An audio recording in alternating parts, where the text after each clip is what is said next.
أعوذ بالله من الشيطان الرجيم. بسم الله الرحمن الرحيم. الحمد لله الذي أنزل على عبده الكتاب ولم يجعل له عوجا قيما لينذر بأسا شديدا من لدنه ويبشر المؤمنين الذين يعملون الصالحات أن لهم أجرا حسنا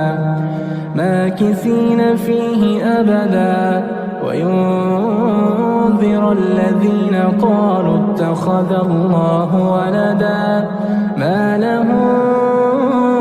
به من علم ولا لآبائهم كبرت كلمة تخرج من أفواههم إن يقولون إلا كذبا فلعلك باخع نفسك على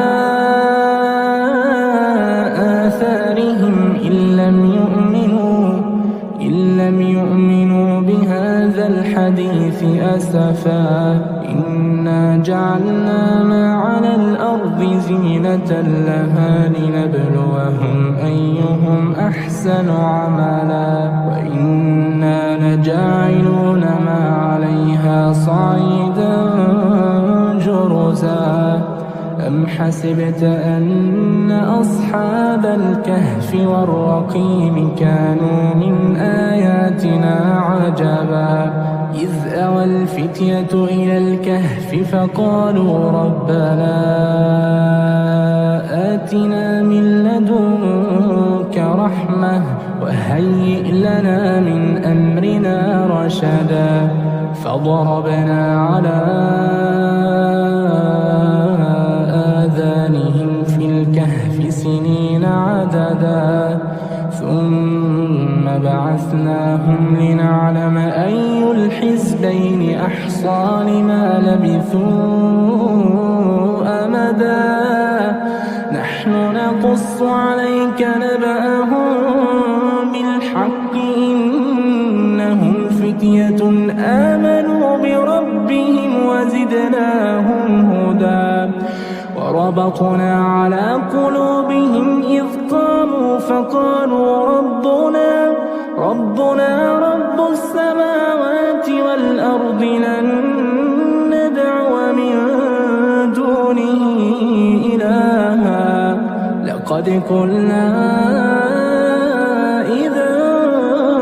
شططا هؤلاء قومنا اتخذوا من دونه آلهة لولا يأتون عليهم بسلطان بين فمن أظلم ممن افترى على الله كذبا وإذ اعتزلتموهم وما يعبدون إلا الله فأووا إلى الكهف ينشر لكم ربكم من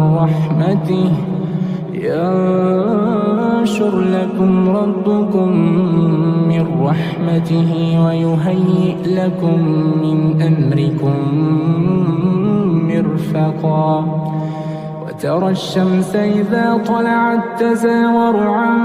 كهفهم ذات اليمين وإذا غربت تقرضهم ذات الشمال وهم في فجوة منه ذلك من آيات الله من يهد الله فهو المهتد ومن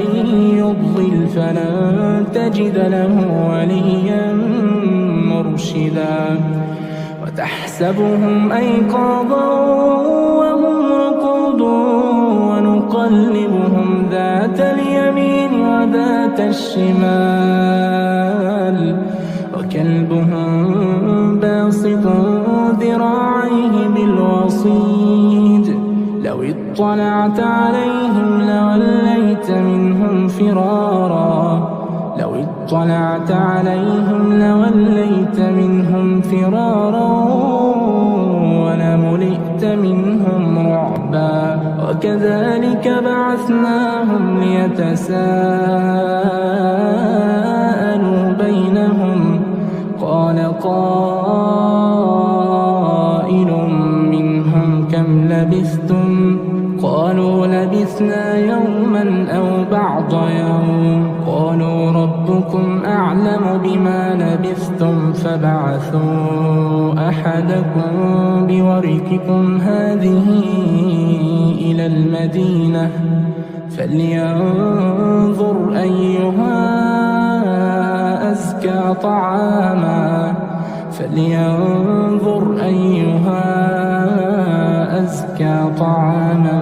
فليأتكم برزق منه وليتلطف ولا يشعرن بكم أحدا إنهم إن يظهروا عليكم يرجموكم أو يعيدوكم في ملتهم ولن تفلحوا إذا أبدا وكذلك أعثرنا عليهم ليعلموا أن وعد الله حق وأن الساعة لا ريب فيها إذ يتنازعون بينهم أمرهم فقالوا ابنوا عليهم بنيانا ربهم أعلم بهم قال الذين غلبوا على أمرهم لنتخذن عليهم مسجدا سيقولون ثلاثة رابعهم كلبهم ويقولون خمسة سادسهم كلبهم رجما بالغيب ويقولون سبعة وثامنهم كلبهم قل ربي أعلم بعدتهم ما يعلمهم إلا قليل فلا تمار فيهم إلا مراء ظاهرا ولا تستفت فيهم منهم أحدا ولا تقولن لشيء إني فاعل ذلك غدا إلا أن يشاء الله واذكر ربك إذا نسيت وقل عسى أن يهديني ربي لأقرب من هذا رشدا ولبثوا في كهفهم 300 سنين وازدادوا 9 قل الله أعلم بما لبثوا له غيب السماوات والأرض أبصر به وأسمع ما لهم من دونه من ولي ولا يشرك في حكمه أحدا واتل ما أوحي إليك من كتاب ربك لا مبدل لكلماته ولن تجد من دونه ملتحدا واصبر نفسك مع الذين يدعون ربهم بالغداة والعشي يريدون وجهه ولا تعد عيناك عنهم تريد زينة الحياة الدنيا ولا تطع من أغفلنا قلبه عن ذكرنا واتبع هواه ولا تطع من أغفلنا قلبه عن ذكرنا واتبع هواه وكان أمره فرطا وقل الحق من ربكم فمن شاء فليؤمن ومن شاء فليكفر إنا وأعتدنا للظالمين نارا أحاط بهم سرادقها وإن يستغيثوا يغاثوا بماء كالمهل يشوي الوجوه بئس الشراب وساءت مرتفقا إن الذين آمنوا وعملوا الصالحات إنا لا نضيع أجر من أحسن عملا أولئك لهم جنات عدن تجري من تحتهم الأنهار أولئك لهم جنات عدن تجري من تحتهم الأنهار يحلون فيها من أساور من ذهب ويلبسون ثيابا خضرا من سندس وإستبرق متكئين فيها على الأرائك نعم الثواب وحسنت مرتفقا واضرب لهم مثل الرجلين جعلنا لأحدهما جنتين من أعناب وحففناهما بنخل وجعلنا بينهما زرعا كلتا الجنتين آتت أكلها ولم تظلم منه شيئا وفجرنا خلالهما نهرا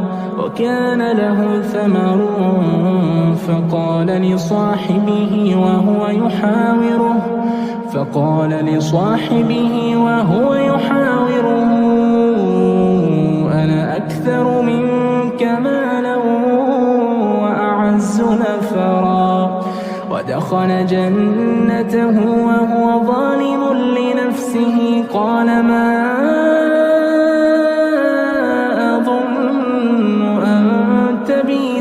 هذه أبدا وما أظن الساعة قائمة ولئن رددت إلى ربي لأجدن خيرا منها منقلبا قال له صاحبه وهو يحاوره أكفرت بالذي خلقك من تراب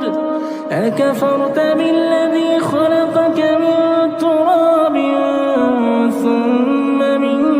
نطفة ثم سواك رجلا لكن هو الله ربي ولا أشرك بربي أحدا ولولا إذ دخلت جنتك قلت ما شاء الله لا قوة إلا بالله إن ترني أنا أقل منك مالا وولدا فعسى ربي أن يؤتيني خيرا من جنتك ويرسل عليها حسبانا من السماء فتصبح صعيدا زلقا أو يصبح ماؤها غورا فلن تستطيع له طلبا وأحيط بثمره فأصبح يقلب كفيه على ما أنفق فيها وهي خاوية على عروشها ويقول يا ليتني لم أشرك بربي أحدا ولم تكن له فئة ينصرونه من دون الله وما كان منتصرا هنالك الولاية لله الحق هو خير ثوابا وخير عقبا عقبا واضرب لهم مثل الحياة الدنيا كماء أنزلناه من السماء فاختلط به نبات الأرض فأصبح هشيما تذروه الرياح وكان الله على كل شيء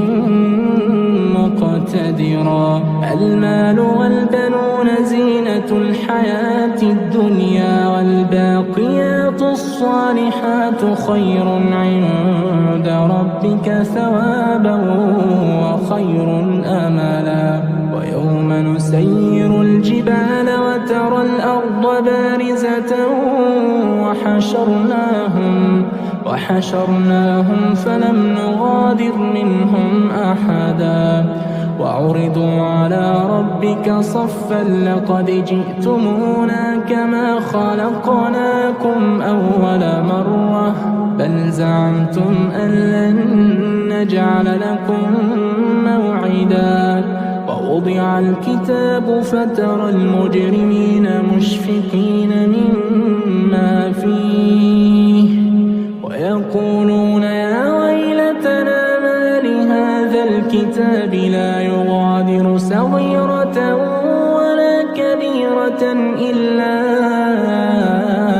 أحصاها ووجدوا ما عملوا حاضرا ولا يظلم ربك أحدا وإذ قلنا للملائكة اسجدوا لآدم فسجدوا إلا إبليس كان من الجن ففسق عن أمر ربه أفتتخذونه وذريته أولياء من دوني وهم لكم عدو بئس للظالمين بدلا ما أشهدتهم خلق السماوات والأرض ولا خلق أنفسهم وما كنت متخذ المضلين عضدا ويوم يقول نادوا شركائي الذين زعمتم فدعوهم فلم يستجيبوا لهم وجعلنا بينهم موبقا ورأى المجرمون النار فظنوا أنهم مواقعوها ولم يجدوا عنها مصرفا ولقد صرفنا في هذا القرآن للناس من كل مثل وكان الإنسان أكثر شيء جدلا وما منع الناس أن يؤمنوا إذ جاءهم الهدى ويستغفروا ربهم إلا أن تأتيهم سنة الأولين أو يأتيهم العذاب قبلا وما نرسل المرسلين إلا مبشرين ومنذرين ويجادل الذين كفروا بالباطل ليدحضوا به الحق واتخذوا آياتي وما أنذروا هزوا ومن أظلم ممن ذكر بآيات ربه فأعرض عنها ونسي ما قدمت يداه إنا جعلنا على قلوبهم أكنة أن يفقهوا وفي آذانهم وقرا وإن تدعوهم إلى الهدى فلن يهتدوا إذا أبدا وربك الغفور ذو الرحمة لو يؤاخذهم بما كسبوا لعجل لهم العذاب بل لهم موعد لن يجدوا من دونه موئلا وتلك القرى أهلكناهم لما ظلموا وجعلنا لمهلكهم موعدا وإذ قال موسى لفتاه لا أبرح حتى أبلغ مجمع البحرين أو أمضي حقبا فلما بلغا مجمع بينهما نسيا حوتهما فاتخذ سبيله في البحر سربا فلما جاوزا قال لفتاه آتنا غداءنا لقد لقينا من سفرنا هذا نصبا قال أرأيت إذ أوينا إلى الصخرة فإني نسيت الحوت وما أنسانيه إلا الشيطان أن أذكره واتخذ سبيله في البحر عجبا قال ذلك ما كنا نبغي فارتدا على آثارهما قصصا فوجدا عبدا من عبادنا آتيناه رحمة من عندنا وعلمناه من لدنا علما قال له موسى هل أتبعك على أن تعلمني مما علمت رشدا قال إنك لن تستطيع معي صبرا وكيف تصبر على ما لم تحط به خبرا قال ستجدني إن شاء الله صابرا ولا أعصي لك أمرا قال فإن اتبعتني فلا تسألني عن شيء حتى أحدث لك منه ذكرا فانطلقا حتى إذا ركبا في السفينة خرقها قال أخرقتها لتغرق أهلها لقد جئت شيئا إمرا قال ألم أقل إنك لن تستطيع معي صبرا قال لا تؤاخذني بما نسيت ولا ترهقني من أمري عسرا فانطلقا حتى إذا لقيا غلاما فقتله قال أقتلت نفسا زكية بغير نفس لقد جئت شيئا نكرا قال ألم أقل لك إنك لن تستطيع معي صبرا قال إن سألتك عن شيء بعدها فلا تصاحبني قد بلغت من لدني عذرا فانطلقا حتى إذا أتيا أهل قرية استطعما أهلها فأبوا أن يضيفوهما فوجدا فيها جدارا يريد أن ينقض فأقامه قال لو شئت لاتخذت عليه أجرا قال هذا فراق بيني وبينك سأنبئك بتأويل ما لم تستطع عليه صبرا أما السفينة فكانت لمساكين يعملون في البحر فأردت أن أعيبها وكان وراءهم ملك يأخذ كل سفينة غصبا وأما الغلام فكان أبواه مؤمنين فخشينا أن يرهقهما طغيانا وكفرا فأردنا أن يبدلهما ربهما خيرا منه زكاة وأقرب رحما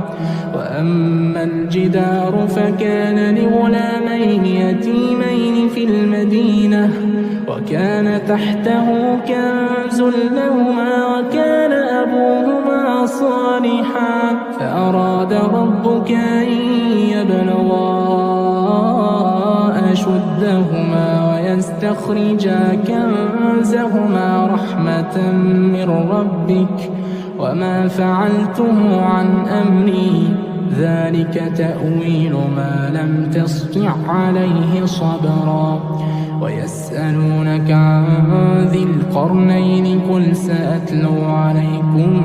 منه ذكرا إنا مكنا له في الأرض وآتيناه من كل شيء سببا فأتبع سببا حتى إذا بلغ مغرب الشمس وجدها تغرب في عين حمئة ووجد عندها قوما قلنا يا ذا القرنين إما أن تعذب وإما أن تتخذ فيهم حسنا قال أما من ظلم فسوف نعذبه ثم يرد إلى ربه فيعذبه عذابا نكرا وأما من آمن وعمل صالحا فله جزاء الحسنى وسنقول له من أمرنا يسرا ثم أتبع سببا حتى إذا بلغ مطلع الشمس وجدها تطلع على قوم لم نجعل لهم من دونها سترا كذلك وقد أحطنا بما لديه خبرا ثم أتبع سببا حتى إذا بلغ بين السدين وجد من دونهما قوما لا يكادون يفقهون قولا قالوا يا ذا القرنين إن يأجوج ومأجوج مفسدون في الأرض فهل نجعل لك خرجا على أن تجعل بيننا وبينهم سدا قال ما مكنني فيه ربي خير فأعينوني بقوة أجعل بينكم وبينهم ردما آتوني زبر الحديد حتى إذا ساوى بين الصدفين قال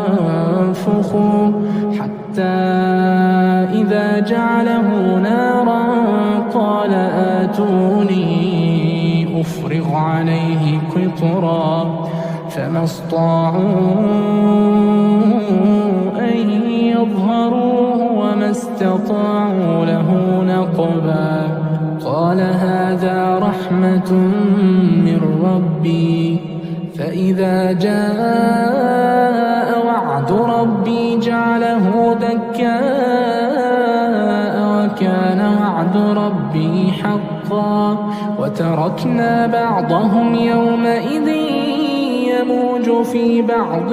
ونفخ في الصور فجمعناهم جمعا وعرضنا جهنم يومئذ للكافرين عرضا الذين كانت أعينهم في غطاء عن ذكري وكانوا لا يستطيعون سمعا أفحسب الذين كفروا أن يتخذوا عبادي من دوني أولياء إنا أعتدنا جهنم للكافرين نزلا قل هل ننبئكم بالأخسرين أعمالا الذين ضل سعيهم في الحياة الدنيا وهم يحسبون أنهم يحسنون يحسنون صنعا أولئك الذين كفروا بآيات ربهم ولقائه فحبطت أعمالهم فلا نقيم لهم يوم القيامة وزنا ذلك جزاؤهم جهنم بما كفروا واتخذوا آياتي ورسلي هزوا إن الذين آمنوا وعملوا الصالحات كانت لهم جنات الفردوس نزلا خالدين فيها لا يبغون عنها حولا قل لو كان البحر مدادا لكلمات ربي لنفد البحر قبل أن تنفد كلمات ربي ولو جئنا بمثله مددا قل إنما أنا بشر مثلكم يوحى إلي أنما إلهكم إله واحد فمن كان يرجو لقاء ربه فليعمل عملا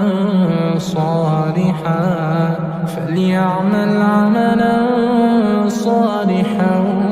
ولا يشرك بعبادة ربه أحدا. أعوذ بالله من الشيطان الرجيم. بسم الله الرحمن الرحيم. الحمد لله الذي أنزل على عبده الكتاب ولم يجعل له عوجا قيما لينذر بأسا شديدا من لدنه ويبشر المؤمنين الذين يعملون الصالحات أن لهم أجرا حسنا ماكثين فيه أبدا وينذر الذين قالوا اتخذ الله ولدا ما لهم به من علم ولا لآبائهم كبرت كلمة تخرج من أفواههم إن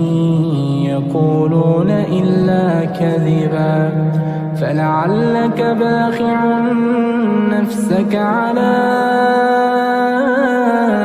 آثارهم إن لم يؤمنوا بهذا الحديث أسفا إنا جعلنا ما على الأرض زينة لها لنبلوهم أيهم أحسن عملا وإنا لجاعلون ما عليها صعيدا جرزا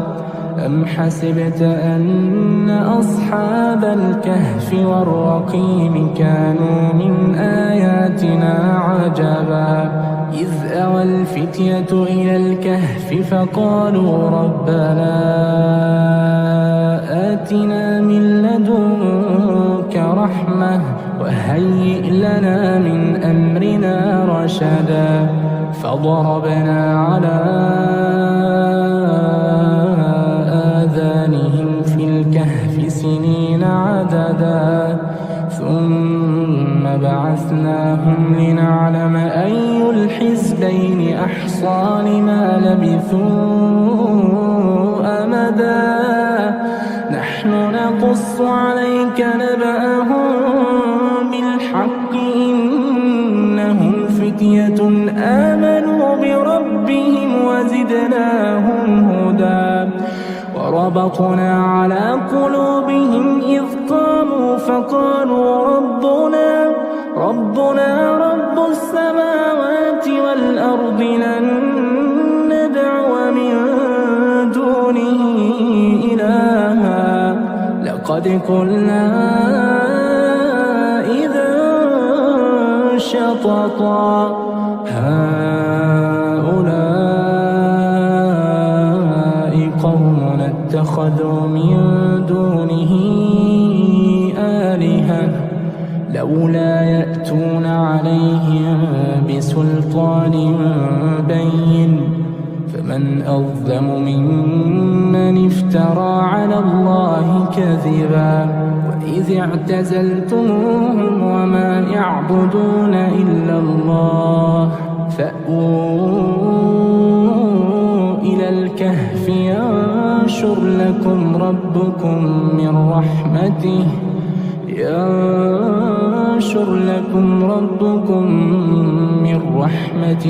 ويهيئ لكم من أمركم مرفقا وترى الشمس إذا طلعت تزاور عن كهفهم ذات اليمين وإذا غربت تقرضهم ذات الشمال وهم في فجوة منه ذلك من آيات الله من يهد الله فهو المهتد ومن يضلل فلن تجد له وليا مرشدا وتحسبهم أيقاظا وهم رقود ونقلبهم ذات اليمين وذات الشمال وكلبهم باسط ذراعيه بالوصيد لو اطلعت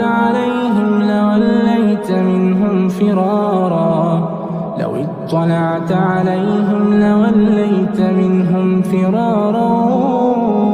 ولملئت منهم رعبا وكذلك بعثناهم ليتساءلوا بينهم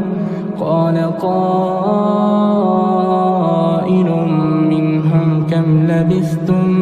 قالوا لبثنا يوما أو بعض يوم قالوا ربكم أعلم بما لبثتم فابعثوا أحدكم بورقكم هذه إلى المدينة فلينظر أيها أزكى طعاما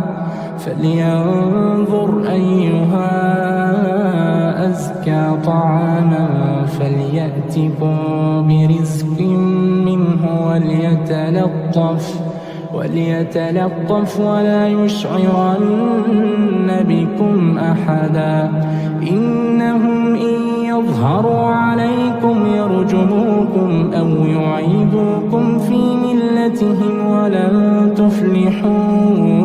إذا أبدا وكذلك أعثرنا عليهم ليعلموا أن وعد الله حق وأن الساعة لا ريب فيها إذ يتنازعون بينهم أمرهم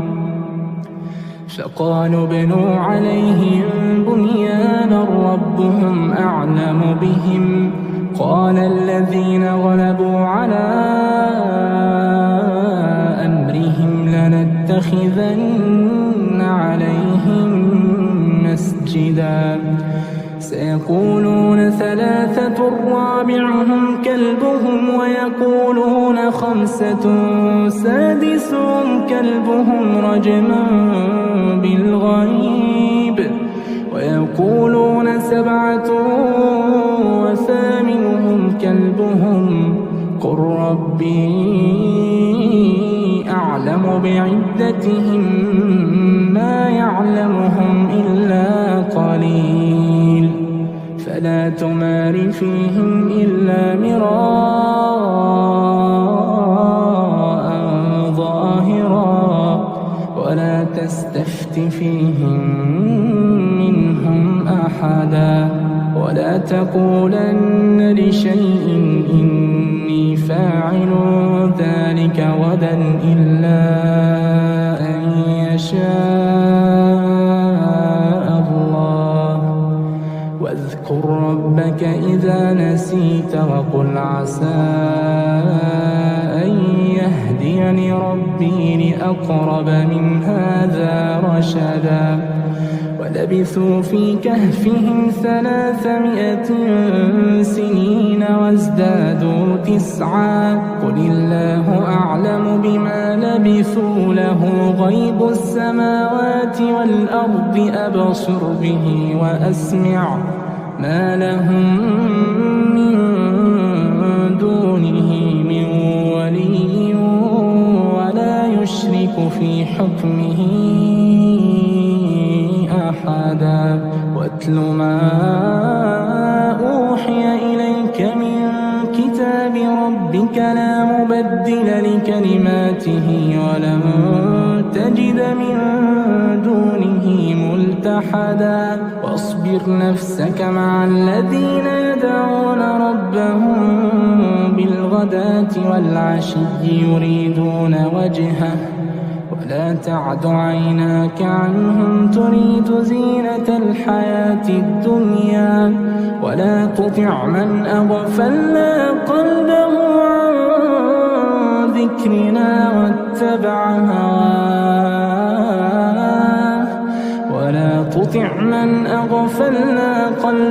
عن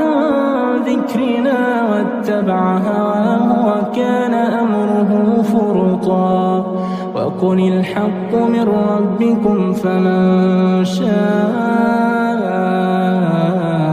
فليؤمن ومن شاء فليكفر إنا أعتدنا للظالمين نارا أحاط بهم سرادقها وإن يستغيثوا يغاثوا بماء كالمهل يشوي الوجوه بئس الشراب وساءت مرتفقا إن الذين آمنوا وعملوا الصالحات إنا لا نضيع أجر من أحسن عملا أولئك لهم جنات عدن تجري من تحتهم الأنهار أولئك لهم جنات عدن تجري من تحتهم الأنهار يحلون فيها من أساور من ذهب ويلبسون ثيابا خضرا من سندس واستبرق متكئين فيها على الأرائك نعم الثواب وحسنت مرتفقا واضرب لهم مثل الرجلين جعلنا لأحدهما جنتين من أعناب وحففناهما بنخل وجعلنا بينهما زرعا كلتا الجنتين آتت أكلها ولم تظلم منه شيئا وفجرنا خلالهما نهرا وكان له ثمر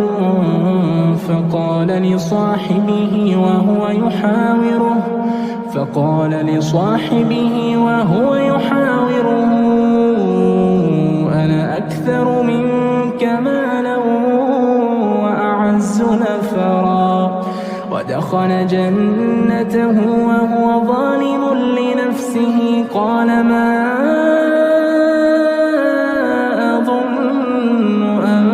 تبيد هذه أبدا وما أظن الساعة قائمة ولئن رددت إلى ربي لأجدن خيرا منها منقلبا قال له صاحبه وهو يحاوره أكفرت بالذي خلقك من تراب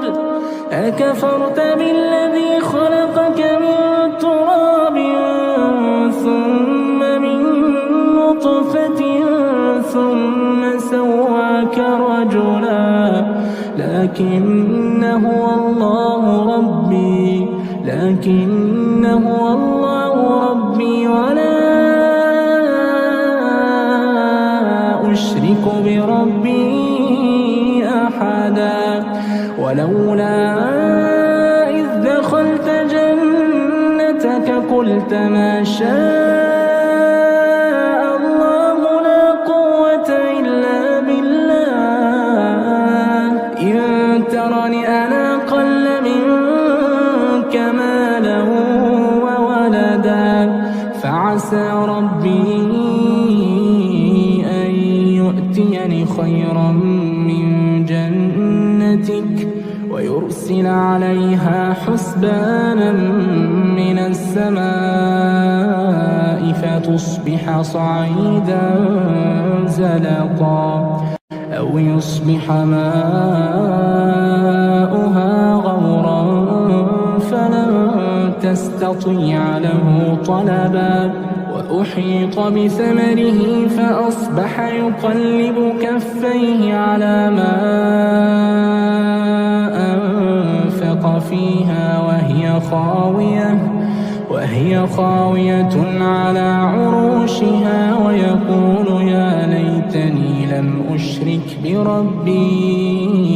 أحدا ولم تكن له فئة ينصرونه من دون الله وما كان منتصرا هنالك الولاية لله الحق هو خير ثوابا وخير عقبا واضرب لهم مثل الحياة الدنيا كماء أنزلناه من السماء فاختلط به نبات الأرض فأصبح هشيما تذروه الرياح وكان الله على كل شيء مقتدرا المال والبنون زينة الحياة الدنيا والباقيات الصالحات خير عند ربك ثوابا وخير أملا ويوم نسير الجبال وترى الأرض بارزة وحشرناهم فلم نغادر منهم أحدا وعرضوا على ربك صفا لقد جئتمونا كما خلقناكم أول مرة بل زعمتم أن لن نجعل لكم موعدا ووضع الكتاب فترى المجرمين مشفقين مما فيه ويقولون يا ويلتنا ما لهذا الكتاب لا يغادر صغيرة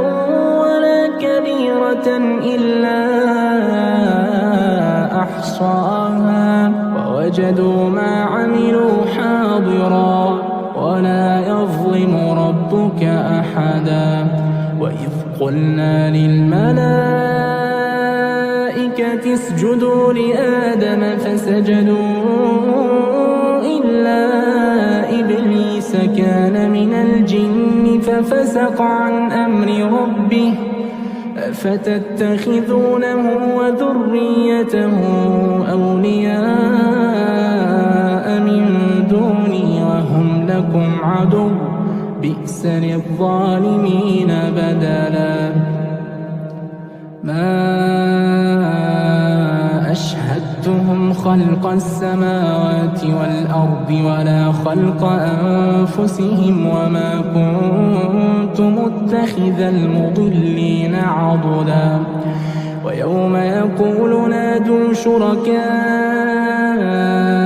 الذين زعمتم فدعوهم فلم يستجيبوا لهم وجعلنا بينهم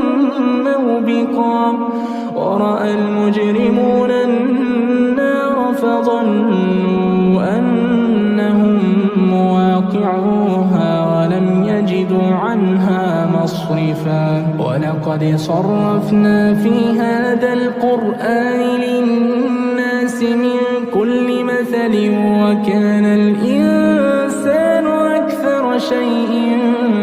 جدلا وما منع الناس أن يؤمنوا إذ جاءهم الهدى ويستغفروا ربهم إلا أن تأتيهم سنة الأولين أو يأتيهم العذاب قبلا وما نرسل المرسلين إلا مبشرين ومنذرين ويجادل الذين كفروا بالباطل ليدحضوا به الحق واتخذوا آياتي وما أنذروا هزوا ومن أظلم ممن ذكر بآيات ربه فأعرض عنها ونسي ما قدمت يداه إنا جعلنا على قلوبهم أكنة أن يفقهوا وفي آذانهم وقرا وإن تدعوهم إلى الهدى فلن يهتدوا إذا أبدا وربك الغفور ذو الرحمة لو يؤاخذهم بما كسبوا لعجل لهم العذاب بل لهم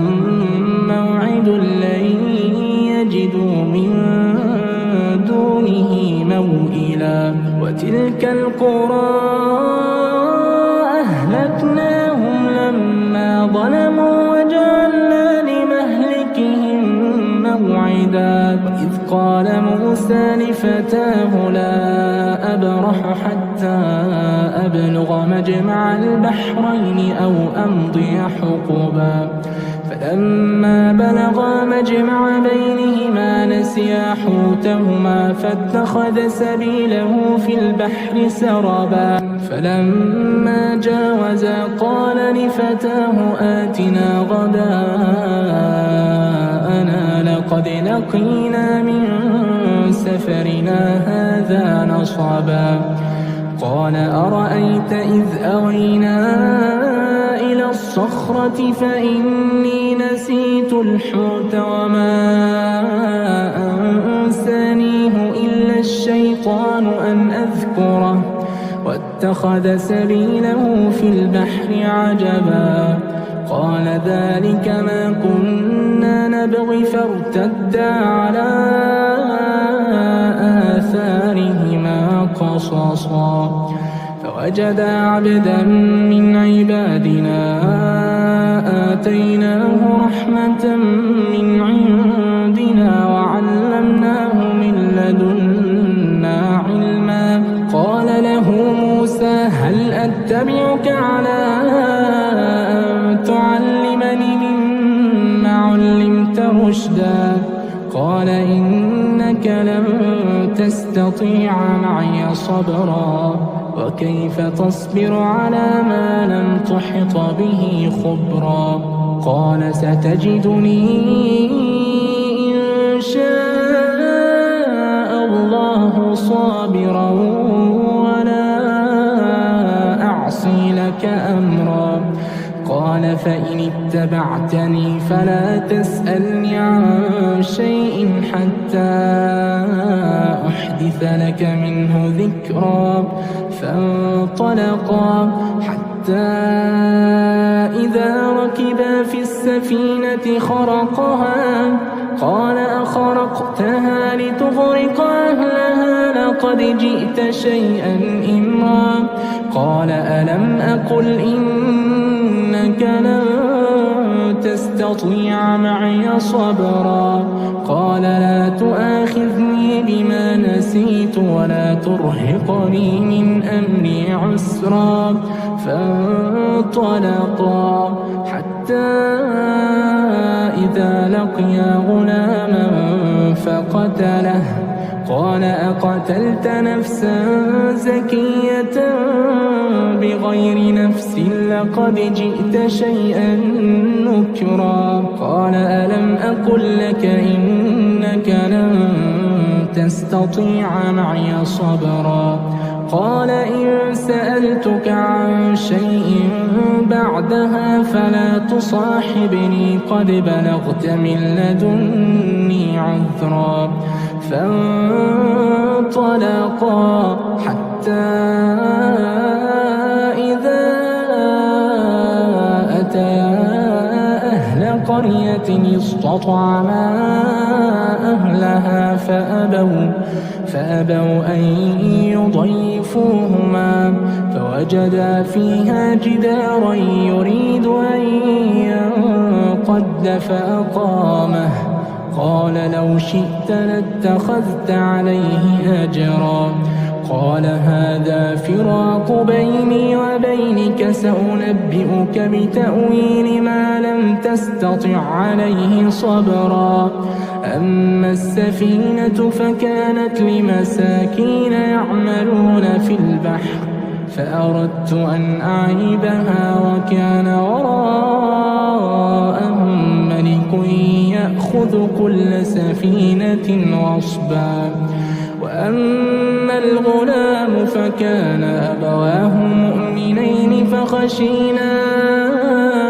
أن يرهقهما طغيانا وكفرا فأردنا أن يبدلهما ربهما خيرا منه زكاة وأقرب رحما وأما الجدار فكان لغلامين يتيمين في المدينة وكان تحته كنز لهما وكان أبوهما صالحا فأراد ربك أن يبلغا أشدهما ويستخرجا كنزهما رحمة من ربك وما فعلته عن أمري ذلك تأويل ما لم تسطع عليه صبرا ويسألونك عن ذي القرنين قل سأتلو عليكم منه ذكرا إنا مكنا له في الأرض وآتيناه من كل شيء سببا فأتبع سببا حتى إذا بلغ مغرب الشمس وجدها تغرب في عين حمئة ووجد عندها قوما قلنا يا ذا القرنين إما أن تعذب وإما أن تتخذ فيهم حسنا قال أما من ظلم فسوف نعذبه ثم يرد إلى ربه فيعذبه عذابا نكرا وأما من آمن وعمل صالحا فله جزاءنا الحسنى وسنقول له من أمرنا يسرا ثم أتبع سببا حتى إذا بلغ مطلع الشمس وجدها تطلع على قوم لم نجعل لهم من دونها سترا كذلك وقد أحطنا بما لديه خبرا ثم أتبع سببا حتى إذا بلغ بين السدين وجد من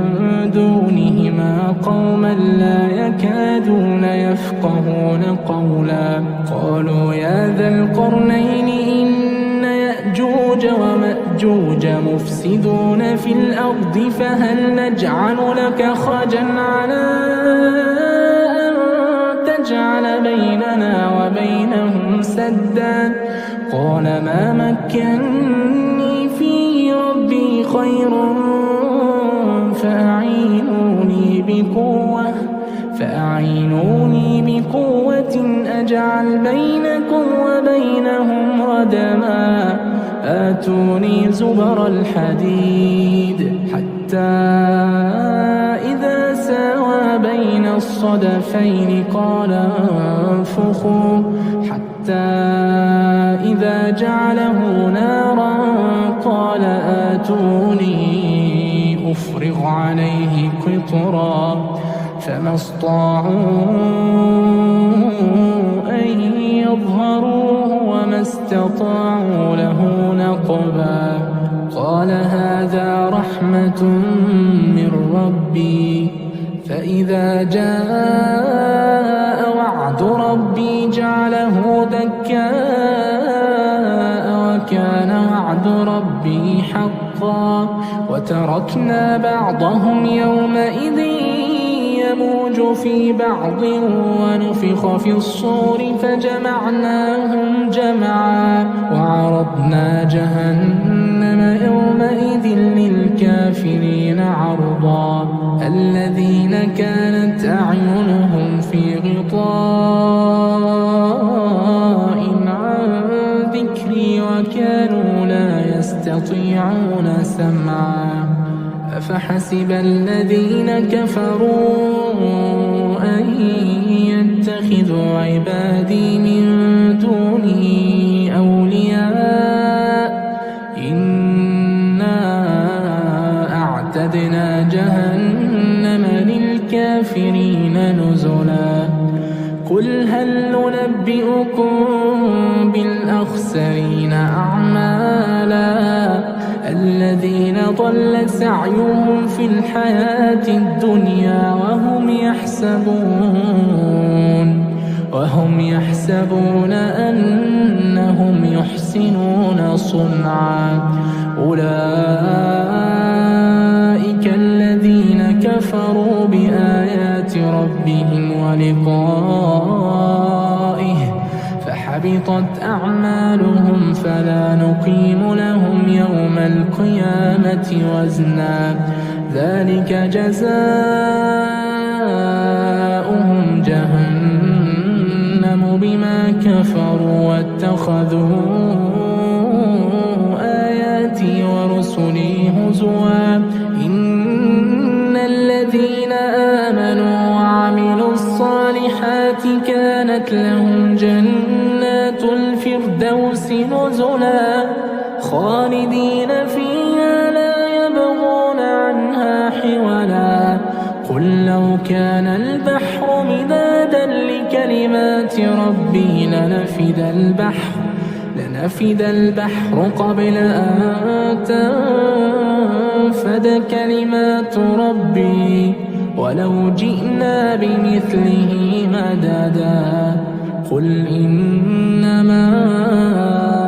أنا بشر مثلكم يوحى إلي أنما إلهكم إله واحد فمن كان يرجو لقاء ربه فليعمل عملا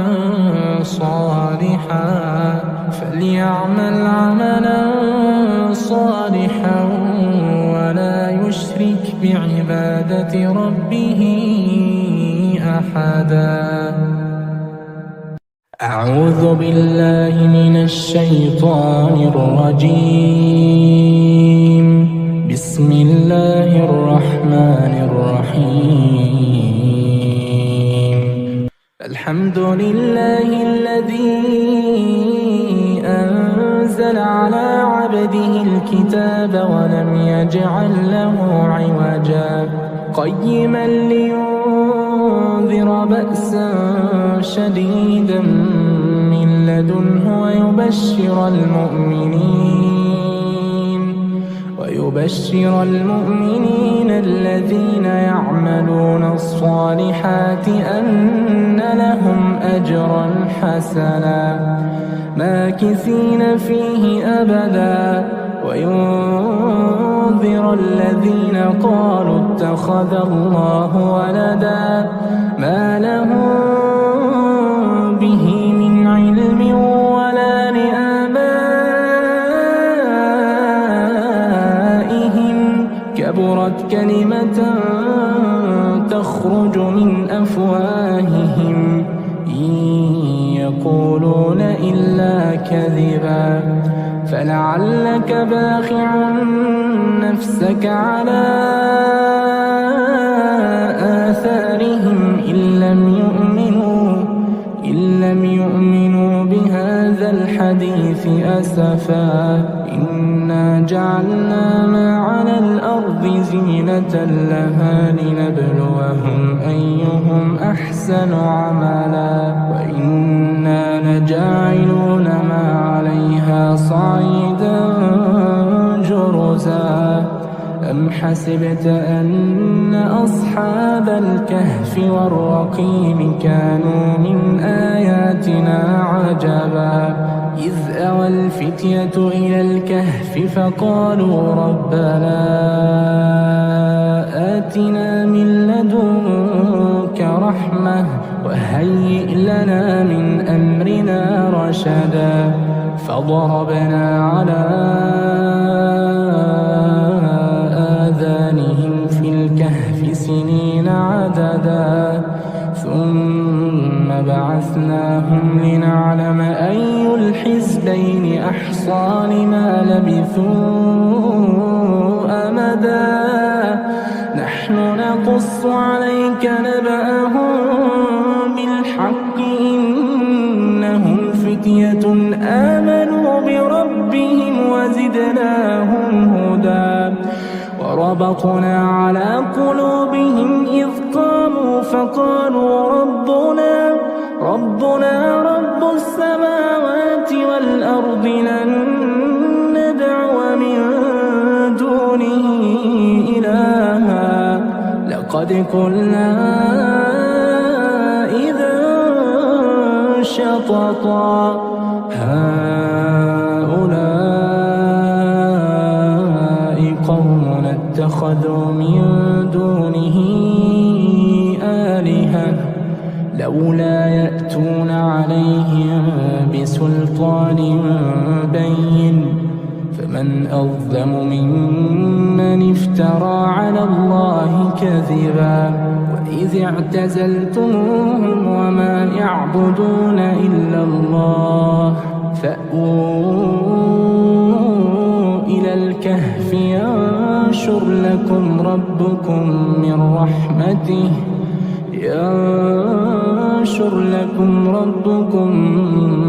رحمته ويهيئ لكم من أمركم مرفقا وترى الشمس إذا طلعت تزاور عن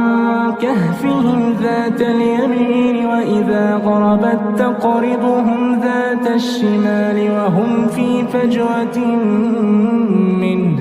ذلك من آيات الله من يهد الله فهو المهتد ومن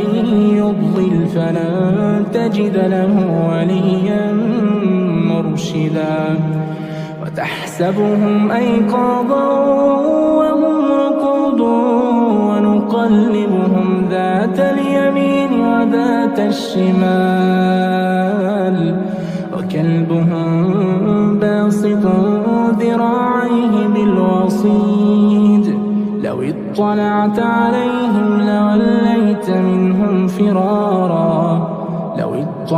عليهم لوليت منهم فرارا ولملئت منهم رعبا وكذلك بعثناهم ليتساءلوا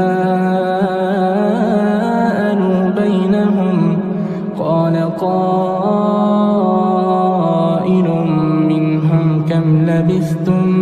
قالوا لبثنا يوما أو بعض يوم قالوا ربكم أعلم بما لبثتم فبعثوا أحدكم بورقكم هذه إلى المدينة فلينظر أيها أزكى طعاما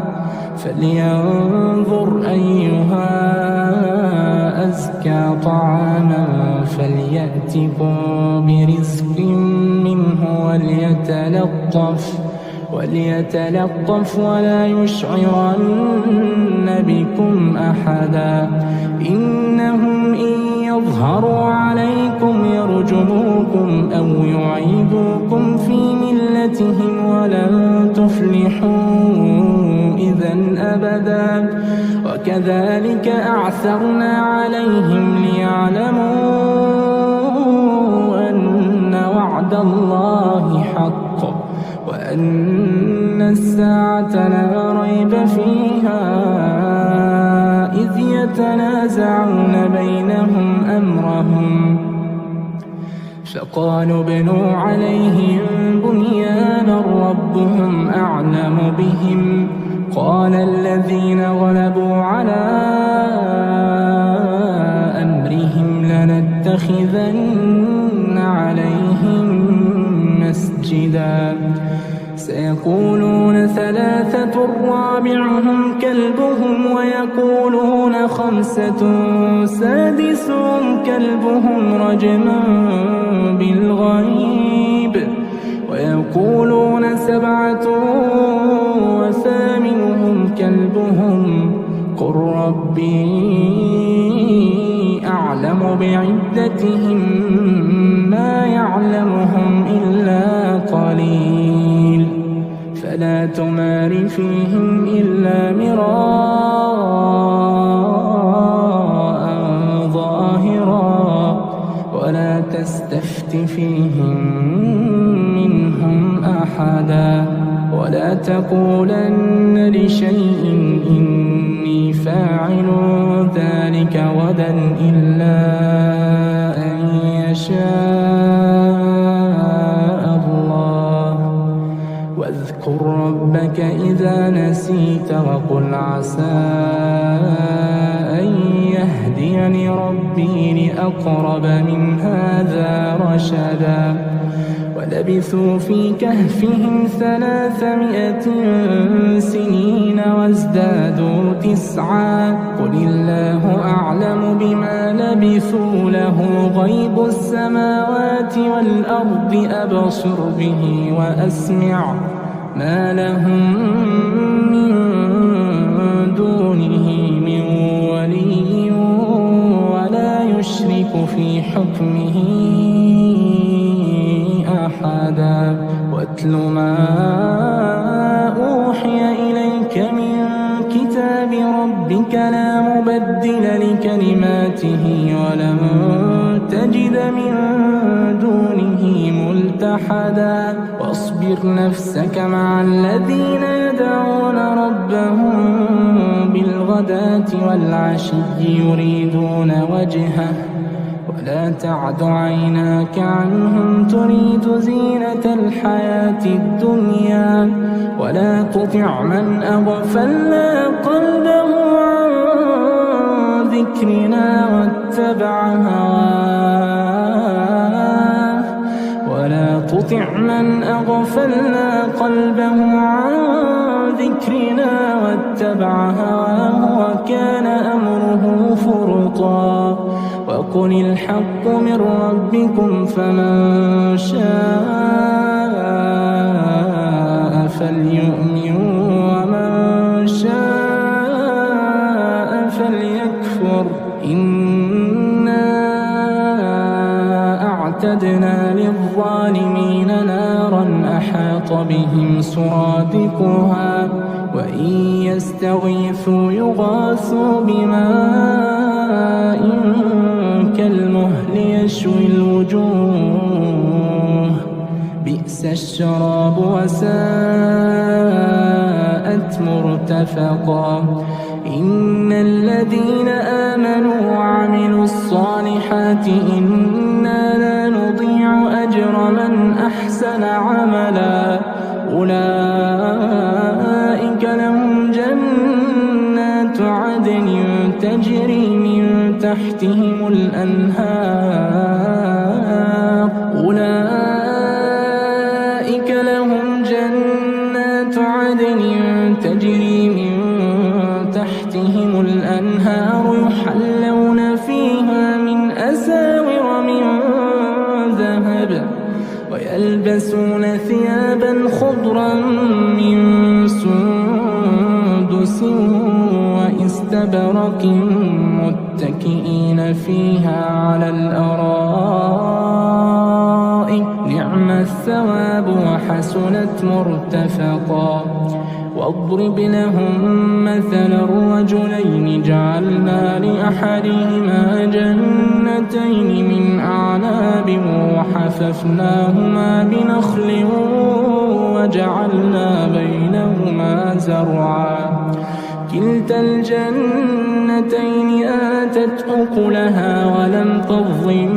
منه شيئا وفجرنا خلالهما نهرا. وكان له ثمر فقال لصاحبه وهو يحاوره أنا أكثر منك مالا وأعز نفرا. ودخل جنته وهو ظالم لنفسه قال ما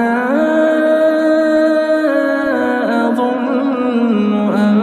تبيد هذه أبدا وما أظن الساعة قائمة ولئن رددت إلى ربي لأجدن خيرا منها منقلبا. قال له صاحبه وهو يحاوره أكفرت بالذي خلقك من تراب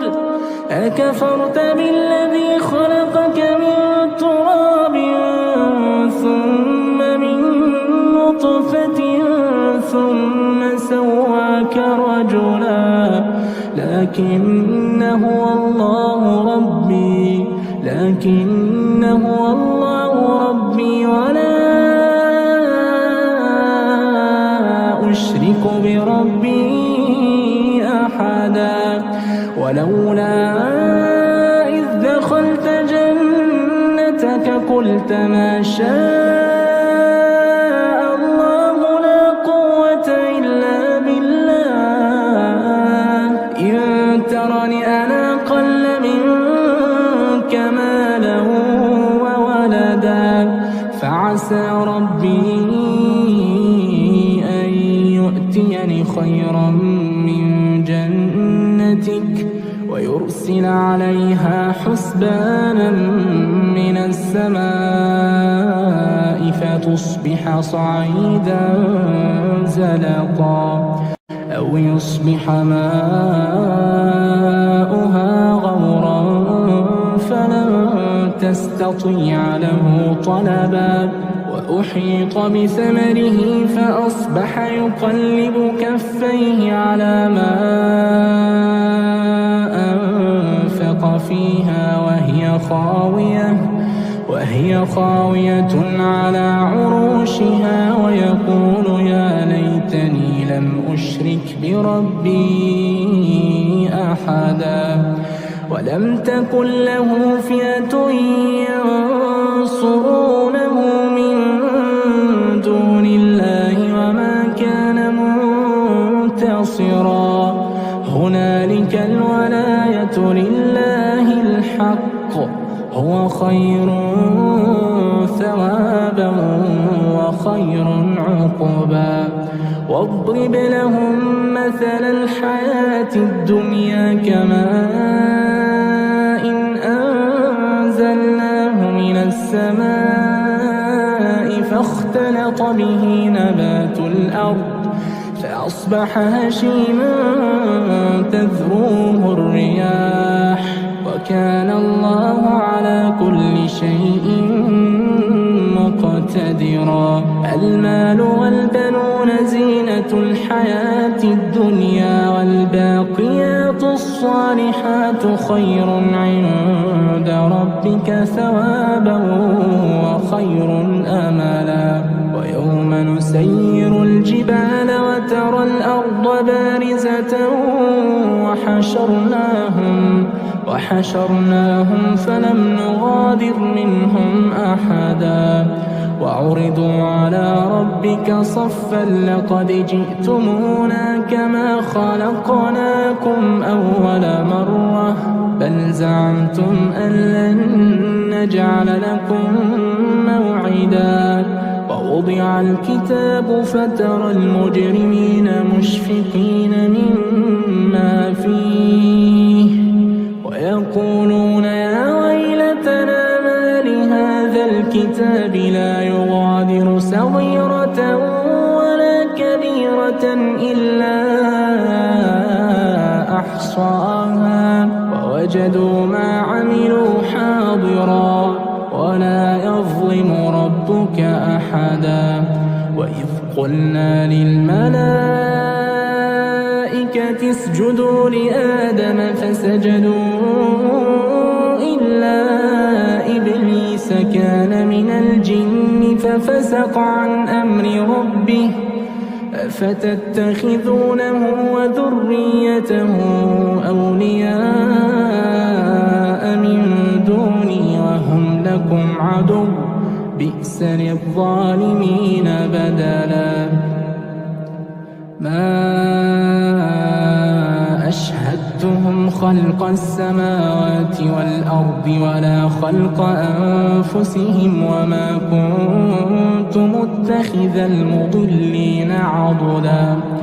ويوم يقول نادوا شركائي الذين زعمتم فدعوهم فلم يستجيبوا لهم وجعلنا بينهم موبقا ورأى المجرمون النار فظنوا أنهم مواقعوها ولم يجدوا عنها مصرفا ولقد صرفنا في هذا القرآن للناس من كل مثل وكان الإنسان أكثر شيء جدلا وما منع الناس أن يؤمنوا إذ جاءهم الهدى ويستغفروا ربهم إلا أن تأتيهم سنة الأولين أو يأتيهم العذاب قبلا وما نرسل المرسلين إلا مبشرين ومنذرين ويجادل الذين كفروا بالباطل ليدحضوا به الحق واتخذوا آياتي وما أنذروا هزوا ومن أظلم ممن ذكر بآيات ربه فأعرض عنها ونسي ما قدمت يداه إنا جعلنا على قلوبهم أكنة أن يفقهوا وفي آذانهم وقرا وإن تدعوهم إلى الهدى فلن يهتدوا إذا أبدا وربك الغفور ذو الرحمة لو يؤاخذهم بما كسبوا لعجل لهم العذاب بل لهم موعد لن يجدوا من دونه موئلا وتلك القرى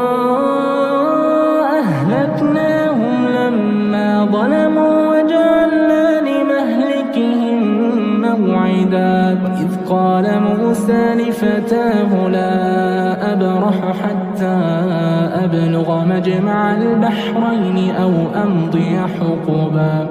فلما بلغا مجمع بينهما نسيا حوتهما فاتخذ سبيله في البحر سربا فلما جاوزا قال لفتاه آتنا غداءنا لقد لقينا من سفرنا هذا نصبا قال أرأيت إذ أوينا إلى الصخرة فإني نسيت الحوت وما أنسانيه إلا الشيطان أن أذكره واتخذ سبيله في البحر عجبا قال ذلك ما كنا نبغي فارتدا على آثارهما قصصا فوجدا عبدا من عبادنا آتيناه رحمة من عندنا وعلمناه من لدنا علما قال له موسى هل أتبعك على أن تعلمني مما علمت رشدا قال إنك لن تستطيع معي صبرا وكيف تصبر على ما لم تحط به خبرا قال ستجدني إن شاء الله صابرا ولا أعصي لك أمرا قال فإن اتبعتني فلا تسألني عن شيء حتى أحدث لك منه ذكرا فانطلقا حتى إذا ركبا في السفينة خرقها قال أخرقتها لتغرق أهلها لقد جئت شيئا إمرا قال ألم أقل إنك لن تستطيع معي صبرا قال لا تؤاخذني بما نسيت ولا ترهقني من أمري عسرا فانطلقا حتى إذا لقيا غلاما فقتله قال أقتلت نفسا زكية بغير نفس لقد جئت شيئا نكرا قال ألم أقل لك إنك لن تستطيع معي صبرا قال إن سألتك عن شيء بعدها فلا تصاحبني قد بلغت من لدني عذرا فانطلقا حتى إذا أتيا أهل قرية استطعما أهلها فأبوا أن يضيفوهما فوجدا فيها جدارا يريد أن ينقض فأقامه قال لو شئت لاتخذت عليه أجرا قال هذا فراق بيني وبينك سأنبئك بتأويل ما لم تستطع عليه صبرا أما السفينة فكانت لمساكين يعملون في البحر فأردت أن أعيبها وكان وراءهم ملك يأخذ كل سفينة غصبا وأما الغلام فكان أبواه مؤمنين فخشينا أن يرهقهما طغيانا وكفرا فأردنا أن يبدلهما ربهما خيرا منه زكاة وأقرب رحما وأما الجدار فكان لغلامين يتيمين في المدينة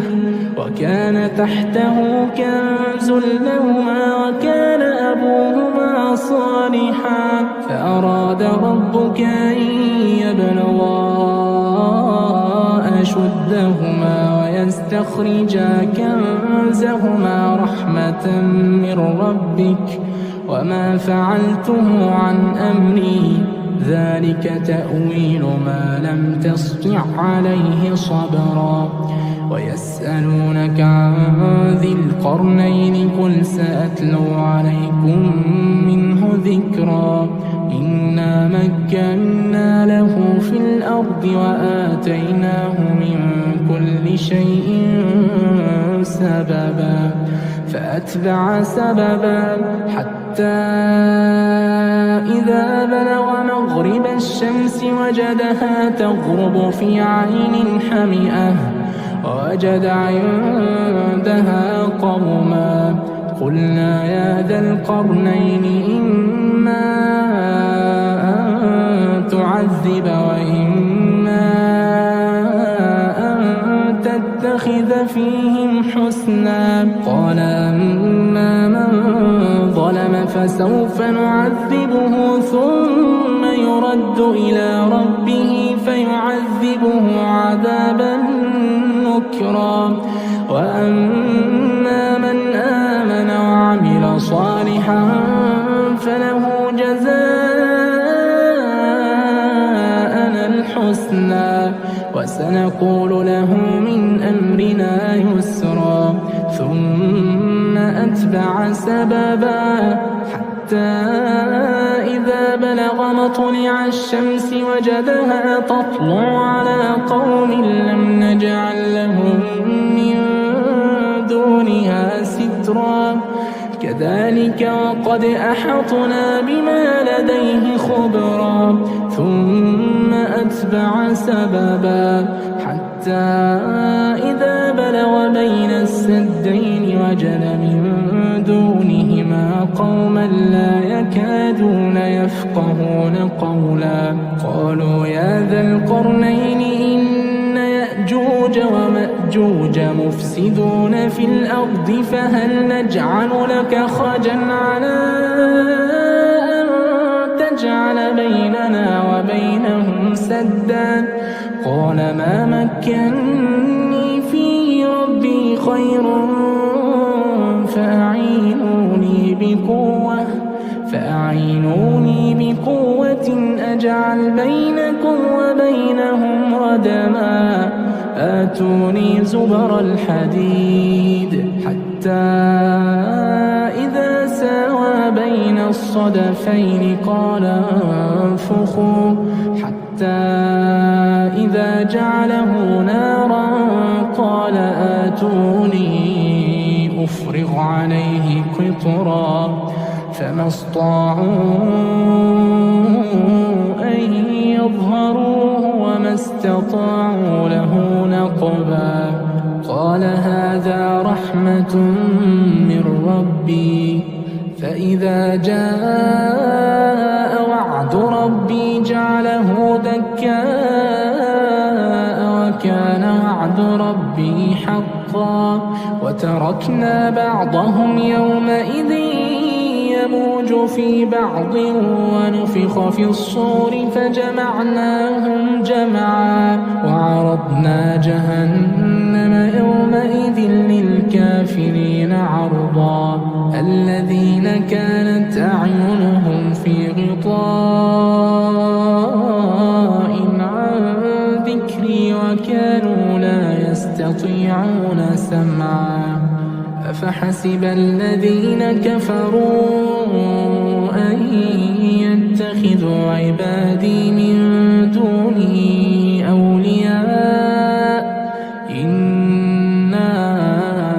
أعتدنا جهنم للكافرين نزلا. قل هل ننبئكم بالأخسرين أعمالا الذين ضل سعيهم في الحياة الدنيا وهم يحسبون أنهم يحسنون صنعا. أولئك الذين كفروا بآيات ربهم ولقائه فحبطت أعمالهم فلا نقيم لهم يوم القيامة وزنا. ذلك جزاؤهم جهنم بما كفروا واتخذوا آياتي ورسلي هزوا. إن الذين آمنوا وعملوا الصالحات كانت لهم جنات الفردوس نزلا خالدين فيها لا يبغون عنها حولا. قل لو كان البحر مدادا لكلمات ربي لنفد البحر قبل أن تنفد كلمات ربي ولو جئنا بمثله مددا. قل إنما أنا بشر مثلكم مثلكم يوحى إلي أنما إلهكم إله واحد فمن كان يرجو لقاء ربه فليعمل عملا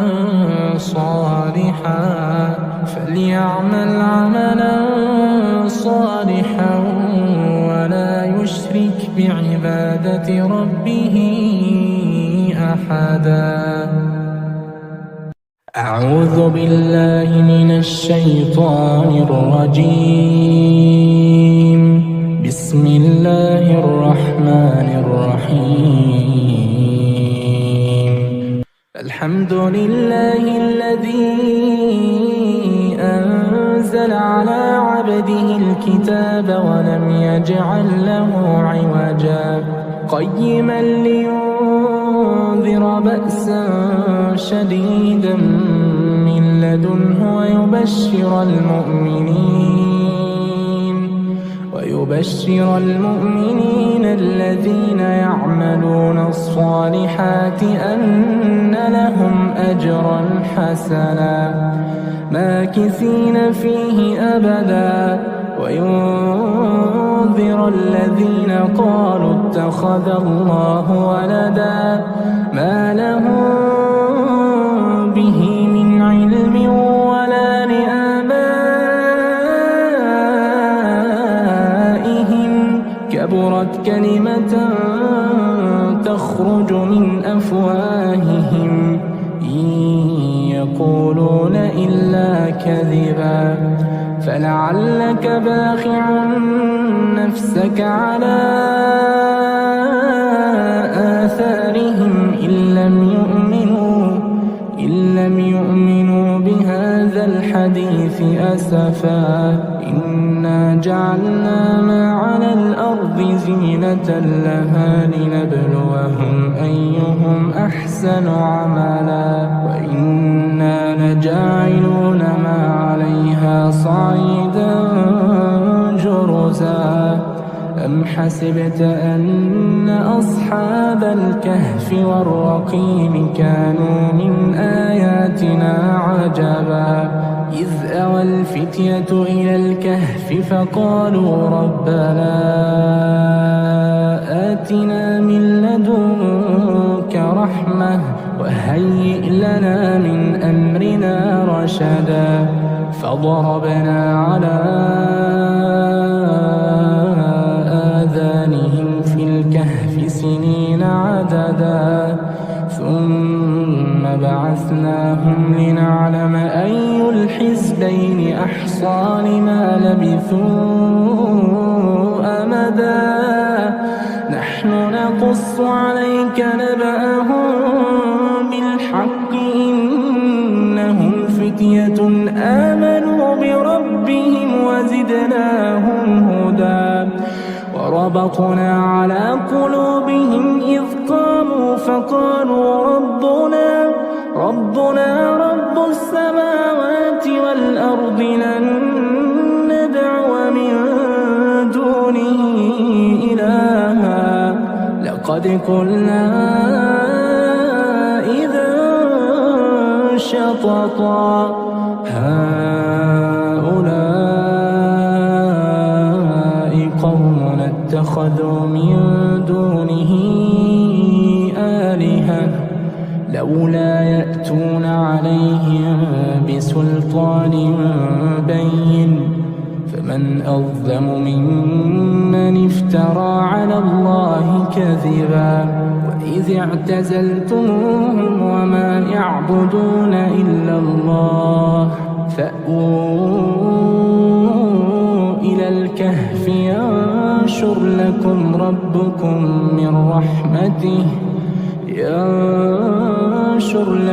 ربكم من رحمته ويهيئ لكم من أمركم مرفقا وترى الشمس إذا طلعت تزاور عن كهفهم ذات اليمين وإذا غربت تقرضهم ذات الشمال وهم في فجوة منه ذلك من آيات الله من يهد الله فهو المهتد ومن يضلل فلن تجد له وليا مرشدا وتحسبهم أيقاظا وهم رقود ونقلبهم ذات اليمين وذات الشمال وكلبهم باسط ذراعيه بالوصيد لو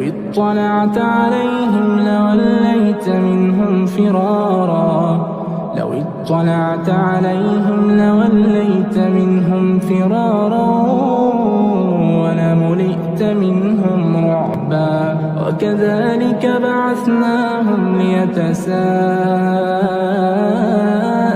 بينهم قال قائل منهم كم لبثتم قالوا لبثنا يوما أو بعض يوم قالوا ربكم أعلم بما لبثتم فابعثوا أحدكم بورقكم هذه إلى المدينة فلينظر أيها أزكى طعاما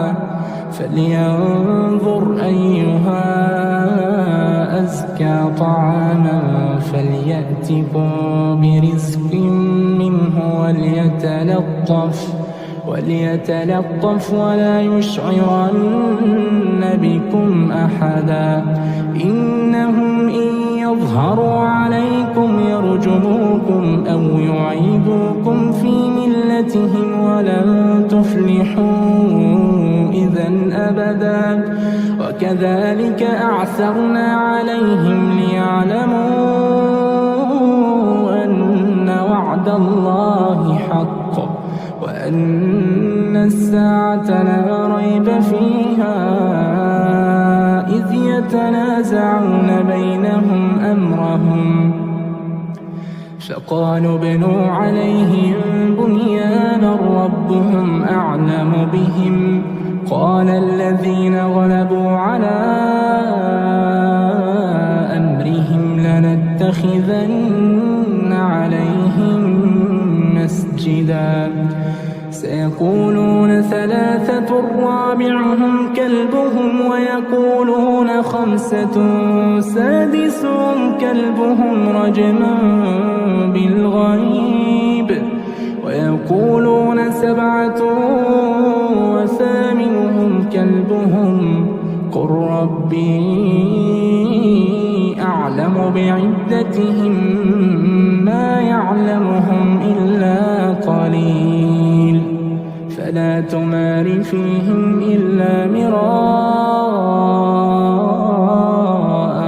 ظاهرا ولا تستفت فيهم منهم أحدا ولا تقولن لشيء إني فاعل ذلك غدا إلا أن يشاء الله واذكر ربك إذا نسيت وقل عسى أن يهديني ربي لأقرب من هذا رشدا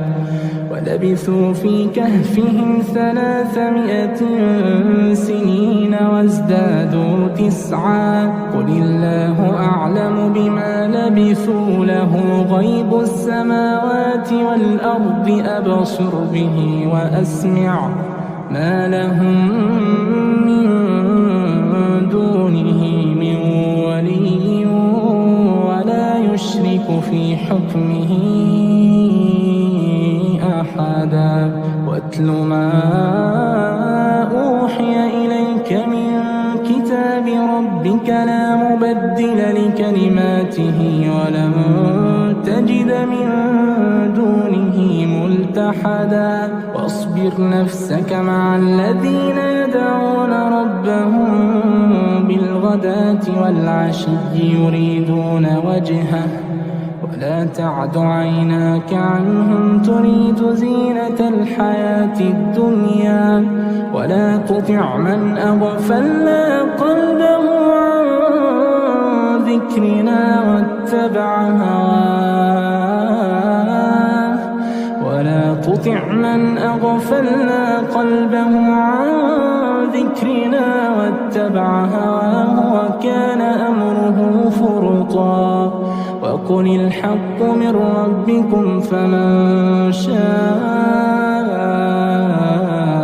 فليؤمن ومن شاء فليكفر إنا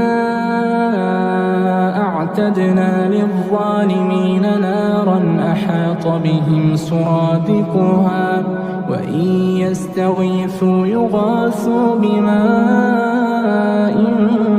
كالمهل يشوي الوجوه بئس الشراب وساءت مرتفقا إن الذين آمنوا وعملوا الصالحات إنا لا نضيع أجر من أحسن عملا أولئك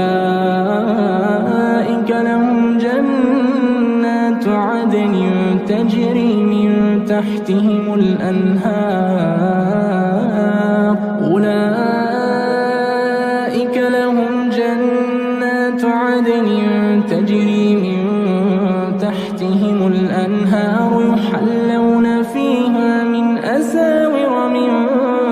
ذهب ويلبسون ثيابا خضرا من سندس وإستبرق متكئين فيها على الأرائك نعم الثواب وحسنت مرتفقا واضرب لهم مثل الرجلين جعلنا لأحدهما جنتين من أعناب وحففناهما بنخل وجعلنا بينهما زرعا كلتا الجنتين آتت أكلها ولم تظلم منه شيئا وفجرنا خلالهما نهرا وكان له ثمر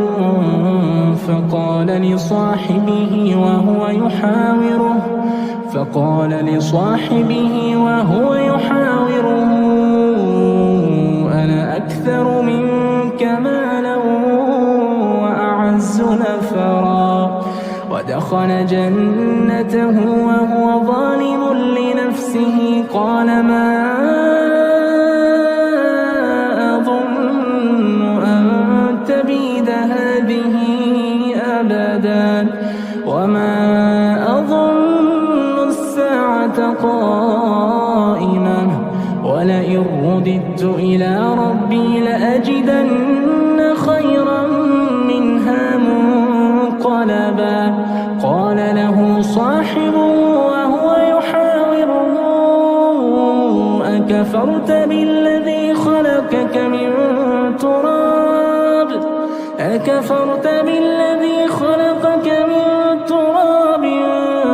ثم من نطفة ثم سواك رجلا لكن هو الله ربي ولا أشرك بربي أحدا ولولا إذ دخلت جنتك قلت ما شاء الله لا قوة إلا بالله إن ترني أنا أقل منك مالا وولدا فعسى ربي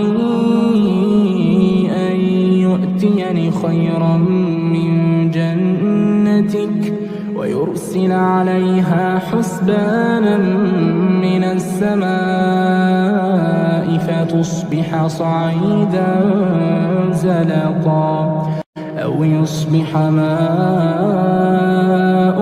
غورا فلن تستطيع له طلبا وأحيط بثمره فأصبح يقلب كفيه على ما أنفق فيها وهي خاوية على عروشها ويقول يا ليتني لم أشرك بربي أحدا ولم تكن له فئة ينصرونه من دون الله وما كان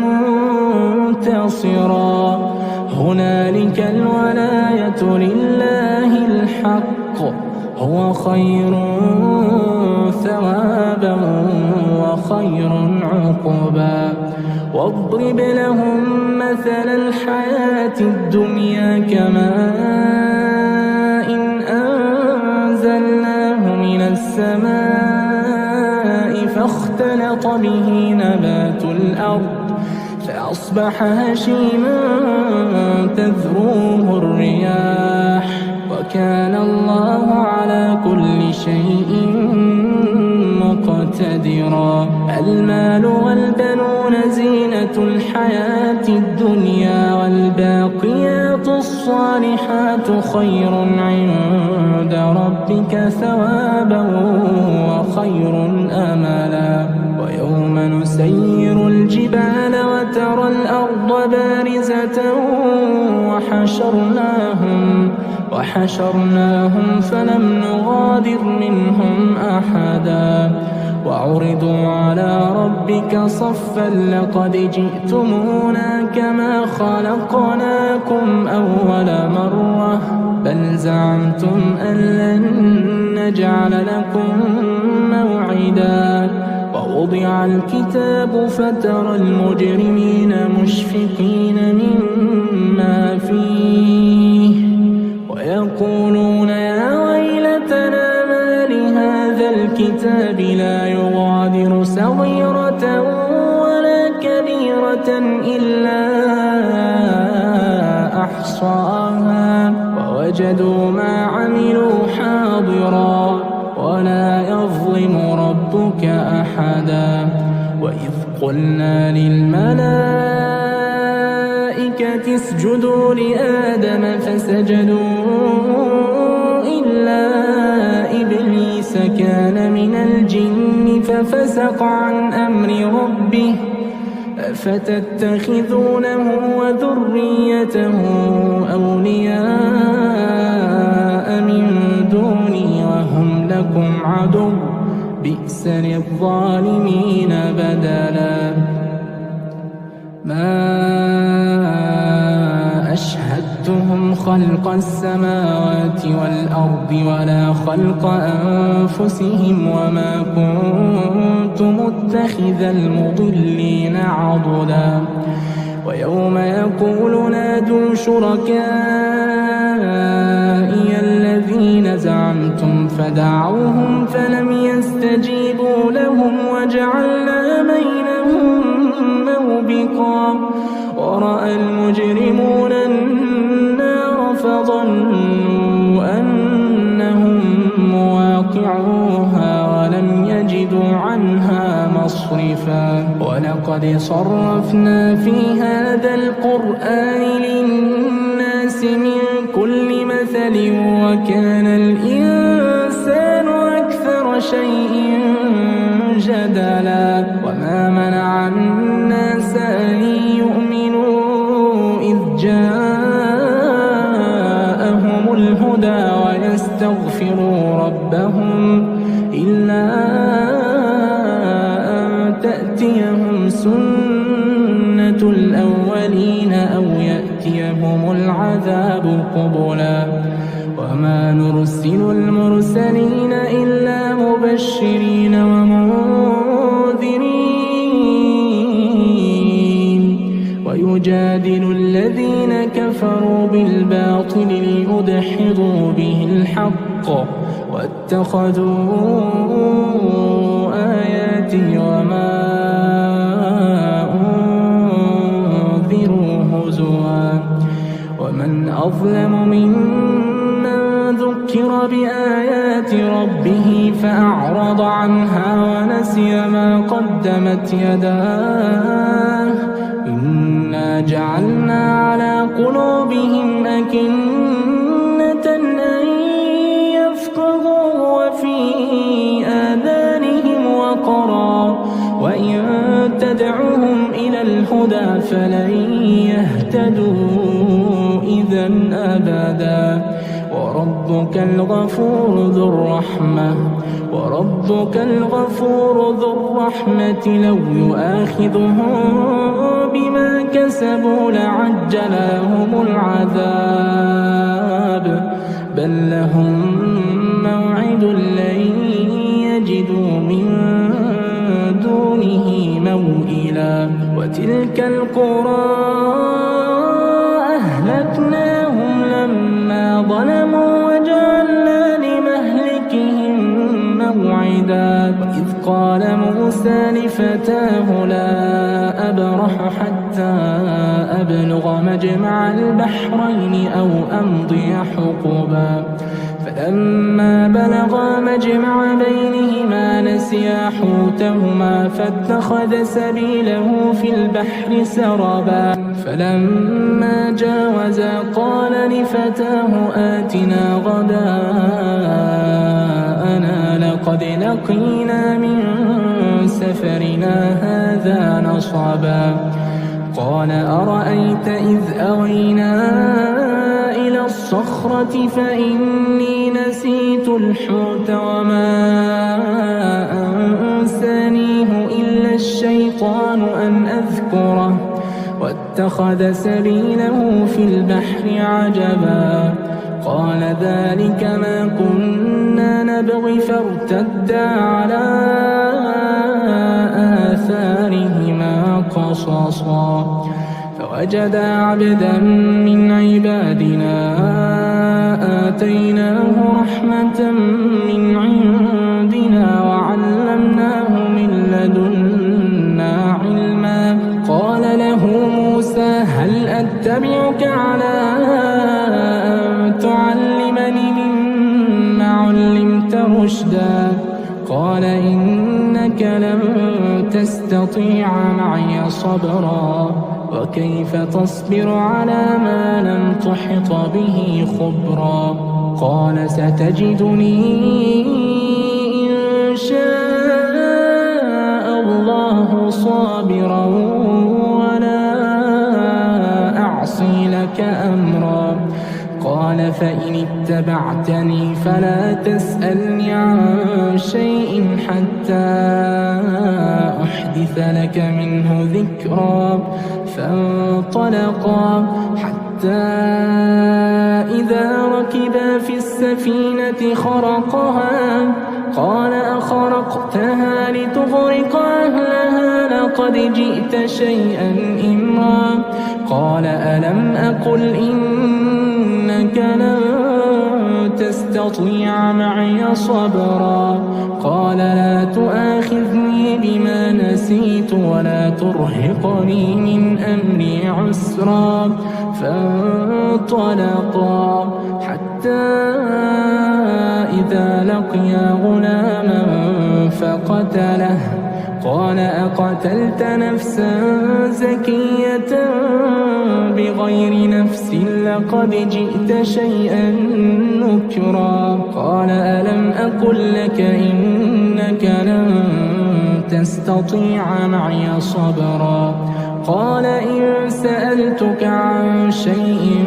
بعدها فلا تصاحبني قد بلغت من لدني عذرا فانطلقا حتى إذا أتيا أهل قرية استطعما أهلها فأبوا أن يضيفوهما فوجدا فيها جدارا يريد أن ينقض فأقامه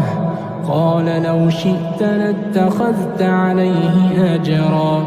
قال هذا فراق بيني وبينك سأنبئك بتأويل ما لم تستطع عليه صبرا أما السفينة فكانت لمساكين يعملون في البحر فأردت أن أعيبها وكان وراءهم ملك يأخذ كل سفينة غصبا. وأما الغلام فكان أبواه مؤمنين فخشينا أن يرهقهما طغيانا وكفرا فأردنا أن يبدلهما ربهما خيرا منه زكاة وأقرب رحما. وأما الجدار فكان لغلامين يتيمين في المدينة وكان تحته كنز لهما وكان أبوهما صالحا فأراد ربك أن يبلغا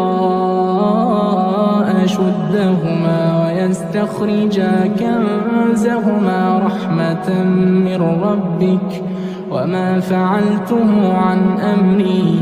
ذلك تأويل ما لم تسطع عليه صبرا. ويسألونك عن ذي القرنين قل سأتلو عليكم منه ذكرا. إنا مكنا له في الأرض وآتيناه من كل شيء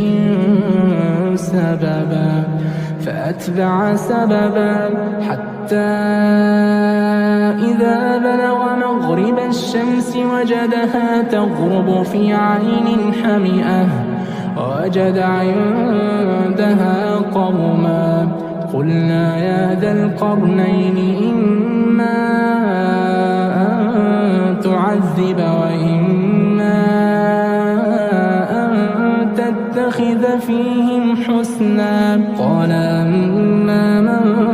ظلم فسوف نعذبه ثم يرد إلى ربه فيعذبه عذابا نكرا. وأما من آمن وعمل صالحا فله جزاء الحسنى وسنقول له من أمرنا يسرا. ثم أتبع سببا حتى إذا بلغ مطلع الشمس وجدها تطلع على قوم لم نجعل لهم من دونها سترا. كذلك وقد أحطنا بما لديه خبرا. ثم أتبع سببا حتى إذا بلغ بين السدين وجد من دونهما قوما لا يكادون يفقهون قولا. قالوا يا ذا القرنين إن يأجوج ومأجوج مفسدون في الأرض فهل نجعل لك خرجا على أن تجعل بيننا وبينهم سدا. قال ما مكنني فيه ربي خير فأعينوني بقوة أجعل بينكم وبينهم ردما. آتوني زبر الحديد حتى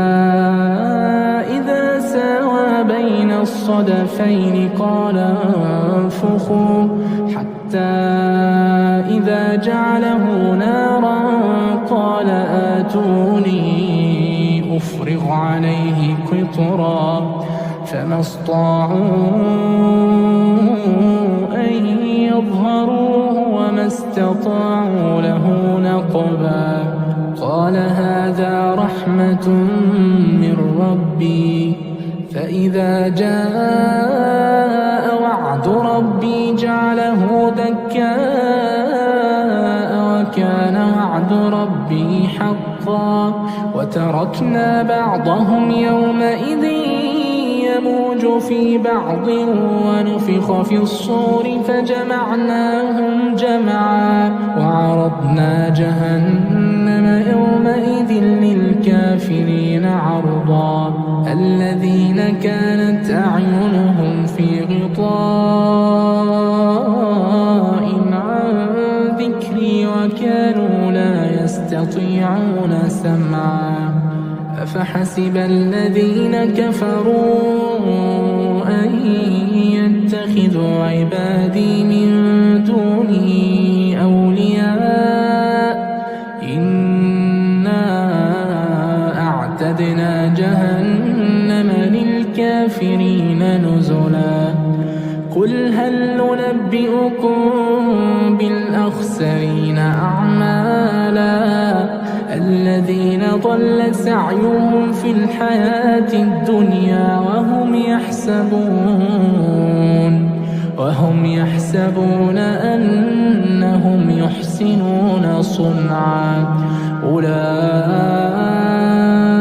الذين كفروا بآيات ربهم ولقائه فحبطت أعمالهم فلا نقيم لهم يوم القيامة وزنا ذلك جزاؤهم جهنم بما كفروا واتخذوا آياتي ورسلي هزوا إن الذين آمنوا وعملوا الصالحات كانت لهم جنات الفردوس نزلا خالدين فيها لا يبغون عنها حولا قل لو كان البحر مدادا لكلمات ربي لنفد البحر قبل أن تنفد كلمات ربي ولو جئنا بمثله مددا قل إنما أنا بشر مثلكم يوحى إلي أنما إلهكم إله واحد فمن كان يرجو لقاء ربه فليعمل عملا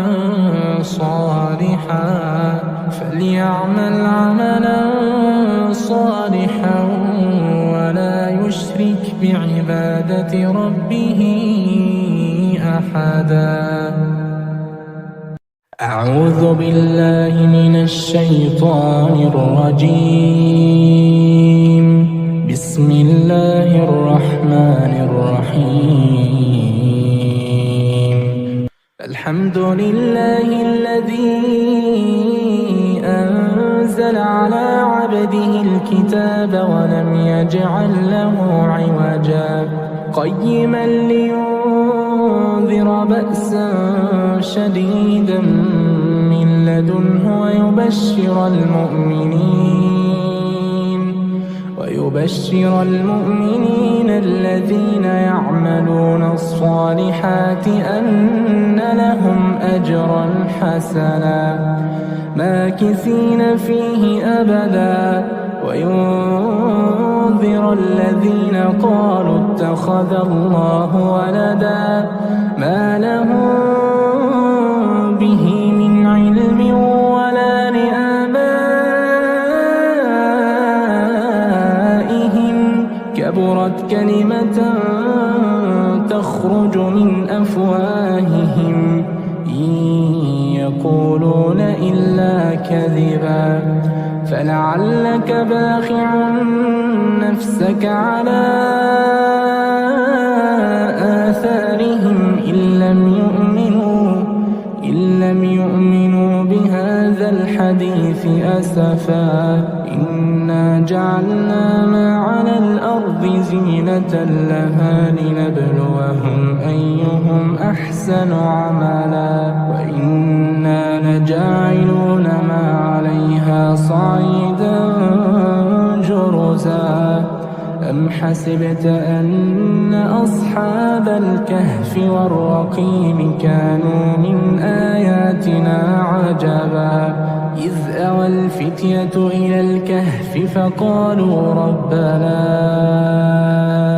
آتنا من لدنك رحمة وهيئ لنا من أمرنا رشدا فضربنا على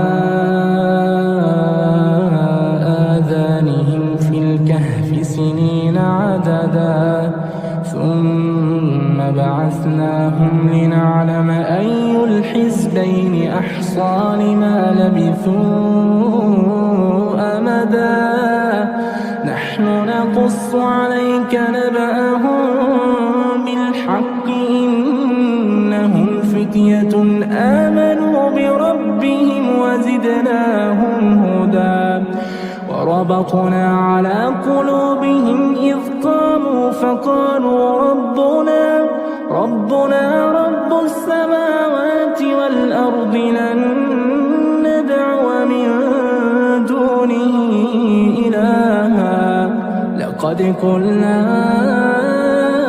إذا شططا هؤلاء قومنا اتخذوا من دونه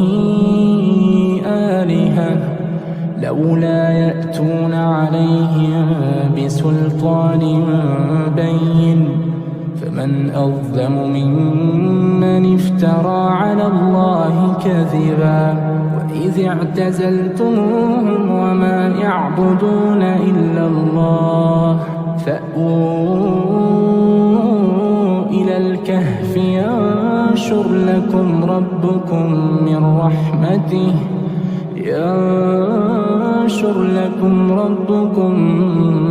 رحمته ويهيئ لكم من أمركم مرفقا وترى الشمس إذا طلعت تزاور عن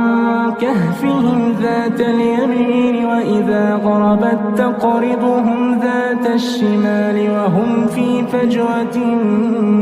منه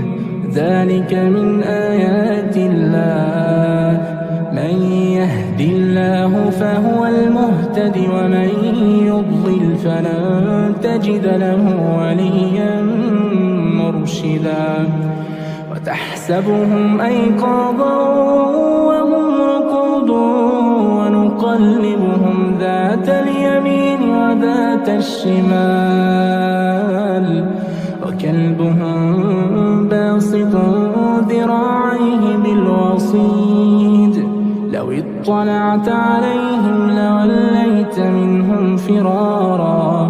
لو اطلعت عليهم لوليت منهم فرارا ولملئت منهم رعبا وكذلك بعثناهم ليتساءلوا بينهم قال قائل منهم كم لبثتم قالوا لبثنا يوما أو بعض يوم قالوا ربكم أعلم بما لبثتم فبعثوا أحدكم بورقكم هذه إلى المدينة فلينظر أيها أزكى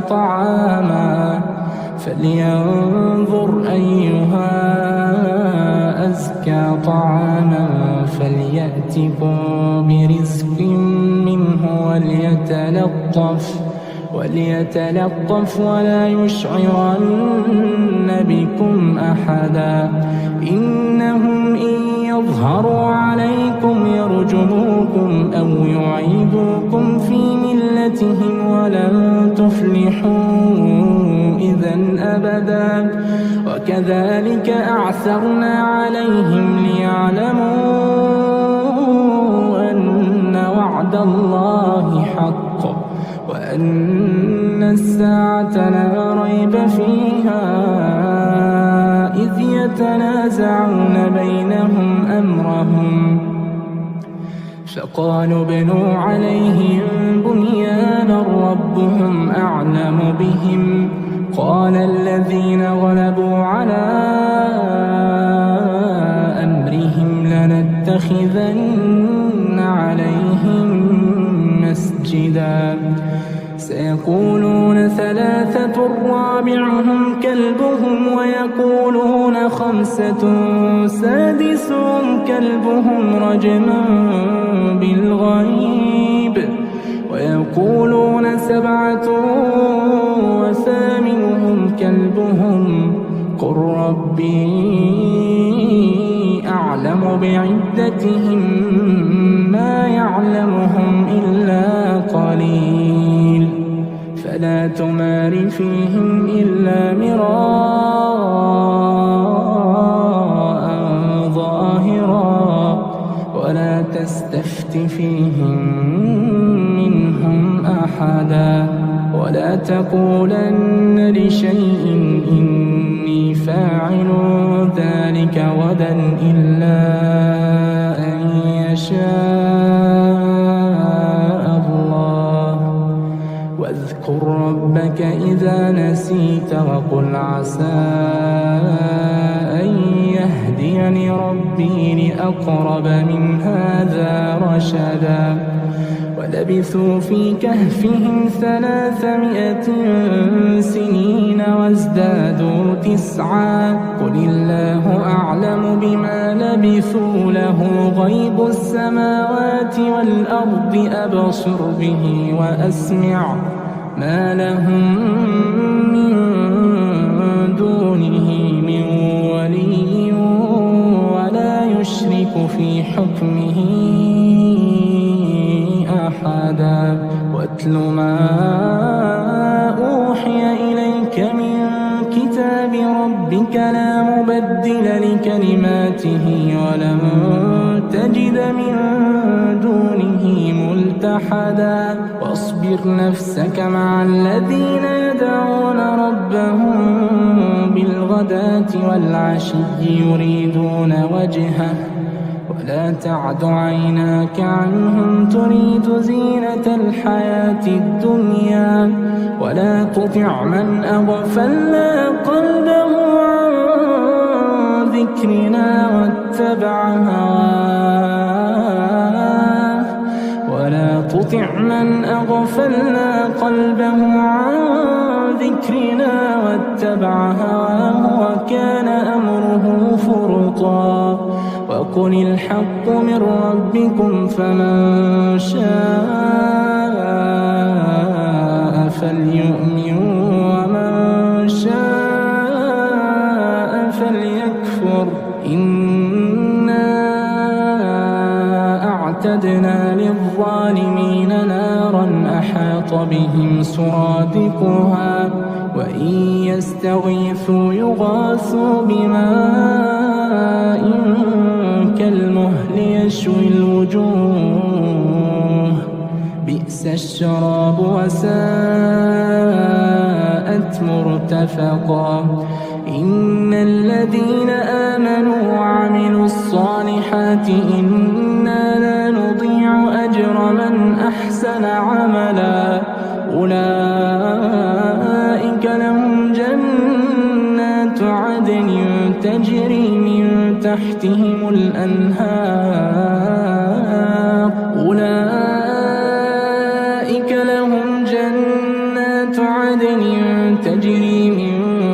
تحتهم الأنهار يحلون فيها من أساور من ذهب ويلبسون ثيابا خضرا من سندس واستبرق متكئين فيها على الأرائك نعم الثواب وحسنت مرتفقا واضرب لهم مثل الرجلين جعلنا لأحدهما جنتين من أعناب وحففناهما بنخل وجعلنا بينهما زرعا كلتا الجنتين آتت أكلها ولم تظلم منه شيئا وفجرنا خلالهما نهرا وكان له ثمر فقال لصاحبه وهو يحاوره أنا أكثر منك مالا وأعز نفرا ودخل جنته وهو ظالم لنفسه قال ما أظن أن تبيد هذه أبدا وما أظن الساعة قائمة ولئن رددت إلى ربي لأجدن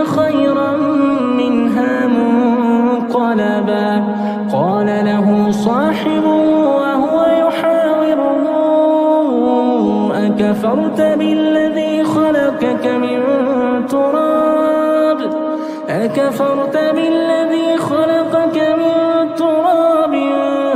ثم من نطفة ثم سواك رجلا لكن هو الله ربي ولا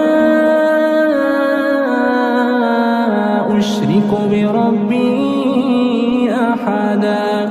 ولولا إذ دخلت جنتك قلت ما شاء الله لا قوة إلا بالله إن ترني أنا أقل منك مالا وولدا فعسى ربي أن يؤتيني خيرا من جنتك ويرسل عليها حسبانا من السماء فتصبح صعيدا زلقا أو يصبح ماؤها غورا فلن تستطيع له طلبا وأحيط بثمره فأصبح يقلب كفيه على ما أنفق فيها وهي خاوية على عروشها ويقول يا ليتني لم أشرك بربي أحدا ولم تكن له فئة ينصرونه من دون الله وما كان منتصرا هنالك الولاية لله الحق هو خير ثوابا وخير عقبا واضرب لهم مثل الحياة الدنيا كماء أنزلناه من السماء فاختلط به نبات الأرض فأصبح هشيما تذروه الرياح وكان الله على كل شيء مقتدرا المال والبنون زينة الحياة الدنيا والباقيات الصالحات خير عند ربك ثوابا وخير أملا ويوم نسير الجبال وترى الأرض بارزة وحشرناهم فلم نغادر منهم أحدا وعرضوا على ربك صفا لقد جئتمونا كما خلقناكم أول مرة بل زعمتم أن لن نجعل لكم موعدا ووضع الكتاب فترى المجرمين مشفقين مما فيه ويقولون يا ويلتنا ما لهذا الكتاب لا يغادر صغيرة ولا كبيرة إلا أحصاها ووجدوا ما عملوا حاضرا ولا يظلم ربك أحدا وإذ قلنا للملائكة اسجدوا لآدم فسجدوا إلا إبليس كان من الجن ففسق عن أمر ربه أفتتخذونه وذريته أولياء من دوني وهم لكم عدو بئس للظالمين بدلا ما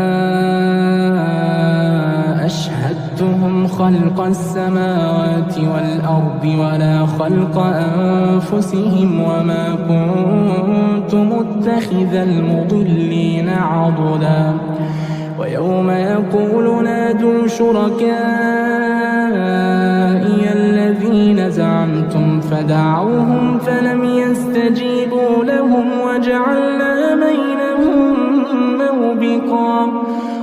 رأى المجرمون النار فظنوا أنهم مواقعوها ولم يجدوا عنها مصرفا ولقد صرفنا في هذا القرآن للناس من كل مثل وكان الإنسان أكثر شيء جدلا وما منع الناس أن يؤمنوا إذ جاءهم الهدى ويستغفروا ربهم إلا أن تأتيهم سنة الأولين أو يأتيهم العذاب قبلا وما نرسل المرسلين إلا مبشرين ومنذرين ويجادل الذين كفروا بالباطل ليدحضوا به الحق واتخذوا آياتي وما أنذروا هزوا ومن أظلم ممن ذكر بآيات ربه فأعرض عنها ونسي ما قدمت يداه إنا جعلنا على قلوبهم أكنة أن يفقهوا وفي آذانهم وقرا وإن تدعوهم إلى الهدى فلن يهتدوا إذا أبدا وربك الغفور ذو الرحمة لو يؤاخذهم بما كسبوا لعجل لهم العذاب بل لهم موعد لن يجدوا من دونه موئلا وتلك القرى أهلكناهم لما ظلموا وجعلنا لمهلكهم موعدا وإذ قال موسى لفتاه لا أبرح حتى أبلغ مجمع البحرين أو أمضي حقبا فلما بلغا مجمع بينهما نسيا حوتهما فاتخذ سبيله في البحر سربا فلما جاوزا قال لفتاه آتنا غداءنا لقد لقينا من سفرنا هذا نصبا قال أرأيت إذ أوينا إلى الصخرة فإني نسيت الحوت وما أنسانيه إلا الشيطان أن أذكره واتخذ سبيله في البحر عجبا قال ذلك ما كنا نبغي فارتدا على آثارهما قصصا فوجدا عبدا من عبادنا آتيناه رحمة من عندنا وعلمناه من لدنا علما قال له موسى هل أتبعك على أن تعلمني مما علمت رشدا قال إنك لن تستطيع معي صبرا وكيف تصبر على ما لم تحط به خبرا قال ستجدني إن شاء الله صابرا ولا أعصي لك أمرا قال فإن اتبعتني فلا تسألني عن شيء حتى أحدث لك منه ذكرا فانطلقا حتى إذا ركبا في السفينة خرقها قال أخرقتها لتغرق أهلها لقد جئت شيئا إمرا قال ألم أقل إنك لن تستطيع معي صبرا قال لا تؤاخذني بما نسيت ولا ترهقني من أمري عسرا. فانطلقا حتى إذا لقيا غلاما فقتله. قال أقتلت نفسا زكية بغير نفس لقد جئت شيئا نكرا. قال ألم أقل لك إنك لن تستطيع معي صبرا. قال إن سألتك عن شيء بعدها فلا تصاحبني قد بلغت من لدني عذرا. فانطلقا حتى إذا أتيا أهل قرية استطعما أهلها فأبوا أن يضيفوهما فوجدا فيها جدارا يريد أن ينقض فأقامه. قال لو شئت لاتخذت عليه أجرا. قال هذا فراق بيني وبينك سأنبئك بتأويل ما لم تستطع عليه صبرا. أما السفينة فكانت لمساكين يعملون في البحر فأردت أن أعيبها وكان وراءهم ملك يأخذ كل سفينة غصبا. وأما الغلام فكان أبواه مؤمنين فخشينا أن يرهقهما طغيانا وكفرا فأردنا أن يبدلهما ربهما خيرا منه زكاة وأقرب رحما.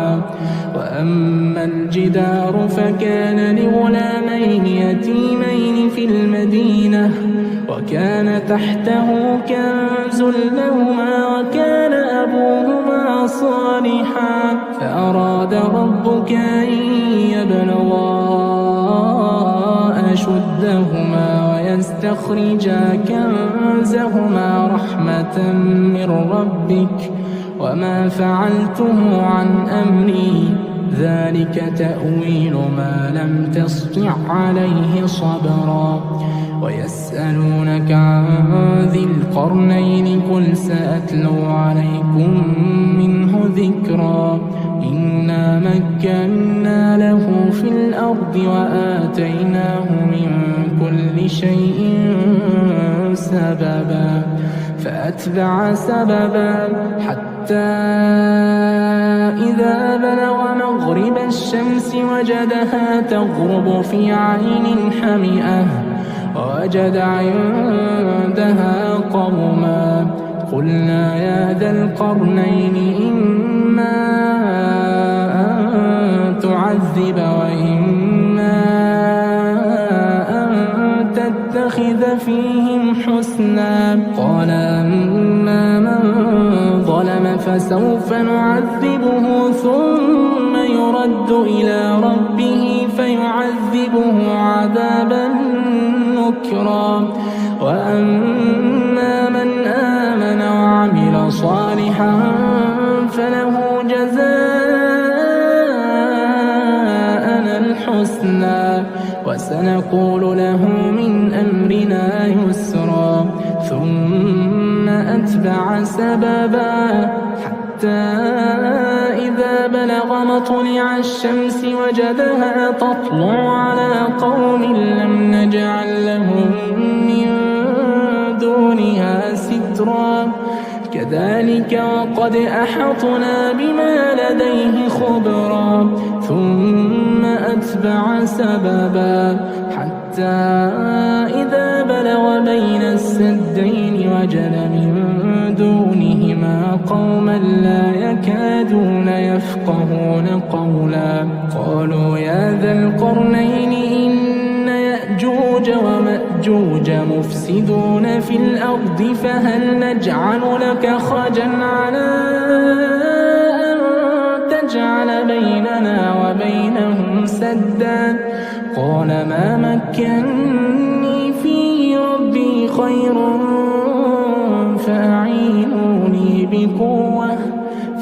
أعينوني بقوة أجعل بينكم وبينهم ردما آتوني زبر الحديد حتى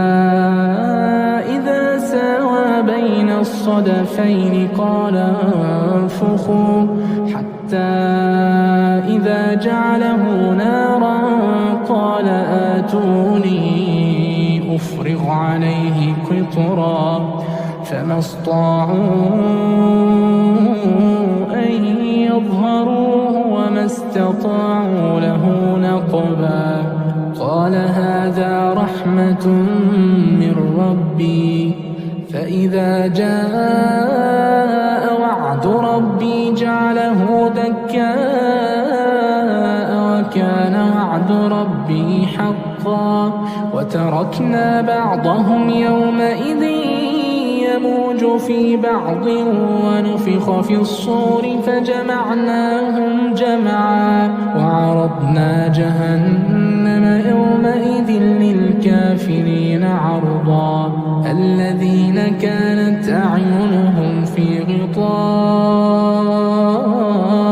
عن ذكري وكانوا لا يستطيعون سمعا أفحسب الذين كفروا أن يتخذوا عبادي من دوني أولياء إنا أعتدنا جهنم للكافرين نزلا قل هل ننبئكم بالأخسرين أعمالا الذين ضل سعيهم في الحياة الدنيا وهم يحسبون أنهم يحسنون صنعا أولئك الذين كفروا بآيات ربهم ولقائه فحبطت أعمالهم فلا نقيم لهم يوم القيامة وزنا ذلك جزاؤهم جهنم بما كفروا واتخذوا آياتي ورسلي هزوا إن الذين آمنوا وعملوا الصالحات كانت لهم جنات الفردوس نزلا خالدين فيها لا يبغون عنها حولا قل لو كان البحر مدادا لكلمات ربي لنفد البحر قبل أن تنفد كلمات ربي ولو جئنا بمثله مددا قل إنما أنا بشر مثلكم يوحى إلي أنما إلهكم إله واحد فمن كان يرجو لقاء ربه فليعمل عملا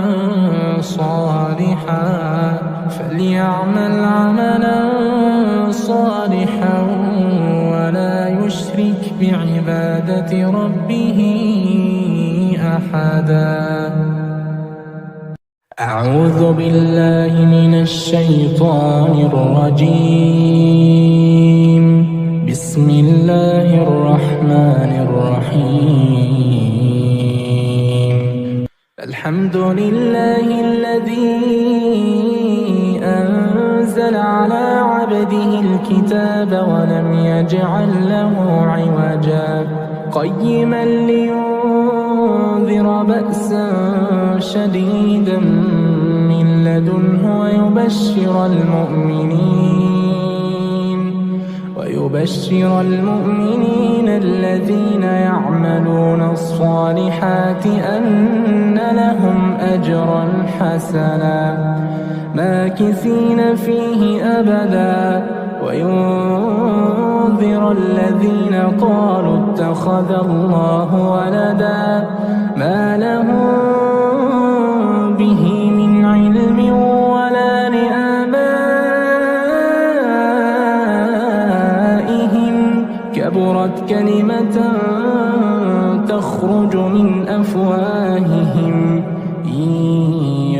يقولون إلا كذبا فلعلك باخع نفسك على آثارهم إن لم يؤمنوا بهذا الحديث أسفا إنا جعلنا ما على الأرض زينة لها لنبلوهم أيهم أحسن عملا وإنا لجاعلون ما عليها صعيدا جرزا أم حسبت أن أصحاب الكهف والرقيم كانوا من آياتنا عجبا إذ أوى الفتية إلى الكهف فقالوا ربنا آتنا من لدنك رحمة وهيئ لنا من أمرنا رشدا فضربنا على آذانهم في الكهف سنين عددا ثم بعثناهم لنعلم أي الحزبين أحصى لما لبثوا أمدا نحن نقص عليك نبأهم بالحق إنهم فتية آمنوا بربهم وزدناهم هدى وربطنا على قلوبهم إذ قاموا فقالوا ربنا رب السماوات والأرض لن ندعو من دونه إلها لقد قلنا إذا شططا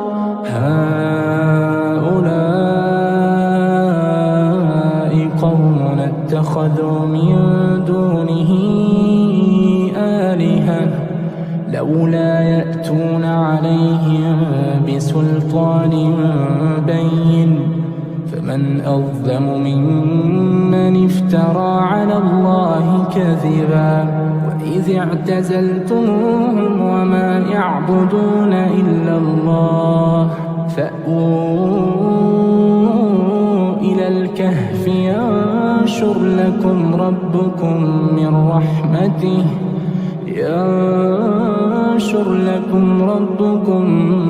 من رحمته ويهيئ لكم من أمركم مرفقا وترى الشمس إذا طلعت تزاور عن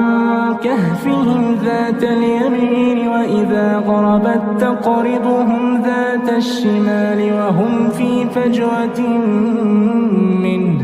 ذلك من آيات الله من يهد الله فهو المهتد ومن يضلل فلن تجد له وليا مرشدا وتحسبهم أيقاظا وهم رقود ونقلبهم ذات اليمين وذات الشمال وكلبهم باسط ذراعيه بالوصيد لو اطلعت عليهم لوليت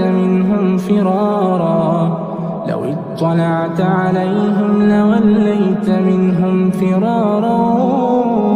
ولملئت منهم رعبا وكذلك بعثناهم ليتساءلوا بينهم قال قائل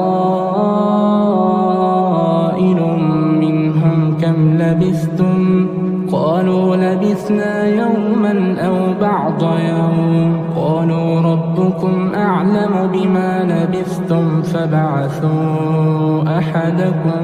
بورقكم هذه إلى المدينة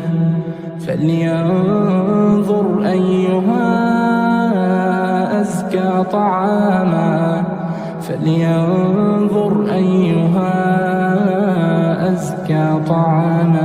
فليأتكم برزق منه وليتلطف ولا يشعرن بكم أحدا إنهم إن يظهروا عليكم يرجموكم أو يعيدوكم في ملتهم ولن تفلحوا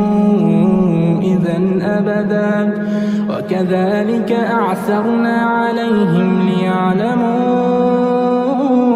أن وعد الله حق وأن الساعة لا ريب فيها إذ يتنازعون بينهم أمرهم فقالوا ابنوا عليهم بنيانا ربهم أعلم بهم قال الذين غلبوا على أمرهم لنتخذن عليهم مسجدا سيقولون ثلاثة رابعهم كلبهم ويقولون خمسة سادسهم كلبهم رجما بالغيب ويقولون سبعة وثامنهم كلبهم قل ربي أعلم بعدتهم ما يعلمهم إلا قليل فلا تمار فيهم إلا مراء ظاهرا ولا تستفت فيهم منهم أحدا ولا تقولن لشيء إني فاعل ذلك غدا إلا أن يشاء الله واذكر ربك إذا نسيت وقل عسى أن يهديني ربي لأقرب من هذا رشدا ولبثوا في كهفهم 300 سنين وازدادوا 9 قل الله أعلم بما لبثوا له غيب السماوات والأرض أبصر به وأسمع ما لهم من دونه من ولي ولا يشرك في حكمه أحدا واتل ما أوحي إليك من كتاب ربك لا مبدل لكلماته ولن تجد من دونه ملتحدا واصبر نفسك مع الذين يدعون ربهم بالغداة والعشي يريدون وجهه ولا تعد عيناك عنهم تريد زينة الحياة الدنيا ولا تطع من أغفلنا قلبه عن ذكرنا واتبع هواه ولا تطع من أغفلنا قلبه عن ذكرنا واتبع هواه وكان أمره فرطا وقل الحق من ربكم فمن شاء فليؤمن ومن شاء فليكفر إنا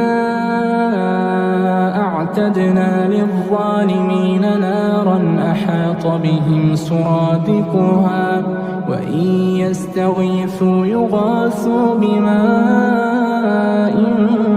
كالمهل يشوي الوجوه بئس الشراب وساءت مرتفقا إن الذين آمنوا وعملوا الصالحات إنا لا نضيع أجر من أحسن عملا أولئك لهم جنات عدن تجري من تحتهم الأنهار أولئك لهم جنات عدن تجري من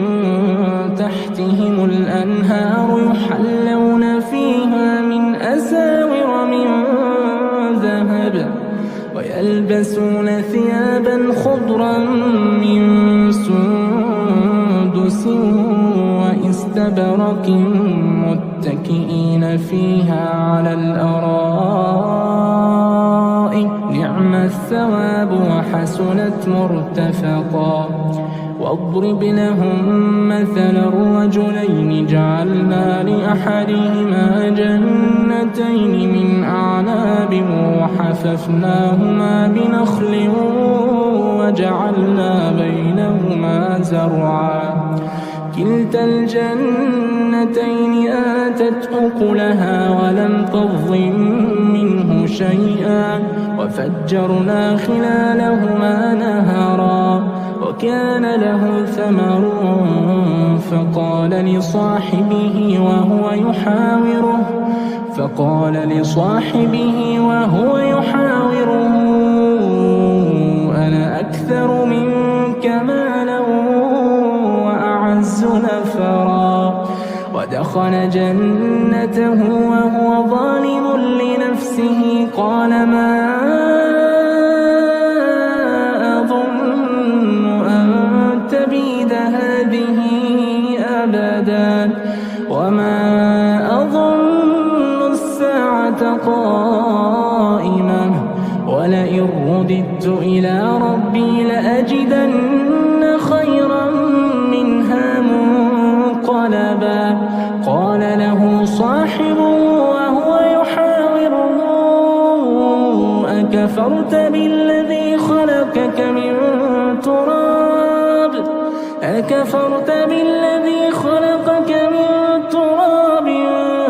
ثم من نطفة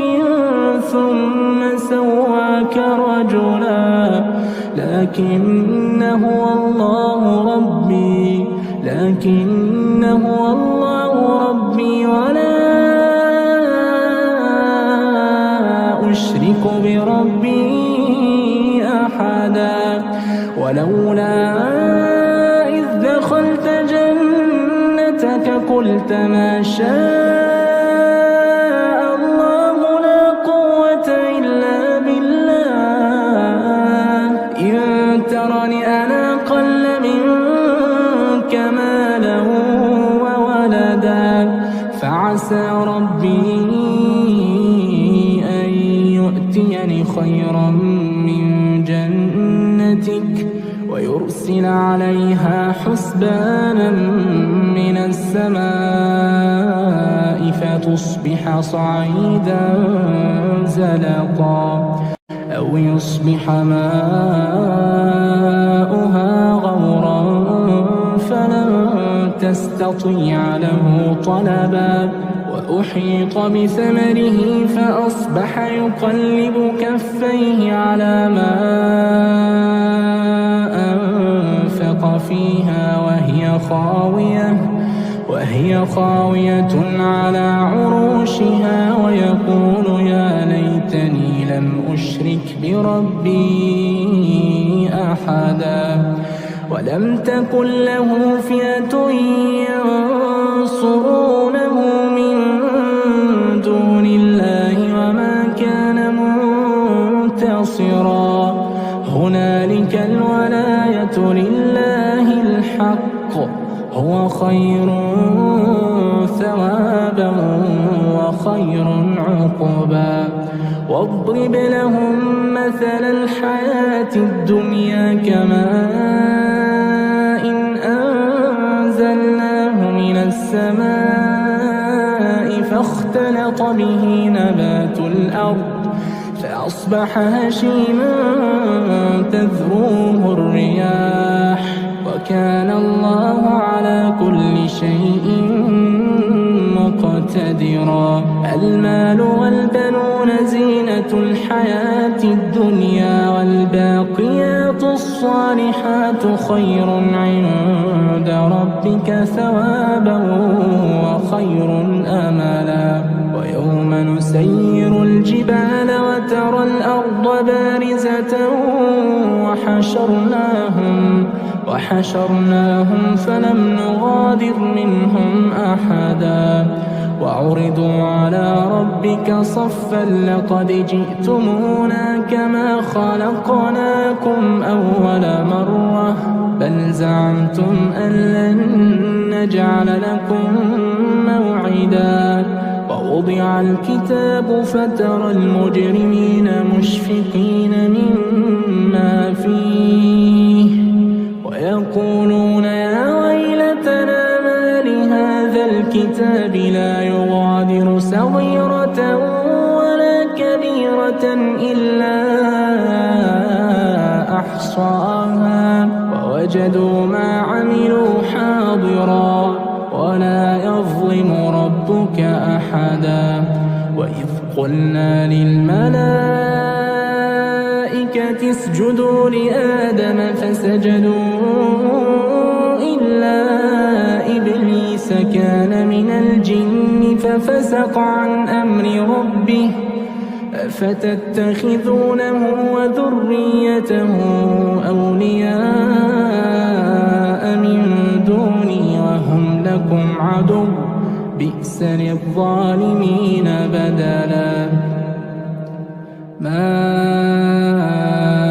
أشهدتهم خلق السماوات والأرض ولا خلق أنفسهم وما كنت متخذ المضلين عضدا ويوم يقول نادوا شركائي الذين زعمتم فدعوهم فلم يستجيبوا لهم وجعلنا بينهم موبقا ورأى المجرمون النار فظنوا أنهم مواقعوها ولم يجدوا عنها مصرفا ولقد صرفنا في هذا القرآن للناس من كل مثل وكان الإنسان أكثر شيء جدلا وما منع الناس أن يؤمنوا إذ جاءهم الهدى ويستغفروا ربهم إلا أن تأتيهم سنة الأولين أو يأتيهم العذاب قبلا وما نرسل المرسلين إلا مبشرين ومنذرين ويجادل الذين كفروا بالباطل ليدحضوا به الحق واتخذوا آياتي وما أنذروا هزوا ومن أظلم ممن ذكر بآيات ربه فأعرض عنها ونسي ما قدمت يداه إنا جعلنا على قلوبهم أكنة أن يفقهوا وفي آذانهم وقرا وإن تدعوهم إلى الهدى فلن يهتدوا إذا أبدا وربك الغفور ذو الرحمة لو يؤاخذهم بما كسبوا لعجل لهم العذاب بل لهم موعد لن يجدوا من دونه موئلا وتلك القرى أهلكناهم لما ظلموا وجعلنا لمهلكهم موعدا وإذ قال موسى لفتاه لا أبرح حتى أبلغ مجمع البحرين أو أمضي حقبا فلما بلغا مجمع بينهما نسيا حوتهما فاتخذ سبيله في البحر سربا فلما جاوزا قال لفتاه آتنا غداءنا لقد لقينا من سفرنا هذا نصبا قال أرأيت إذ أوينا إلى الصخرة الصخرة فإني نسيت الحوت وما أنسانيه إلا الشيطان أن أذكره واتخذ سبيله في البحر عجبا قال ذلك ما كنا نبغي فارتدا على آثارهما قصصا فوجدا عبدا من عبادنا آتيناه رحمة من عندنا وعلمناه من لدنا علما قال له موسى هل أتبعك على أن تعلمني مما علمت رشدا قال إنك لن تستطيع معي صبرا وكيف تصبر على ما لم تحط به خبرا قال ستجدني إن شاء الله صابرا ولا أعصي لك أمرا قال فإن اتبعتني فلا تسألني عن شيء حتى أحدث لك منه ذكرا فانطلقا حتى إذا ركبا في السفينة خرقها قال أخرقتها لتغرق أهلها لقد جئت شيئا إمرا قال ألم أقل إنك لن تستطيع معي صبرا قال لا تؤاخذني بما نسيت ولا ترهقني من أمري عسرا فانطلقا حتى إذا لقيا غلاما فقتله قال أقتلت نفسا زكية بغير نفس لقد جئت شيئا نكرا قال ألم أقل لك إنك لن تستطيع معي صبرا قال إن سألتك عن شيء بعدها فلا تصاحبني قد بلغت من لدني عذرا فانطلقا حتى إذا أتيا أهل قرية استطعما أهلها فأبوا أن يضيفوهما فوجدا فيها جدارا يريد أن ينقض فأقامه قال لو شئت لاتخذت عليه أجرا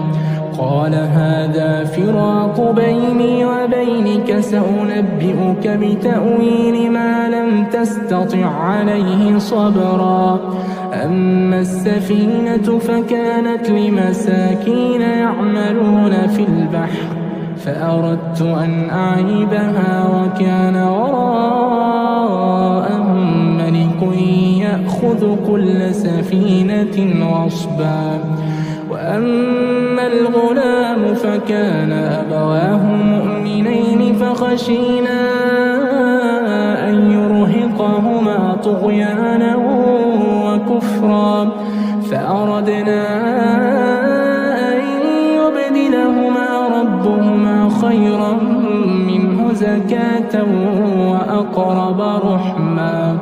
وأما الجدار فكان لغلامين يتيمين في المدينة وكان تحته كنز لهما وكان أبوهما صالحا فأراد ربك أن يبلغا أشدهما ويستخرجا كنزهما رحمة من ربك وما فعلته عن أمري ذلك تأويل ما لم تسطع عليه صبرا ويسألونك عن ذي القرنين قل سأتلو عليكم منه ذكرا إنا مكنا له في الأرض وآتيناه من كل شيء سببا فأتبع سببا حتى إذا بلغ مغرب الشمس وجدها تغرب في عين حمئة ووجد عندها قوما قلنا يا ذا القرنين إما أن تعذب وإما أن تتخذ فيهم حسنا قال أما من ظلم فسوف نعذبه ثم يرد إلى ربه فيعذبه عذابا نكرا وأما من آمن وعمل صالحا فله جزاء الحسنى وسنقول له من أمرنا يسرا ثم أتبع سببا حتى إذا بلغ مطلع الشمس وجدها تطلع على قوم لم نجعل لهم من دونها سترا كذلك وقد أحطنا بما لديه خبرا ثم أتبع سببا حتى إذا بلغ بين السدين وجد من دونهما قوما لا يكادون يفقهون قولا قالوا يا ذا القرنين إن يأجوج ومأجوج مفسدون في الأرض فهل نجعل لك خرجا على أن تجعل بيننا وبينهم سدا قال ما مكني فيه ربي خير فأعينوني بقوة أجعل بينكم وبينهم ردما آتوني زبر الحديد حتى إذا ساوى بين الصدفين قال انفخوا حتى إذا جعله نارا قال آتوني أفرغ عليه قطرا فما استطاعوا أن يظهروه وما استطاعوا له نقبا قال هذا رحمة من ربي فإذا جاء وعد ربي جعله دكاء وكان وعد ربي حقا وتركنا بعضهم يومئذ يموج في بعض ونفخ في الصور فجمعناهم جمعا وعرضنا جهنم يومئذ للكافرين عرضا الذين كانت أعينهم في غطاء عن ذكري وكانوا لا يستطيعون سمعا أفحسب الذين كفروا أن يتخذوا عبادي من دوني أولياء إنا أعتدنا جهنم للكافرين نزلا قل هل ننبئكم بالأخسرين أعمالا الذين ضل سعيهم في الحياة الدنيا وهم يحسبون أنهم يحسنون صنعا أولئك الذين كفروا بآيات ربهم ولقائه فحبطت أعمالهم فلا نقيم لهم يوم القيامة وزنا ذلك جزاؤهم جهنم بما كفروا واتخذوا آياتي ورسلي هزوا إن الذين آمنوا وعملوا الصالحات كانت لهم جنات الفردوس نزلا خالدين فيها لا يبغون عنها حولا كان البحر مدادا لكلمات ربي لنفد البحر قبل أن تنفد كلمات ربي ولو جئنا بمثله مددا قل إنما أنا بشر مثلكم يوحى إلي أنما إلهكم إله واحد فمن كان يرجو لقاء ربه فليعمل عملا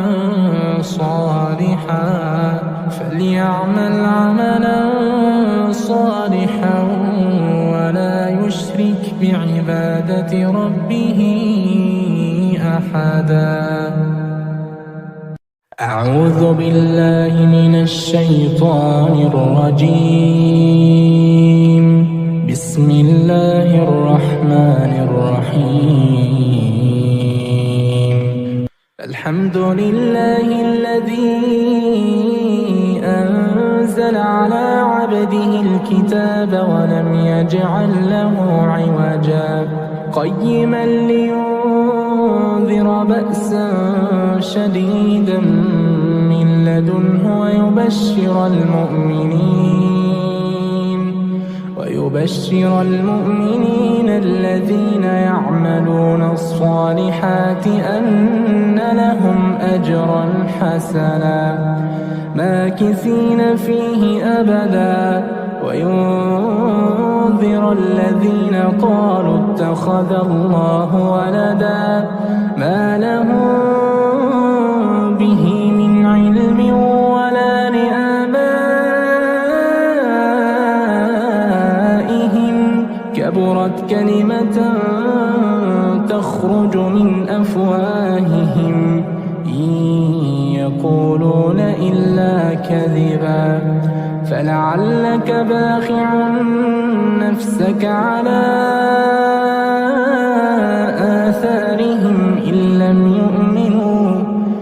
لم يؤمنوا بهذا الحديث أسفا إنا جعلنا ما على الأرض زينة لها لنبلوهم أيهم أحسن عملا وإنا لجاعلون ما عليها صعيدا جرزا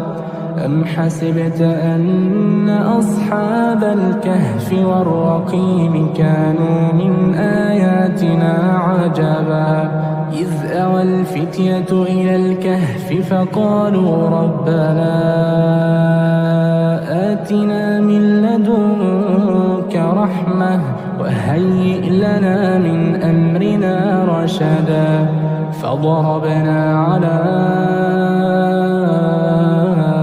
آذانهم في الكهف سنين عددا ثم بعثناهم لنعلم أي الحزبين أحصى لما لبثوا أمدا نحن نقص عليك نبأهم بالحق إنهم فتية آمنوا بربهم وزدناهم هدى وربطنا على قلوبهم إذ قاموا فقالوا ربنا رب السماوات والأرض لن ندعو من دونه إلها لقد قلنا إذا شططا هؤلاء قومنا اتخذوا من دونه آلهة لولا يأتون عليهم بسلطان بين فمن أظلم ممن افترى على الله كذبا وإذ اعتزلتموهم وما يعبدون إلا الله فأووا إلى الكهف ينشر لكم ربكم من رحمته ينشر لكم ربكم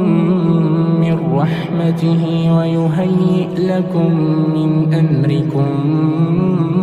مرفقا وترى الشمس إذا طلعت تزاور عن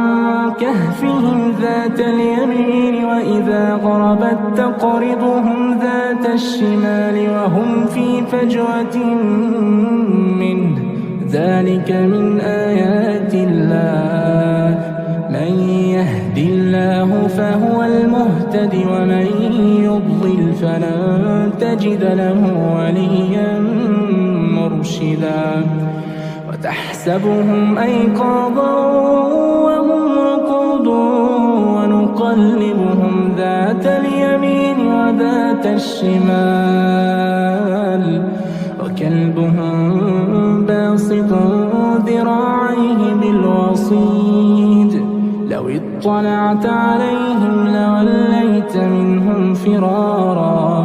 لو اطلعت عليهم لوليت منهم فرارا ولملئت منهم رعبا وكذلك بعثناهم ليتساءلوا بينهم قال قائل منهم كم لبثتم قالوا لبثنا يوما أو بعض يوم قالوا ربكم أعلم بما لبثتم فبعثوا أحدكم بورقكم هذه إلى المدينة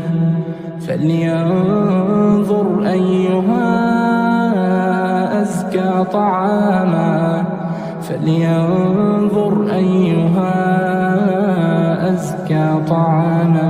فليأتكم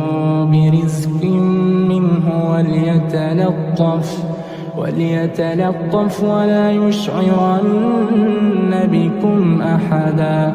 إنهم إن يظهروا عليكم يرجموكم أو يعيدوكم في ملتهم ولن تفلحوا إذا أبدا وكذلك أعثرنا عليهم ليعلموا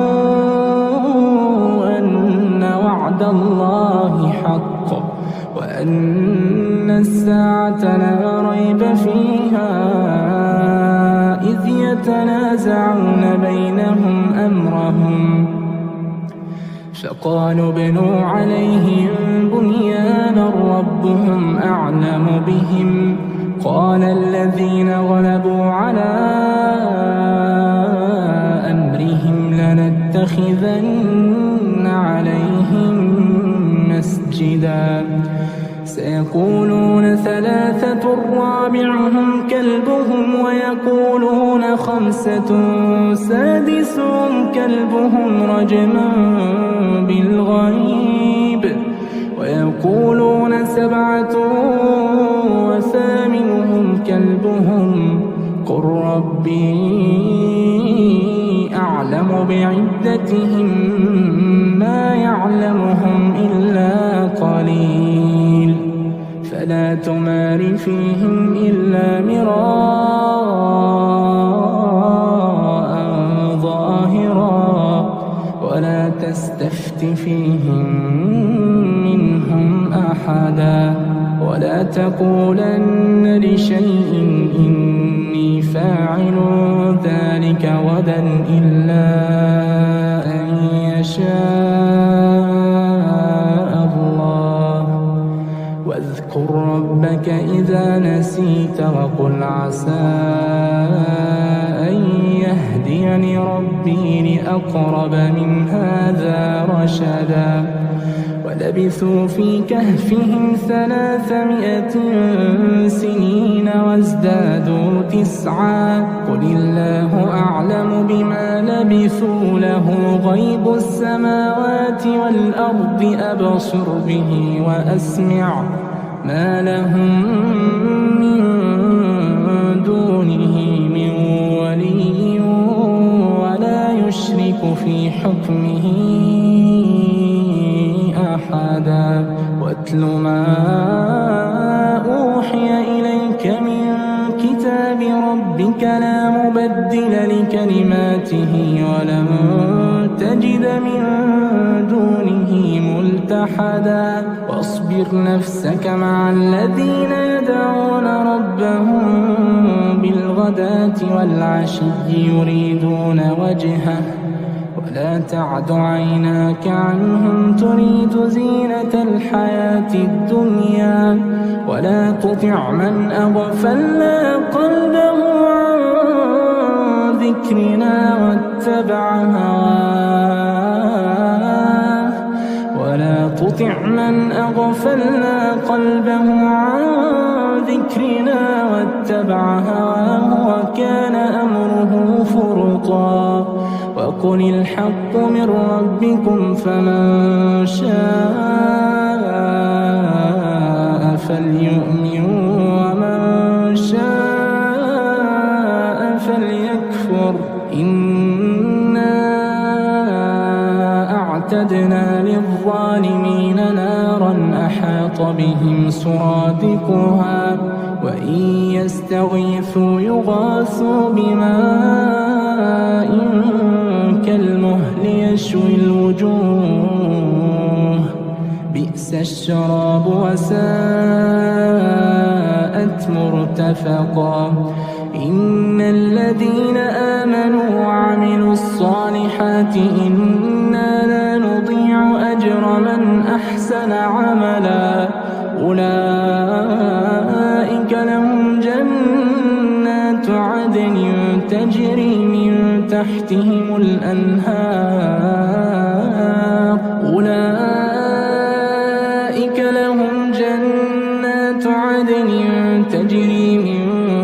تحتهم الأنهار يحلون فيها من أساور من ذهب ويلبسون ثيابا خضرا من سندس واستبرق متكئين فيها على الأرائك نعم الثواب وحسنت مرتفقا واضرب لهم مثل الرجلين جعلنا لأحدهما جنتين من أعناب وحففناهما بنخل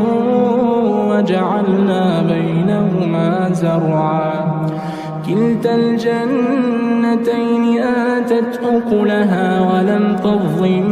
منه شيئا وفجرنا خلالهما نهرا وكان له ثمر فقال لصاحبه وهو يحاوره أنا أكثر منك مالا وأعز نفرا ودخل جنته وهو ظالم لنفسه قال ما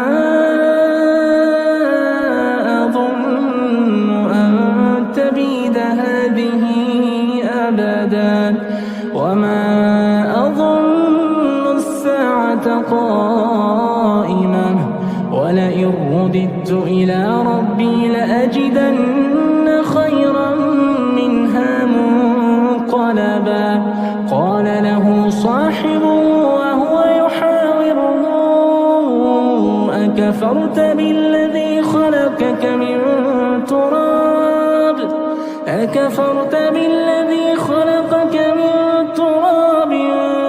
ثم من نطفة ثم سواك رجلا لكن هو الله ربي ولا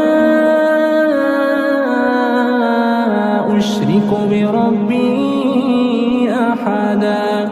ولولا إذ دخلت جنتك قلت ما شاء الله لا قوة إلا بالله إن ترني أنا أقل منك مالا وولدا فعسى ربي أن يؤتيني خيرا من جنتك ويرسل عليها حسبانا من السماء فتصبح صعيدا زلقا أو يصبح ماؤها غورا فلن تستطيع له طلبا وأحيط بثمره فأصبح يقلب كفيه على ما أنفق فيها وهي خاوية على عروشها ويقول يا ليتني لم أشرك بربي أحدا ولم تكن له فئة ينصرونه من دون الله وما كان منتصرا هنالك الولاية لله الحق هو خير ثوابا وخير عقبا واضرب لهم مثل الحياة الدنيا كماء أنزلناه من السماء فاختلط به نبات الأرض فأصبح هشيما تذروه الرياح وكان الله على كل شيء مقتدرا المال والبنون زينة الحياة الدنيا والباقيات الصالحات خير عند ربك ثوابا وخير أملا ويوم نسير الجبال وترى الأرض بارزة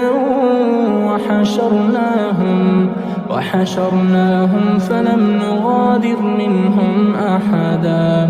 وعرضوا على ربك صفا لقد جئتمونا كما خلقناكم أول مرة بل زعمتم أن لن نجعل لكم موعدا ووضع الكتاب فترى المجرمين مشفقين مما فيه ويقولون يا ويلتنا ما لهذا الكتاب لا يغادر صغيرة ولا كبيرة إلا أحصاها ووجدوا ما عملوا حاضرا ولا يظلم ربك أحدا وإذ قلنا للملائكة اسجدوا لآدم فسجدوا إلا إبليس كان من الجن ففسق عن أمر ربه أفتتخذونه وذريته أولياء من دوني وهم لكم عدو بئس للظالمين بدلا ما أشهدتهم خلق السماوات والأرض ولا خلق أنفسهم وما كنت متخذ المضلين عضدا ويوم يقول نادوا شركائي الذين زعمتم فدعوهم فلم يستجيبوا لهم وجعلنا بينهم موبقا ورأى المجرمون النار فظنوا أنهم مواقعوها ولم يجدوا عنها مصرفا ولقد صرفنا في هذا القرآن للناس من كل مثل وكان الإنسان أكثر شيء جدلا وما منع الناس أن يؤمنوا إذ جاءهم الهدى ويستغفروا ربهم إلا أن تأتيهم سنة الأولين أو يأتيهم العذاب قبلا وما نرسل المرسلين إلا مبشرين ومنذرين ويجادل الذين كفروا بالباطل ليدحضوا به الحق واتخذوا آياتي وما أنذروا هزوا ومن أظلم ممن ذكر بآيات ربه فأعرض عنها ونسي ما قدمت يداه إنا جعلنا على قلوبهم أكنة أن يفقهوا وفي آذانهم وقرا وإن تدعوهم إلى الهدى فلن يهتدوا إذا أبدا وربك الغفور ذو الرحمة لو يؤاخذهم بما كسبوا لعجل لهم العذاب بل لهم موعد لن يجدوا من دونه موئلا وتلك القرى أهلكناهم لما ظلموا وجعلنا لمهلكهم موعدا وإذ قال موسى لفتاه لا أبرح حتى أبلغ مجمع البحرين أو أمضي حقبا فلما بلغا مجمع بينهما نسيا حوتهما فاتخذ سبيله في البحر سربا فلما جاوزا قال لفتاه آتنا غداءنا لقد لقينا من سفرنا هذا نصبا قال أرأيت إذ أوينا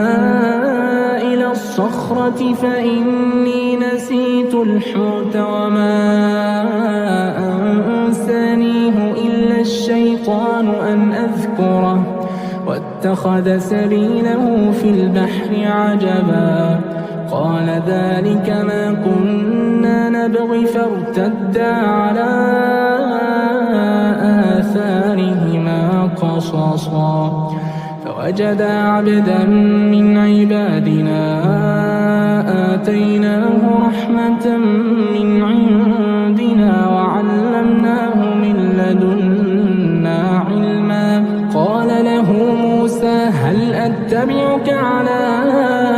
أن تعلمني مما علمت رشدا قال إنك لن تستطيع معي صبرا وكيف تصبر على ما لم تحط به خبرا قال ستجدني إن شاء الله صابرا ولا أعصي لك أمرا قال فإن اتبعتني فلا تسألني عن شيء حتى أحدث لك منه ذكرا فانطلقا حتى إذا ركبا في السفينة خرقها قال أخرقتها لتغرق أهلها لقد جئت شيئا إمرا قال ألم أقل إنك لن تستطيع معي صبرا قال لا تؤاخذني بما نسيت ولا ترهقني من أمري عسرا فانطلقا حتى إذا لقيا غلاما فقتله قال أقتلت نفسا زكية بغير نفس لقد جئت شيئا نكرا قال ألم أقل لك إنك لن تستطيع معي صبرا قال إن سألتك عن شيء بعدها فلا تصاحبني قد بلغت من لدني عذرا فانطلقا حتى إذا أتيا أهل قرية قرية استطعما أهلها فأبوا أن يضيفوهما فوجدا فيها جدارا يريد أن ينقض فأقامه قال لو شئت لاتخذت عليه أجرا قال هذا فراق بيني وبينك سأنبئك بتأويل ما لم تستطع عليه صبرا أما السفينة فكانت لمساكين يعملون في البحر فأردت أن أعيبها وكان وراءهم ملك يأخذ كل سفينة غصبا وأما الغلام فكان أبواه مؤمنين فخشينا أن يرهقهما طغيانا وكفرا فأردنا أن يبدلهما ربهما خيرا منه زكاة وأقرب رحما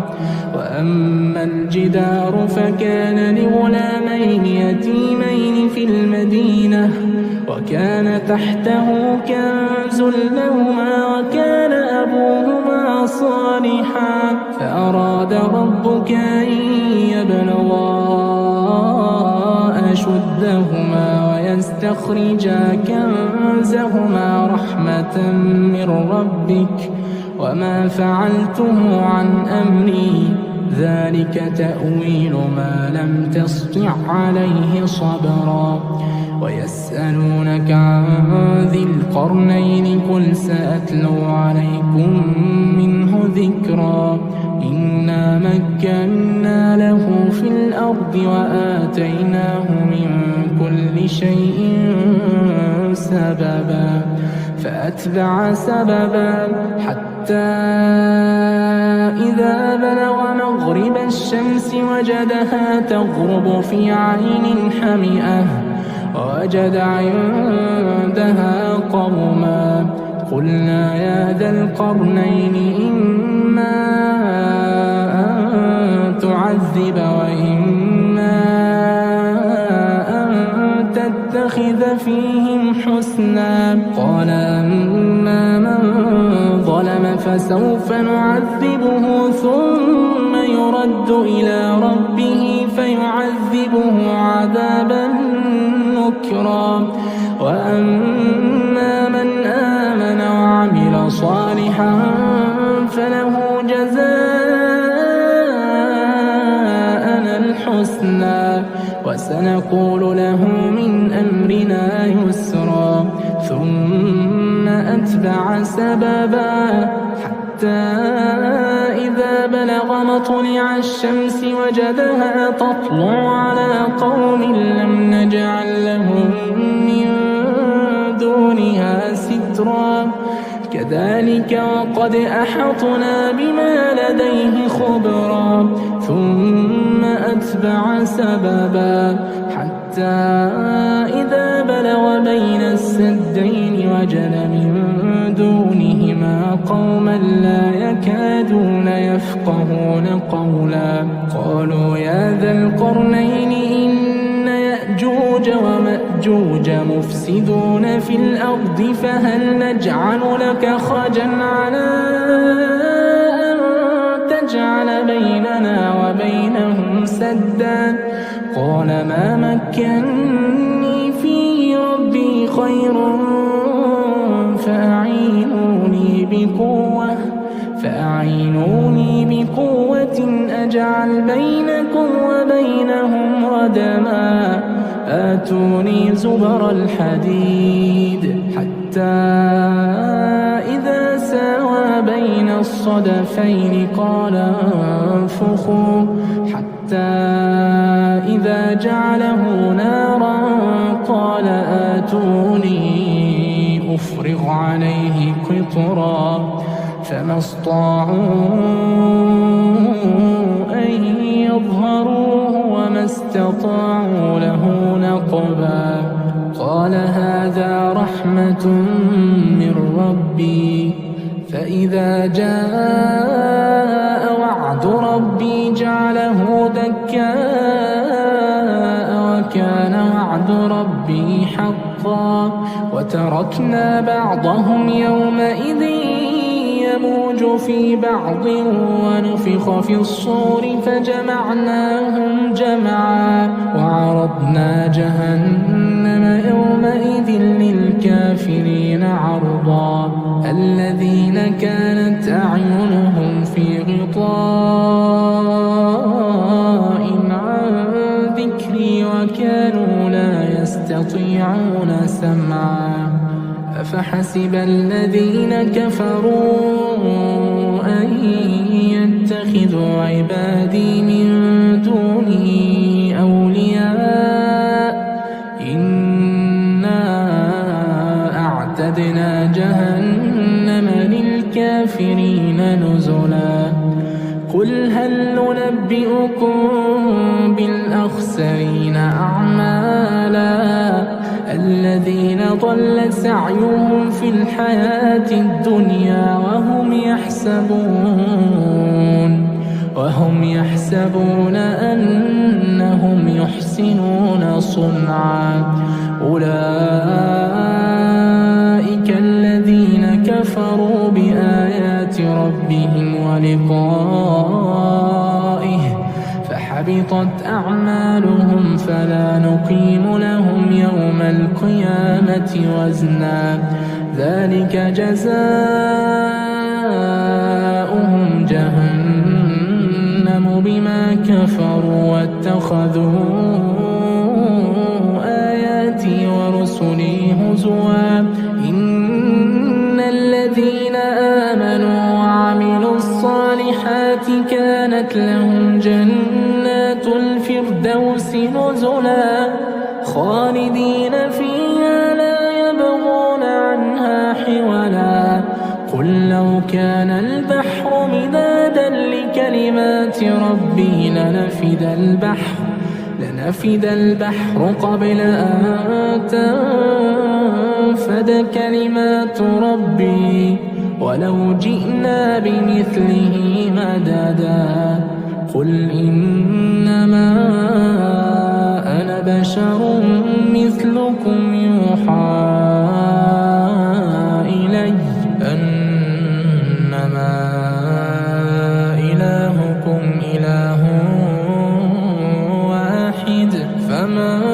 كان يرجو لقاء ربه فليعمل عملا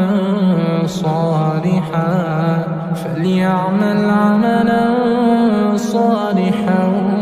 ولا يشرك بعبادة ربه أحدا أعوذ بالله من الشيطان الرجيم بسم الله الرحمن الرحيم الحمد لله الذي أنزل على عبده الكتاب ولم يجعل له عوجا قيما لينذر بأسا شديدا من لدنه ويبشر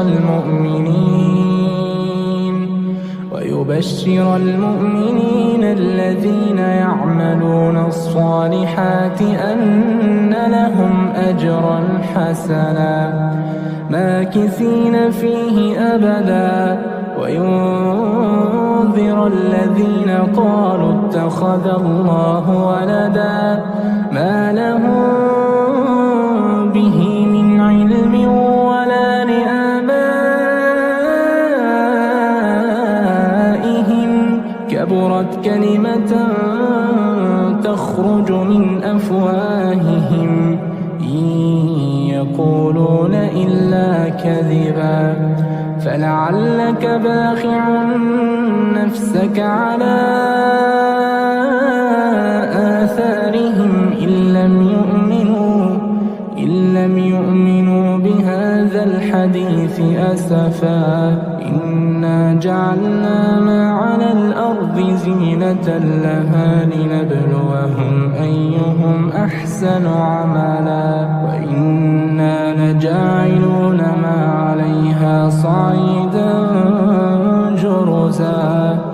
أم حسبت أن أصحاب الكهف والرقيم كانوا من آياتنا عجبا إذ أوى الفتية إلى الكهف فقالوا ربنا آتنا من لدنك رحمة وهيئ لنا من أمرنا رشدا فضربنا على آذانهم في الكهف سنين عددا ثم بعثناهم لنعلم أي الحزبين أحصى لما لبثوا أمدا نحن نقص عليك نبأهم بالحق إنهم فتية آمنوا بربهم وزدناهم هدى وربطنا على قلوبهم إذ قاموا فقالوا ربنا رب السماوات والأرض لن ندعو من دونه إلها لقد قلنا إذا شططا هؤلاء قومنا اتخذوا من دونه آلهة لولا يأتون عليهم بسلطان بين فمن أظلم ممن افترى على الله كذبا وإذ اعتزلتموهم وما يعبدون إلا الله فأووا إلى الكهف ينشر لكم ربكم من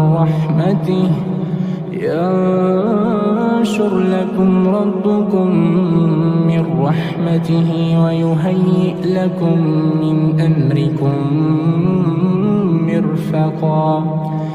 وترى الشمس إذا طلعت تزاور عن كهفهم ذات اليمين وإذا غربت تقرضهم ذات الشمال وهم في فجوة منه ذلك من آيات الله من يهد الله فهو المهتد ومن يضلل فلن تجد له وليا مرشدا وتحسبهم أيقاظا وهم رقود ونقلبهم ذات اليمين وذات الشمال وكلبهم باسط ذراعيه بالوصيد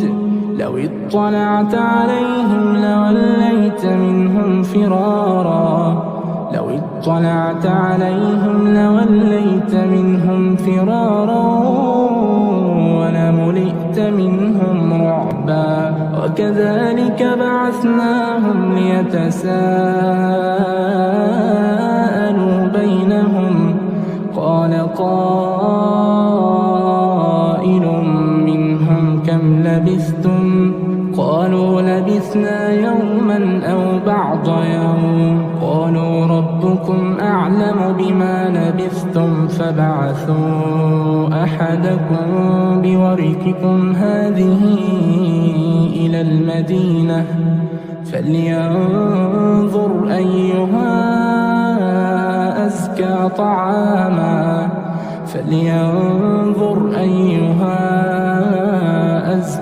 طعاما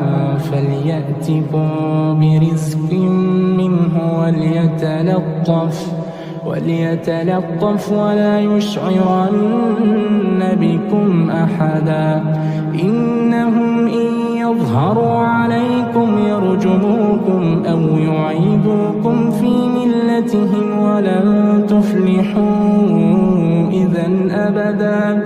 وكذلك أعثرنا عليهم ليعلموا أن وعد الله حق وأن الساعة لا ريب فيها إذ يتنازعون بينهم أمرهم فقالوا ابنوا عليهم بنيانا ربهم ربهم أعلم بهم قال الذين غلبوا على أمرهم لنتخذن عليهم مسجدا سيقولون ثلاثة رابعهم كلبهم ويقولون خمسة سادسهم كلبهم رجما بالغيب ويقولون سبعة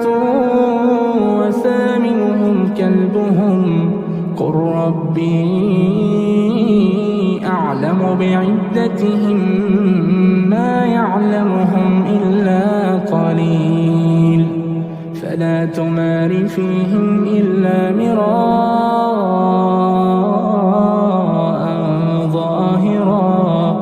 ولا تستفت فيهم منهم أحدا ولا تقولن لشيء إني فاعل ذلك غدا إلا أن يشاء الله واذكر ربك إذا نسيت وقل عسى أن يهديني ربي لأقرب من هذا رشدا ولبثوا في كهفهم 300 سنين وازدادوا 9 قل الله أعلم بما لبثوا له غيب السماوات والأرض أبصر به وأسمع ما لهم من دونه من ولي ولا يشرك في حكمه أحدا واتل ما أوحي إليك من كتاب ربك لا مبدل لكلماته ولن تجد من دونه ملتحدا واصبر نفسك مع الذين يدعون ربهم بالغداة والعشي يريدون وجهه ولا تعد عيناك عنهم تريد زينة الحياة الدنيا ولا تطع من أغفلنا قلبه عن ذكرنا واتبع هواه ولا تطع من أغفلنا قلبه عن ذكرنا واتبع هواه وكان أمره فرطا وقل الحق من ربكم فمن شاء فليؤمن ومن شاء فليكفر إنا أعتدنا للظالمين نارا أحاط بهم سرادقها وإن يستغيثوا يغاثوا بماء كالمهل يشوي الوجوه بئس الشراب وساءت مرتفقا إن الذين آمنوا وعملوا الصالحات إنا لا نضيع أجر من أحسن عملا أولئك لهم جنات عدن تجري من تحتهم الأنهار أولئك لهم جنات عدن تجري من تحتهم الأنهار يحلون فيها من أساور من ذهب ويلبسون ثيابا خضرا من سندس واستبرق متكئين فيها على الأرائك نعم الثواب وحسنت مرتفقا واضرب لهم مثل الرجلين جعلنا لأحدهما جنتين من أعناب وحففناهما بنخل وجعلنا بينهما زرعا كلتا الجنتين آتت أكلها ولم تظلم منه شيئا وفجرنا خلالهما نهرا كان له ثمر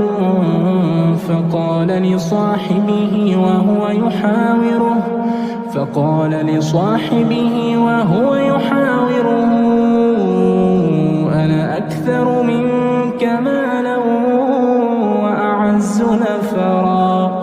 ودخل جنته وهو ظالم لنفسه قال ما أظن أن تبيد هذه أبدا وما أظن الساعة قائمة ولئن رددت إلى ربي لأجدن خيرا منها منقلبا قال له صاحبه وهو يحاوره أكفرت بالذي خلقك من تراب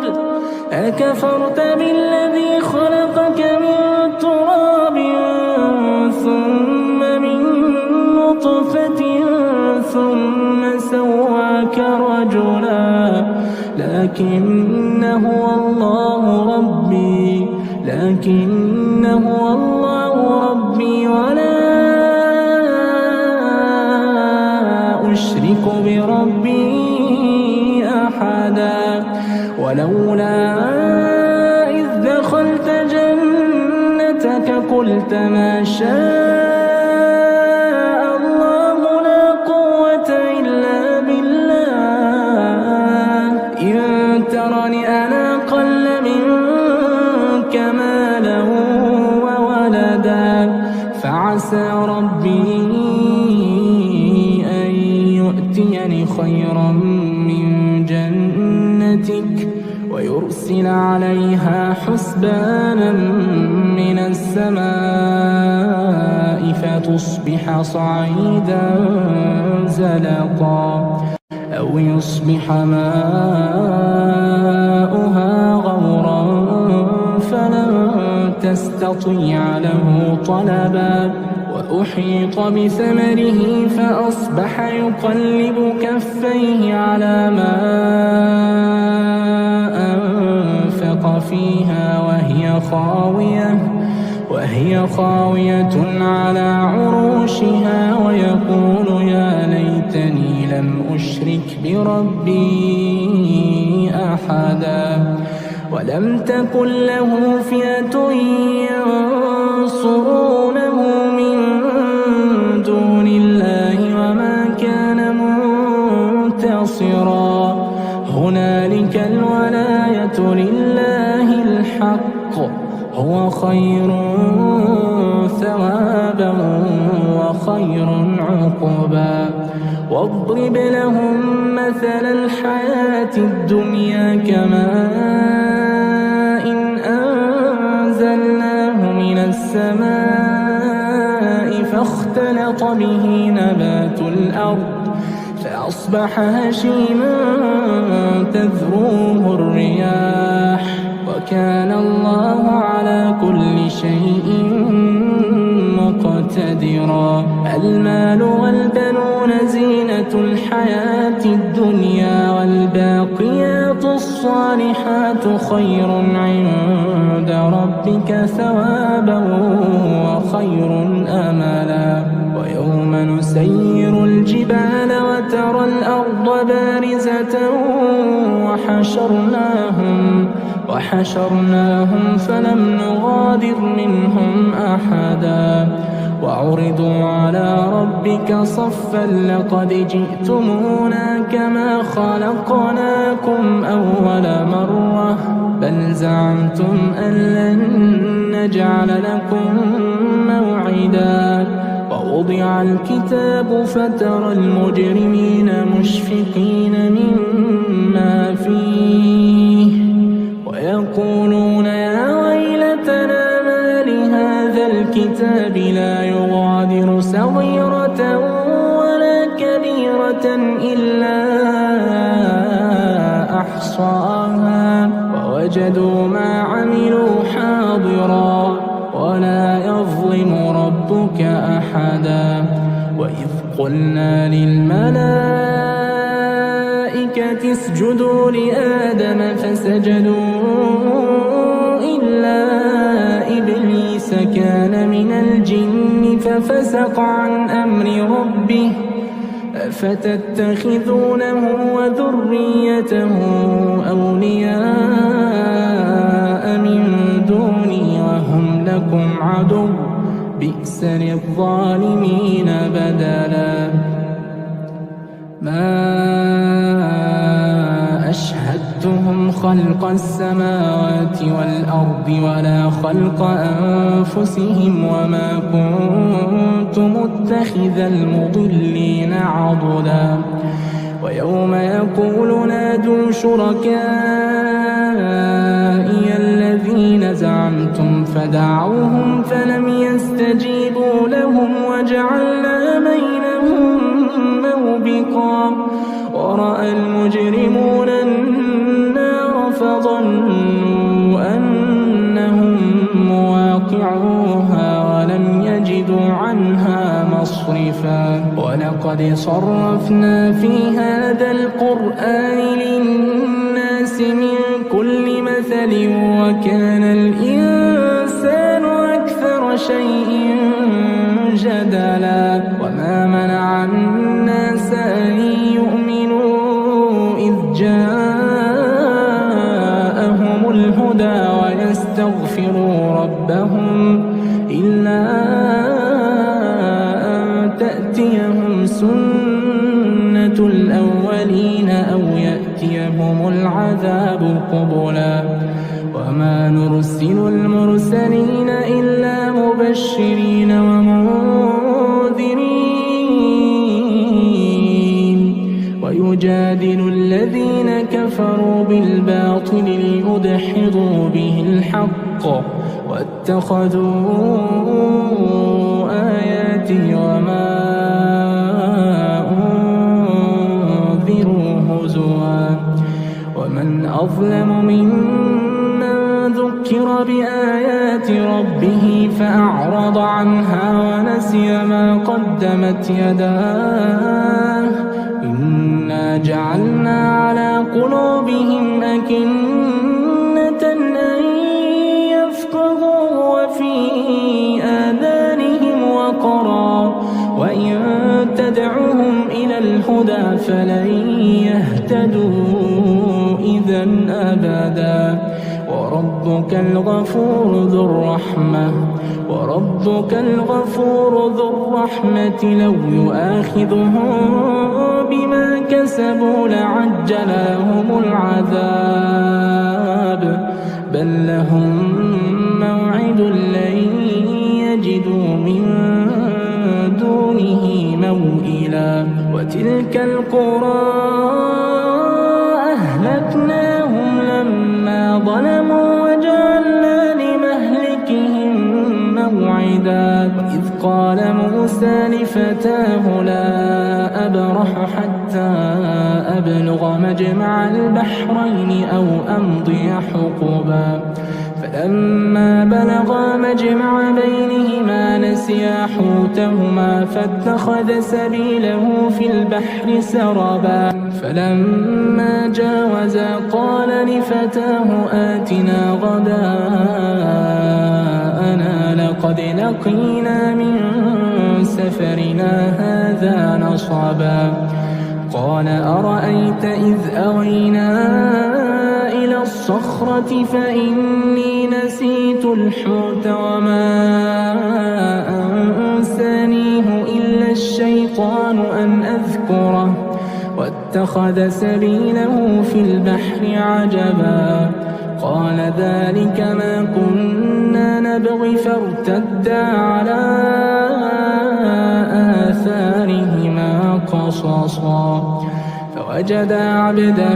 من عبادنا آتيناه رحمة من عندنا وعلمناه من لدنا علما قال له موسى هل أتبعك على أن تعلمني مما علمت رشدا قال إنك لن تستطيع معي صبرا وكيف تصبر على ما لم تحط به خبرا قال ستجدني إن شاء الله صابرا ولا أعصي لك أمرا قال فإن اتبعتني فلا تسألني عن شيء حتى أحدث لك منه ذكرا فانطلقا حتى إذا ركبا في السفينة خرقها قال أخرقتها لتغرق أهلها لقد جئت شيئا إمرا قال ألم أقل إنك لن تستطيع معي صبرا قال لا تؤاخذني بما نسيت ولا ترهقني من أمري عسرا فانطلقا حتى إذا لقيا غلاما فقتله قال أقتلت نفسا زكية بغير نفس لقد جئت شيئا نكرا قال ألم أقل لك إنك لن تستطيع معي صبرا قال إن سألتك عن شيء بعدها فلا تصاحبني قد بلغت من لدني عذرا فانطلقا حتى إذا أتيا أهل قرية استطعما أهلها فأبوا أن يضيفوهما فوجدا فيها جدارا يريد أن ينقض فأقامه قال لو شئت لاتخذت عليه أجرا قال هذا فراق بيني وبينك سأنبئك بتأويل ما لم تستطع عليه صبرا أما السفينة فكانت لمساكين يعملون في البحر فأردت أن أعيبها وكان وراءهم ملك يأخذ كل سفينة غصبا وأما الغلام فكان أبواه مؤمنين فخشينا أن يرهقهما طغيانا وكفرا فأردنا أن يبدلهما ربهما خيرا منه زكاة وأقرب رحما وأما الجدار فكان لغلامين يتيمين في المدينة وكان تحته كنز لهما وكان أبوهما صالحا فأراد ربك أن يبلغا أشدهما ويستخرجا كنزهما رحمة من ربك وما فعلته عن أمري ذلك تأويل ما لم تسطع عليه صبرا ويسألونك عن ذي القرنين قل سأتلو عليكم منه ذكرا إنا مكنا له في الأرض وآتيناه من كل شيء سببا فأتبع سببا حتى إذا بلغ مغرب الشمس وجدها تغرب في عين حمئة ووجد عندها قوما قلنا يا ذا القرنين إما أن تعذب وإما أن تتخذ فيهم حسنا قال أما من ظلم فسوف نعذبه ثم يرد إلى ربه فيعذبه عذابا نكرا وأما من آمن وعمل صالحا فله جزاء الحسنى وسنقول له من أمرنا يسرا ثم أتبع سببا حتى إذا بلغ مطلع الشمس وجدها تطلع على قوم لم نجعل لهم من دونها سترا كذلك وقد أحطنا بما لديه خبرا ثم أتبع سببا حتى إذا بلغ بين السدين وجد من دونهما قوما لا يكادون يفقهون قولا قالوا يا ذا القرنين إن يأجوج ومأجوج مفسدون في الأرض فهل نجعل لك خرجا على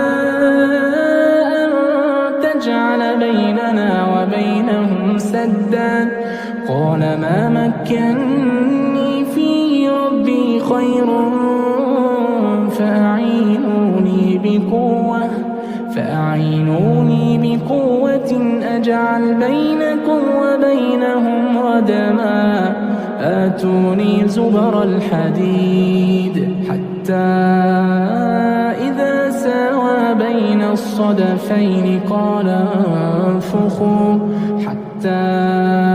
إذا جعله نارا قال آتوني أفرغ عليه قطرا فما استطاعوا أن يظهروه وما استطاعوا له نقبا قال هذا رحمة من ربي فإذا جاء وعد ربي جعله دكاء وكان وعد ربي حقا وتركنا بعضهم يومئذ يموج في بعض ونفخ في الصور فجمعناهم جمعا وعرضنا جهنم يومئذ للكافرين عرضا الذين كانت أعينهم في غطاء عن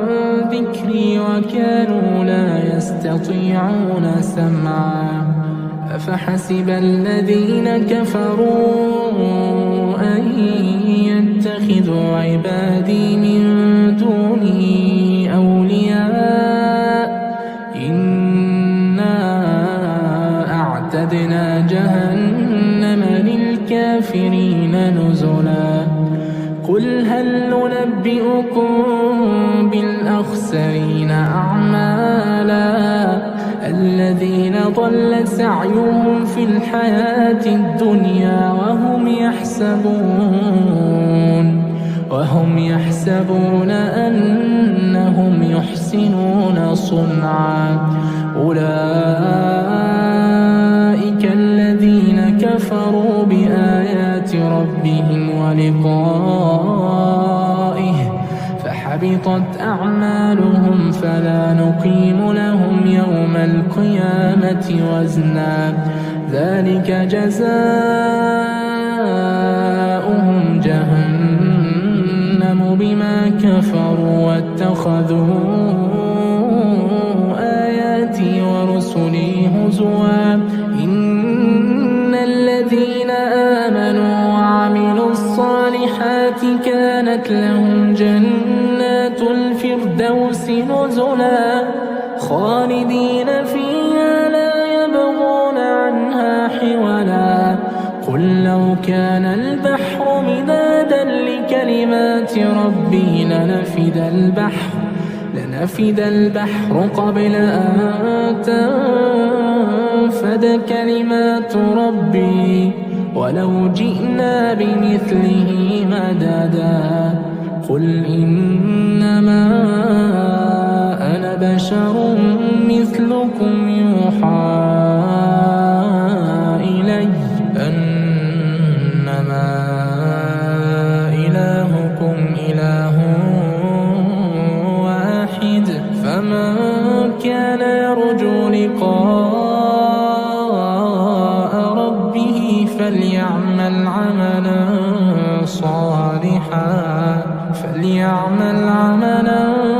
صالحا ولا يشرك بعبادة ربه أحدا. أعوذ بالله من الشيطان الرجيم. بسم الله الرحمن الرحيم. الحمد لله الذي أنزل على عبده الكتاب ولم يجعل له عوجا قيما لينذر بأسا شديدا من لدنه ويبشر المؤمنين الذين يعملون الصالحات أن لهم أجرا حسنا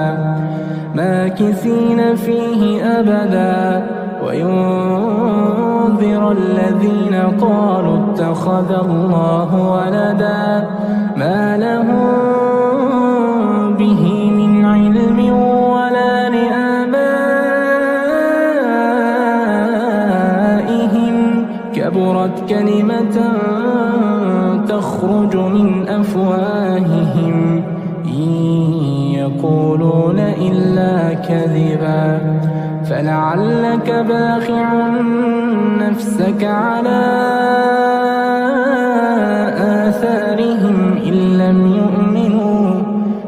لم يؤمنوا بهذا الحديث أسفا إنا جعلنا ما على الأرض زينة لها لنبلوهم أيهم أحسن عملا وإنا لجاعلون ما عليها صعيدا جرزا أم حسبت أن أصحاب الكهف والرقيم كانوا من آياتنا عجبا إذ أوى الفتية إلى الكهف فقالوا ربنا آتنا من لدنك رحمة وهيئ لنا من أمرنا رشدا فضربنا على آذانهم في الكهف سنين عددا ثم بعثناهم لنعلم أي الحزبين أحصى لما لبثوا أمدا نحن نقص عليك نبأهم بالحق إنهم فتية آمنوا بربهم وزدناهم هدى وربطنا على قلوبهم إذ قاموا فقالوا ربنا رب السماوات والأرض لن ندعو من دونه إلها لقد قلنا إذا شططا هؤلاء قومنا اتخذوا من دونه آلهة لولا يأتون عليهم بسلطان بين فمن أظلم ممن افترى على الله كذبا وإذ اعتزلتموهم وما يعبدون إلا الله فأووا إلى الكهف ينشر لكم ربكم من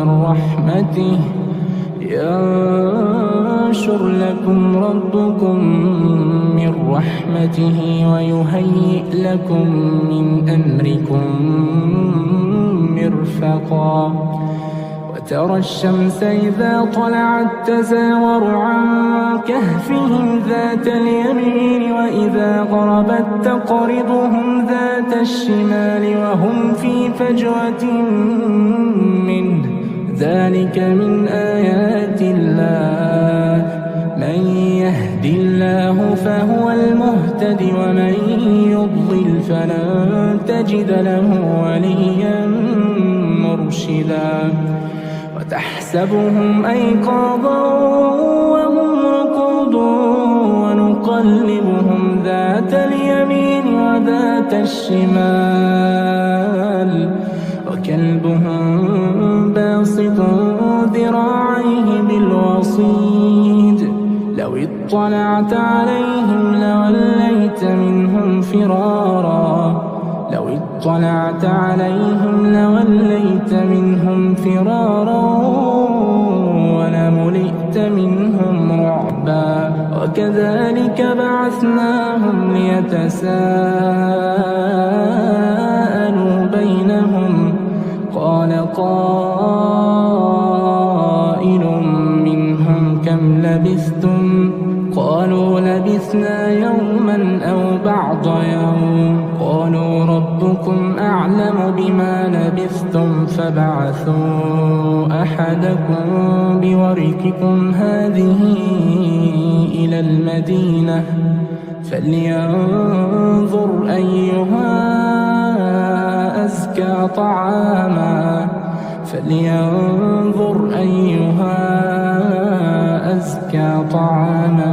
فليأتكم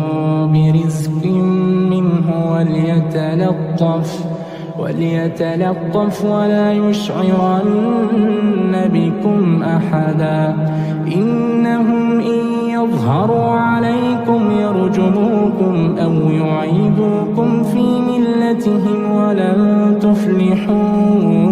إذا أبدا وكذلك أعثرنا عليهم ليعلموا أن وعد الله حق وأن الساعة لا ريب فيها إذ يتنازعون بينهم أمرهم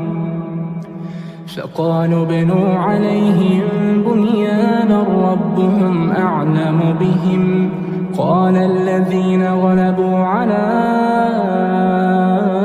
أمرهم لنتخذن عليهم مسجدا سيقولون ثلاثة رابعهم كلبهم ويقولون خمسة سادسهم كلبهم رجما بالغيب ويقولون سبعة وثامنهم كلبهم قل ربي أعلم بعدتهم ما يعلمهم إلا قليل فلا تمار فيهم إلا مراء ظاهرا ولا تستفت فيهم منهم أحدا ولا تقولن لشيء إني فاعل ذلك غدا إلا أن يشاء الله واذكر ربك إذا نسيت وقل عسى أن يهديني ربي لأقرب من هذا رشدا ولبثوا في كهفهم 300 سنين وازدادوا 9 قل الله أعلم بما لبثوا له غيب السماوات والأرض أبصر به وأسمع ما لهم من دونه من ولي ولا يشرك في حكمه أحدا واتل ما أوحي إليك من كتاب ربك لا مبدل لكلماته ولن تجد من دونه ملتحدا واصبر نفسك مع الذين يدعون ربهم بالغداة والعشي يريدون وجهه ولا تعد عيناك عنهم تريد زينة الحياة الدنيا ولا تطع من أغفلنا قلبه عن ذكرنا واتبع هواه ولا تطع من أغفلنا قلبه عن ذكرنا واتبع هواه وكان أمره فرطا وقل الحق من ربكم فمن شاء فليؤمن ومن شاء فليكفر إنا وأعتدنا للظالمين نارا أحاط بهم سرادقها وإن يستغيثوا يغاثوا بماء كالمهل يشوي الوجوه بئس الشراب وساءت مرتفقا إن الذين آمنوا وعملوا الصالحات إنا لا نضيع أجر من أحسن عملا أولئك لهم جنات عدن تجري من تحتهم الأنهار أولئك لهم جنات عدن تجري من تحتهم الأنهار يحلون فيها من أساور من ذهب ويلبسون ثيابا خضرا من سندس وإستبرق متكئين فيها على الأرائك نعم الثواب وحسنت مرتفقا واضرب لهم مثل الرجلين جعلنا لأحدهما جنتين من أعناب وحففناهما بنخل وجعلنا بينهما زرعا كلتا الجنتين آتت أكلها ولم تظلم منه شيئا وفجرنا خلالهما نهرا وكان له ثمر فقال لصاحبه وهو يحاوره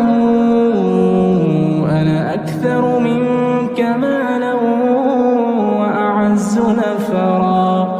ودخل جنته وهو ظالم لنفسه قال ما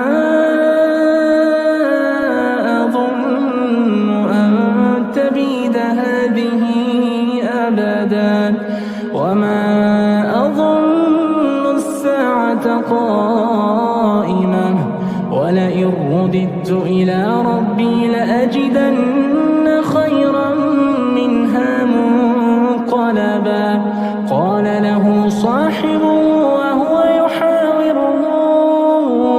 أكفرت بالذي خلقك من تراب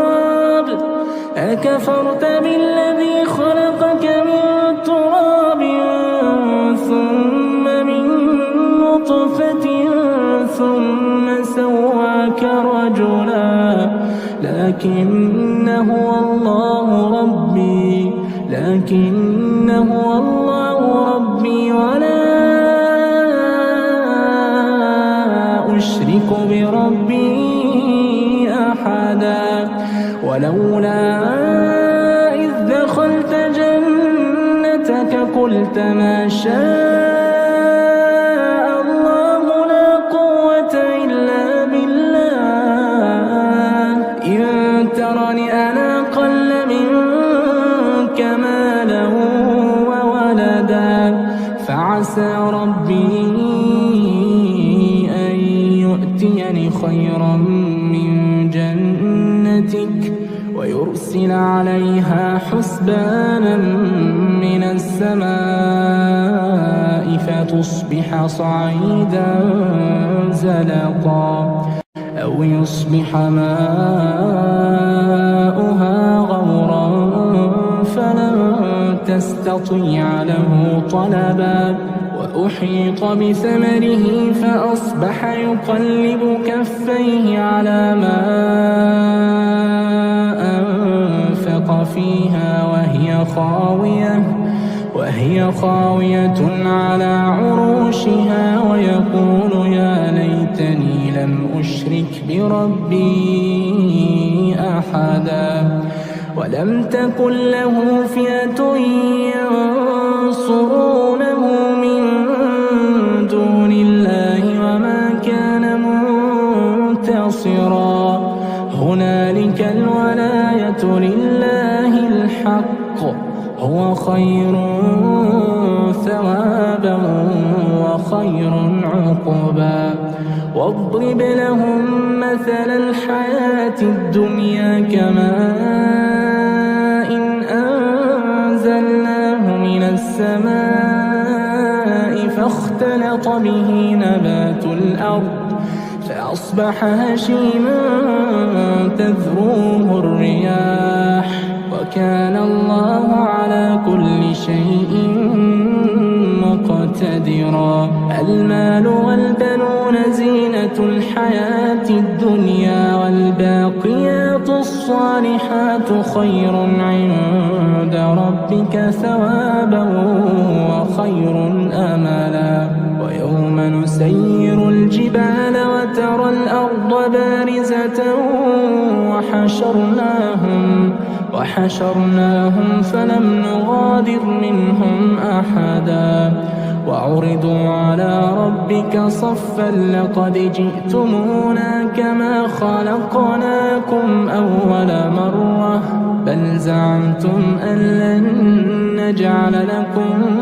موعدا ووضع الكتاب فترى المجرمين مشفقين مما فيه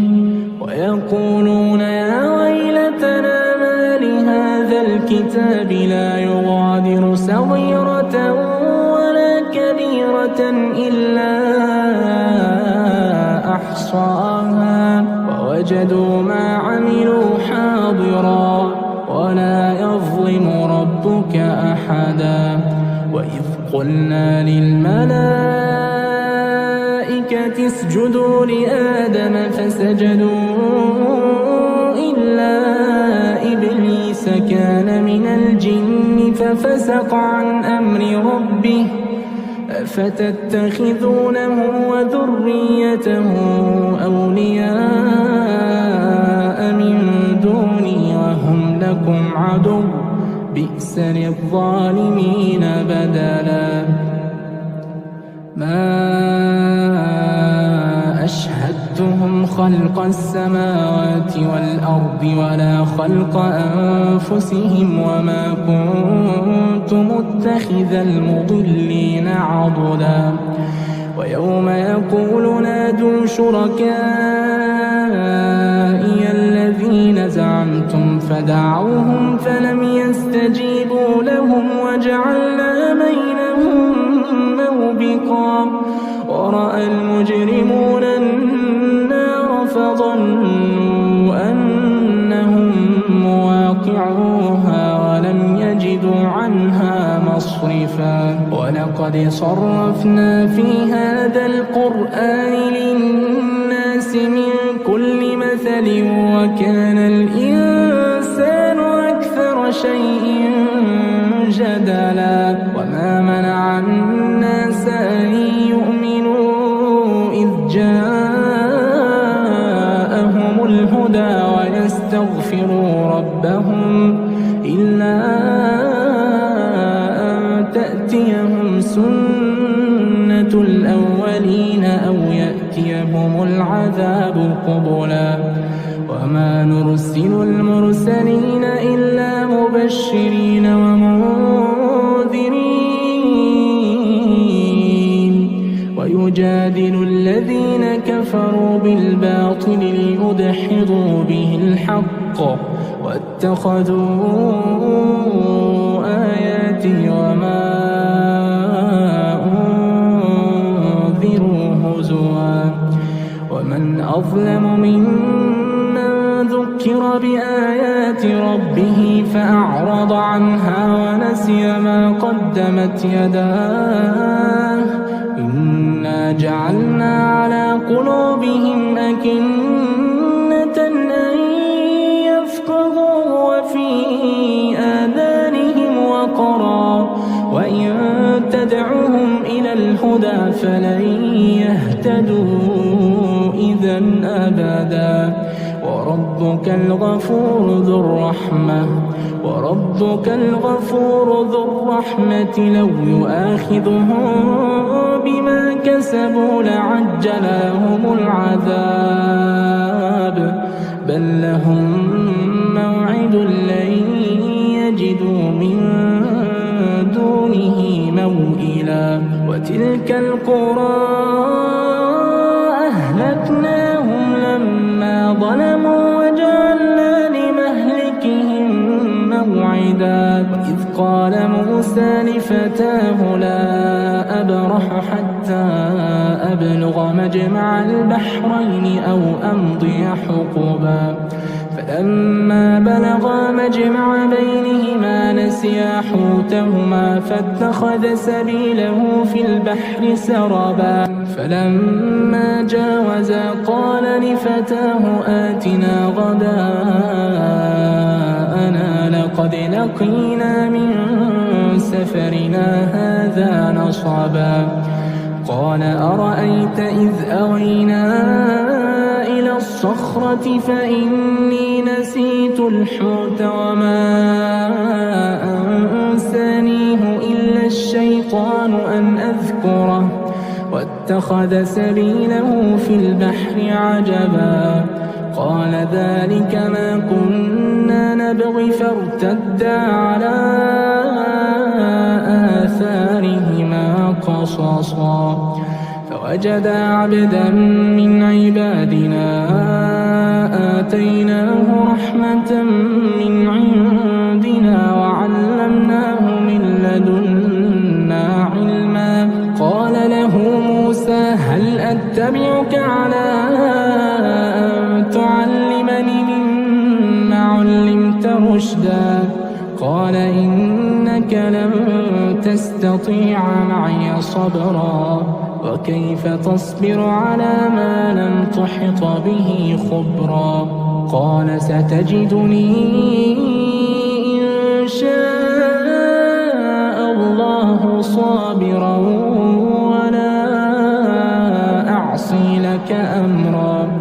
قال فإن اتبعتني فلا تسألني عن شيء حتى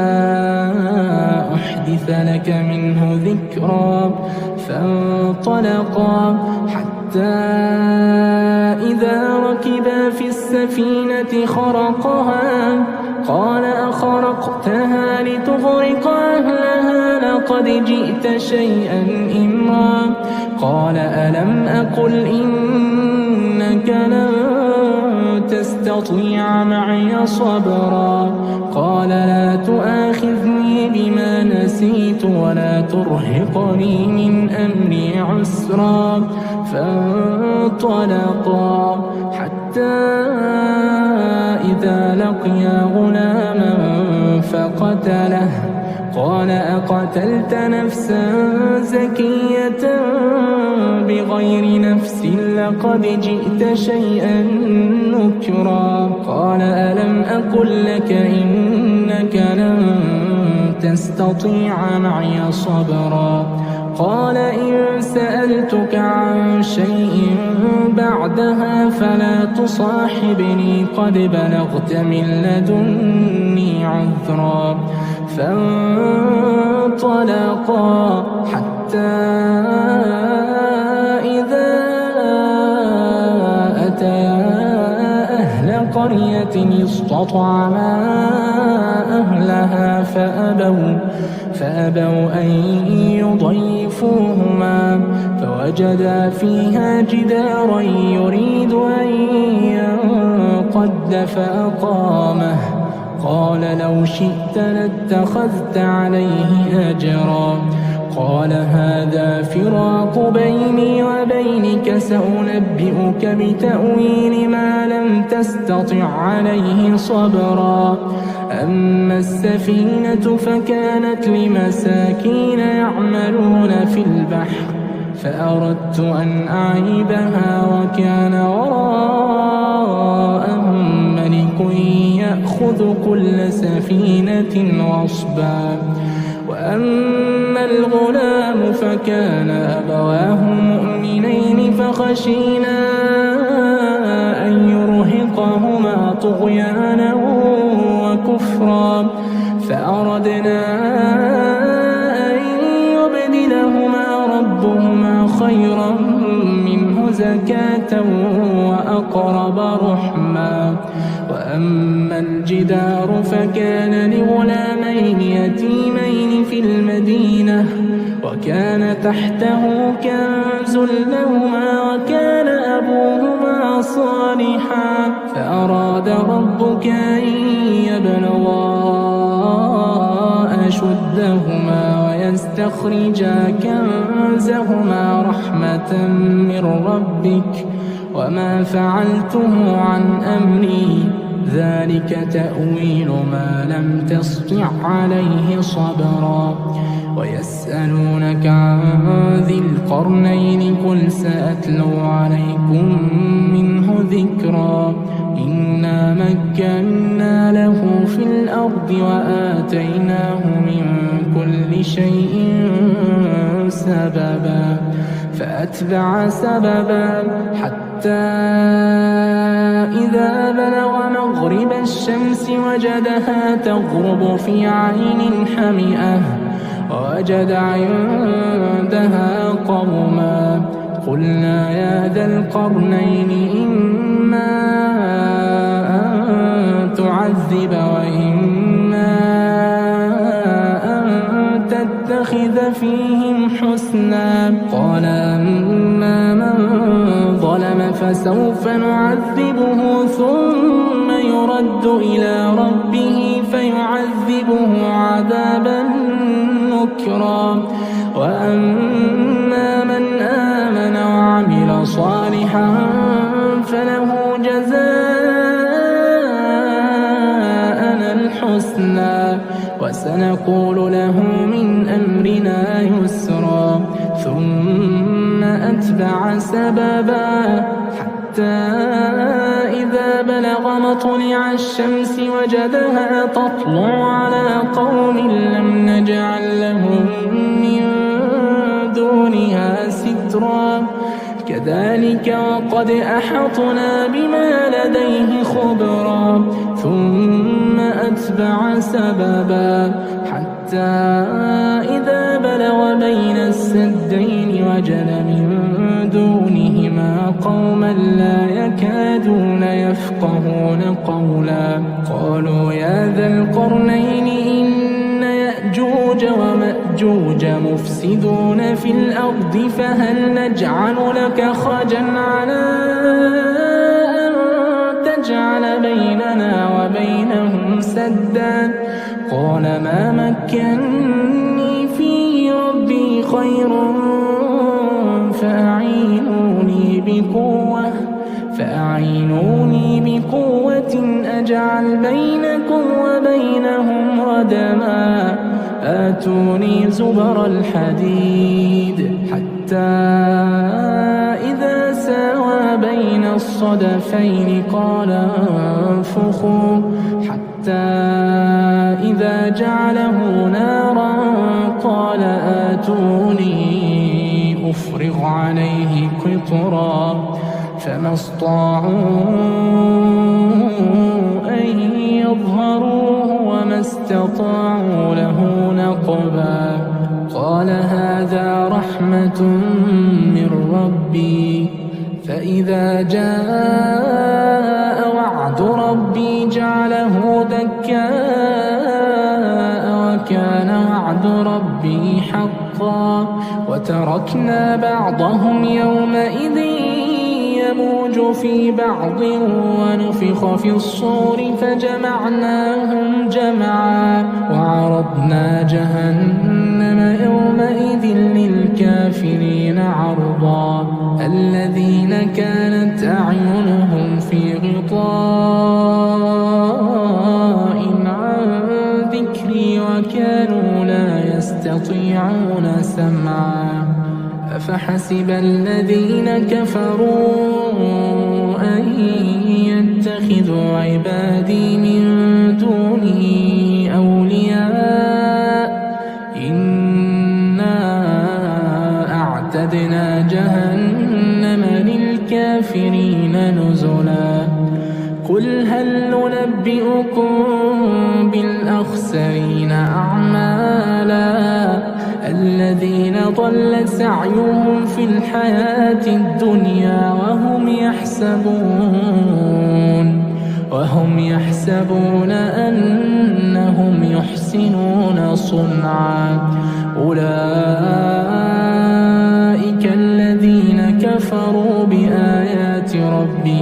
لقائه فحبطت أعمالهم فلا نقيم لهم يوم القيامة وزنا ذلك جزاؤهم جهنم بما كفروا واتخذوا آياتي ورسلي هزوا إن الذين آمنوا وعملوا الصالحات كانت لهم جنات الفردوس نزلا خالدين فيها لا يبغون عنها حولا قل لو كان البحر مدادا لكلمات ربي لنفد البحر قبل أن تنفد كلمات ربي ولو جئنا بمثله مددا قل إنما أنا بشر مثلكم يوحى إلي أنما إلهكم إله واحد فمن كان يرجو لقاء ربه فليعمل عملا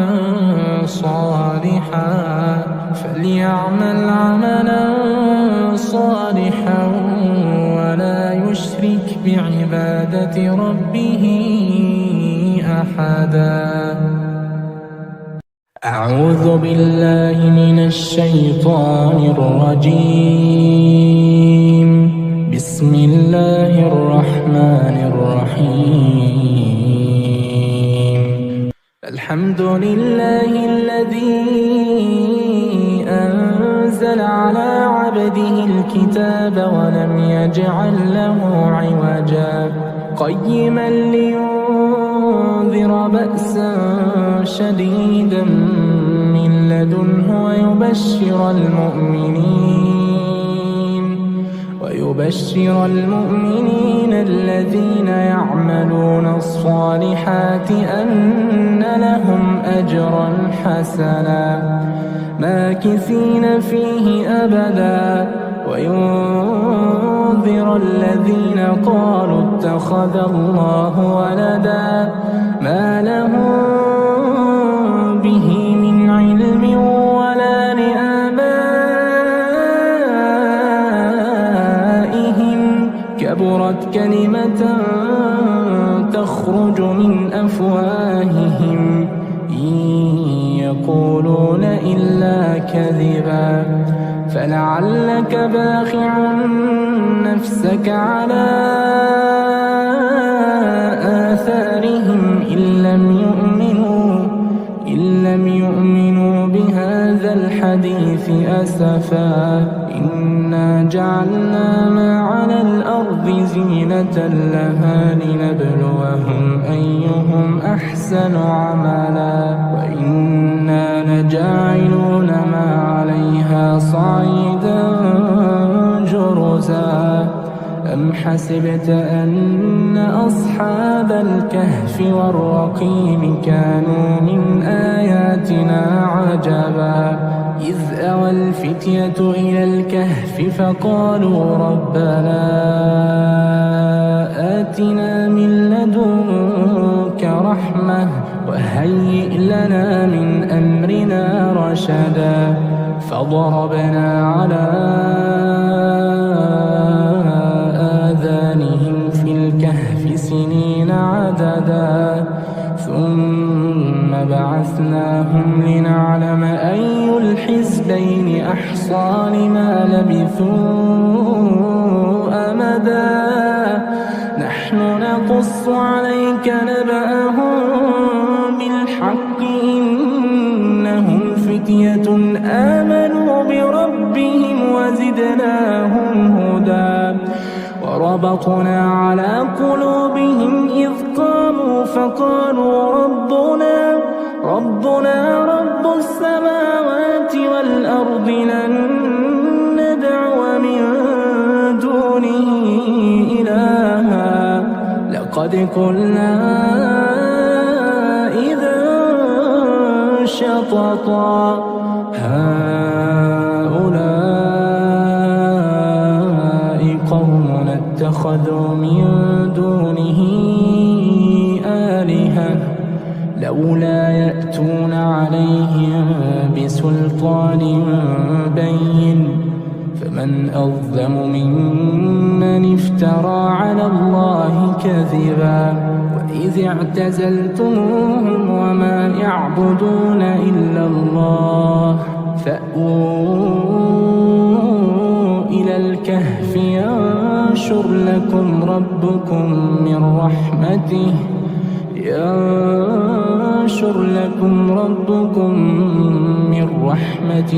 ويهيئ لكم من أمركم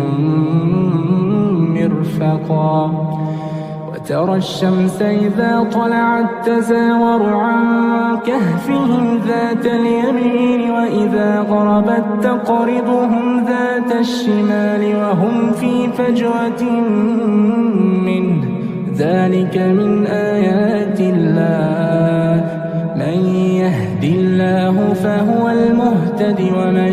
يضلل فلن تجد له وليا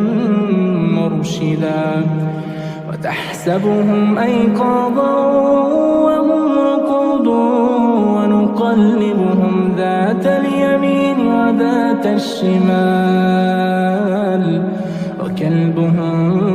باسط ذراعيه بالوصيد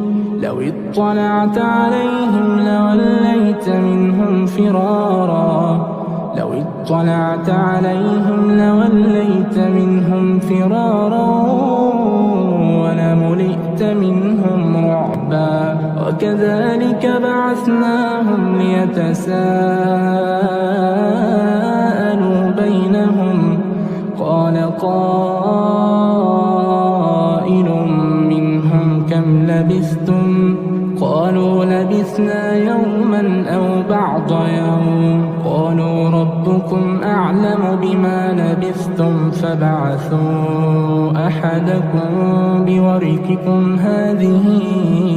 إلى المدينة فلينظر أيها أزكى طعاما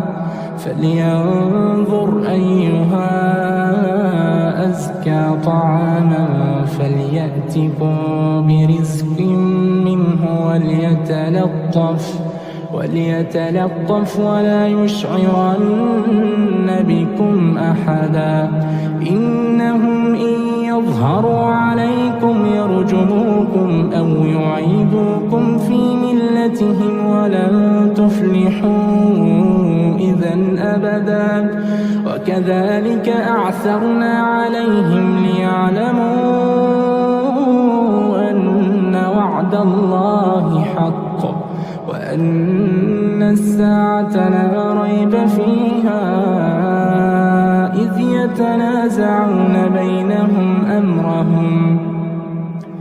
فقالوا ابنوا عليهم بنيانا ربهم أعلم بهم قال الذين غلبوا على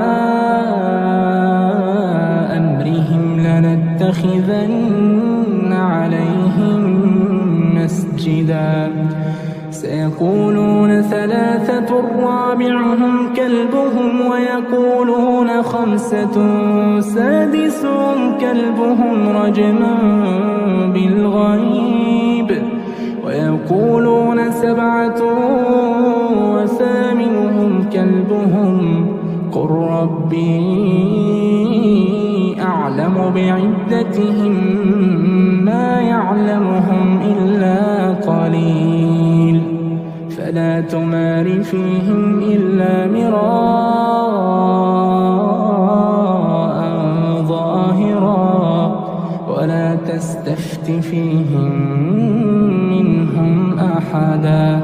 ولا تقولن لشيء إني فاعل ذلك غدا إلا أن يشاء الله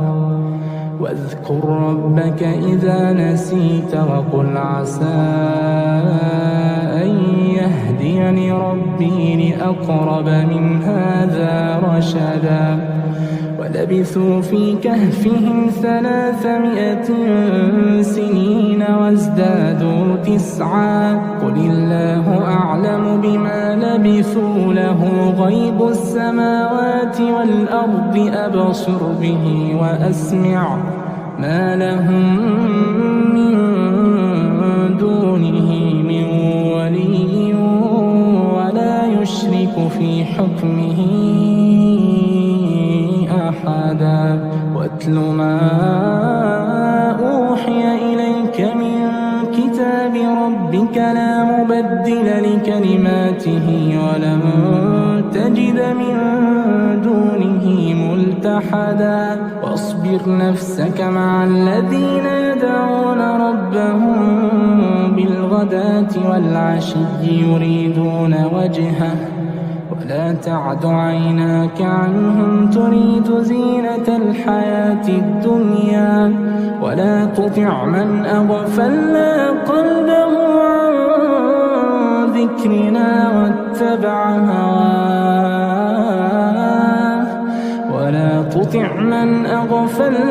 قلبه عن ذكرنا واتبع هواه وكان أمره فرطا وقل الحق من ربكم فمن شاء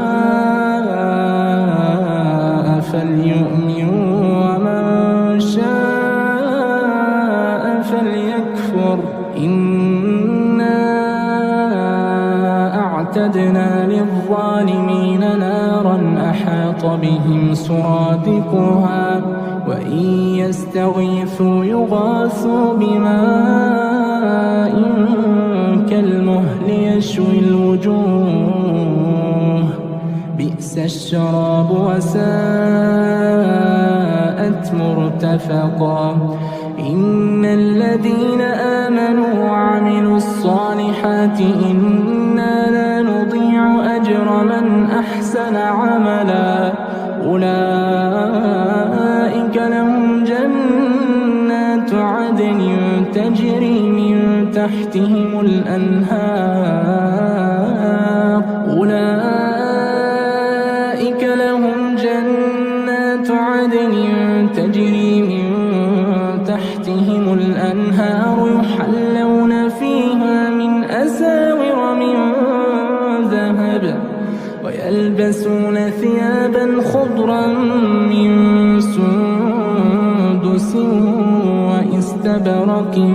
متكئين فيها على الأرائك نعم الثواب وحسنت مرتفقا واضرب لهم مثل الرجلين جعلنا لأحدهما جنتين من أعناب وحففناهما بنخل وجعلنا بينهما زرعا كلتا الجنتين آتت أكلها ولم تظلم منه شيئا وفجرنا خلالهما نهرا وكان له ثمر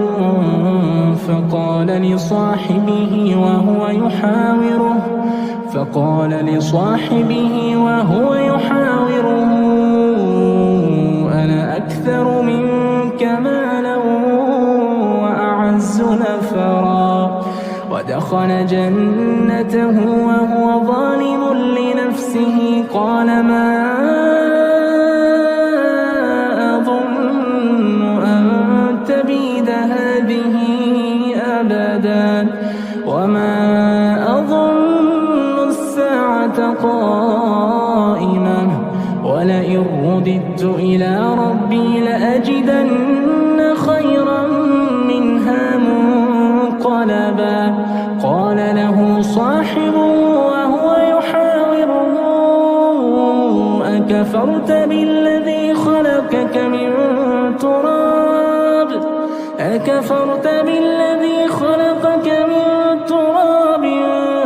ثم من نطفة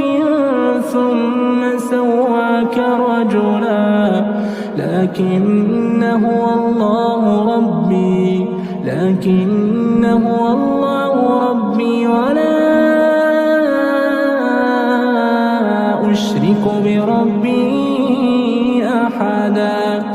ولولا إذ دخلت جنتك قلت ما شاء الله لا قوة إلا بالله إن ترني أنا أقل منك مالا وولدا فعسى ربي أن يؤتيني خيرا من جنتك ويرسل عليها حسبانا من السماء فتصبح صعيدا زلقا أو يصبح ماؤها غورا فلن تستطيع له طلبا وأحيط بثمره فأصبح يقلب كفيه على ما أنفق فيها وهي خاوية على عروشها ويقول يا ليتني لم أشرك بربي أحدا ولم تكن له فئة ينصرونه من دون الله وما كان منتصرا هنالك الولاية لله الحق هو خير ثوابا وخير عقبا واضرب لهم مثل الحياة الدنيا كماء أنزلناه من السماء فاختلط به نبات الأرض فأصبح هشيما تذروه الرياح وكان الله على كل شيء مقتدرا المال والبنون زينة الحياة الدنيا والباقيات الصالحات خير عند ربك ثوابا وخير أملا ويوم نسير الجبال وترى الأرض بارزة وحشرناهم فلم نغادر منهم أحدا وعرضوا على ربك صفا لقد جئتمونا كما خلقناكم أول مرة بل زعمتم أن لن نجعل لكم موعدا ووضع الكتاب فترى المجرمين مشفقين مما فيه ويقولون يا ويلتنا ما لهذا الكتاب لا يغادر صغيرة ولا كبيرة إلا أحصاها ووجدوا ما عملوا حاضرا ولا يظلم ربك أحدا وإذ قلنا للملائكة اسجدوا لآدم فسجدوا إلا إبليس كان من الجن ففسق عن أمر ربه أفتتخذونه وذريته أولياء من دوني وهم لكم عدو بئس للظالمين بدلا ما أشهدتهم خلق السماوات والأرض ولا خلق أنفسهم وما كنت متخذ المضلين عضدا ويوم يقول نادوا شركائي الذين زعمتم فدعوهم فلم يستجيبوا لهم وجعلنا بينهم موبقا ورأى المجرمون النار فظنوا أنهم مواقعوها ولم يجدوا عنها مصرفا ولقد صرفنا في هذا القرآن للناس من كل مثل وكان الإنسان أكثر شيء جدلا وما منع الناس أن يؤمنوا إذ جاءهم فليستغفروا ربهم إلا أن تأتيهم سنة الأولين أو يأتيهم العذاب قبلا وما نرسل المرسلين إلا مبشرين ومنذرين ويجادل الذين كفروا بالباطل ليدحضوا به الحق واتخذوا آياتي وما أنذروا هزوا ومن أظلم ممن ذكر بآيات ربه فأعرض عنها ونسي ما قدمت يداه إنا جعلنا على قلوبهم أكنة أن يفقهوا وفي آذانهم وقرا وإن تدعوهم إلى الهدى فلن يهتدوا إذا أبدا وربك الغفور ذو الرحمة لو يؤاخذهم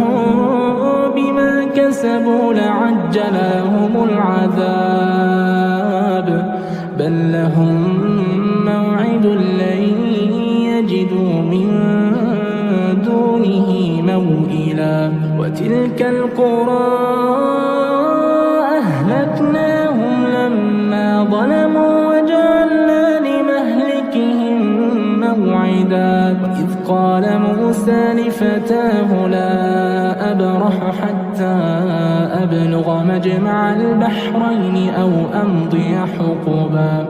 فلما بلغا مجمع بينهما نسيا حوتهما فاتخذ سبيله في البحر سربا فلما جاوزا قال لفتاه آتنا غداءنا لقد لقينا من سفرنا هذا نصبا قال أرأيت إذ أوينا إلى الصخرة فإني نسيت الحوت وما أنسانيه إلا الشيطان أن أذكره واتخذ سبيله في البحر عجبا قال ذلك ما كنا نبغي فارتدا على آثارهما قصصا فوجدا عبدا من عبادنا آتيناه رحمة من عندنا وعلمناه من لدنا علما قال له موسى هل أتبعك على أن تعلمني مما علمت رشدا قال إنك لن تستطيع معي صبرا وكيف تصبر على ما لم تحط به خبرا قال ستجدني إن شاء الله صابرا ولا أعصي لك أمرا قال فإن اتبعتني فلا تسألني عن شيء حتى أحدث لك منه ذكرا فانطلقا حتى إذا ركبا في السفينة خرقها قال أخرقتها لتغرق أهلها لقد جئت شيئا إمرا قال ألم أقل إنك لن تستطيع معي صبرا قال لا تؤاخذني بما نسيت ولا ترهقني من أمري عسرا فانطلقا حتى إذا لقيا غلاما فقتله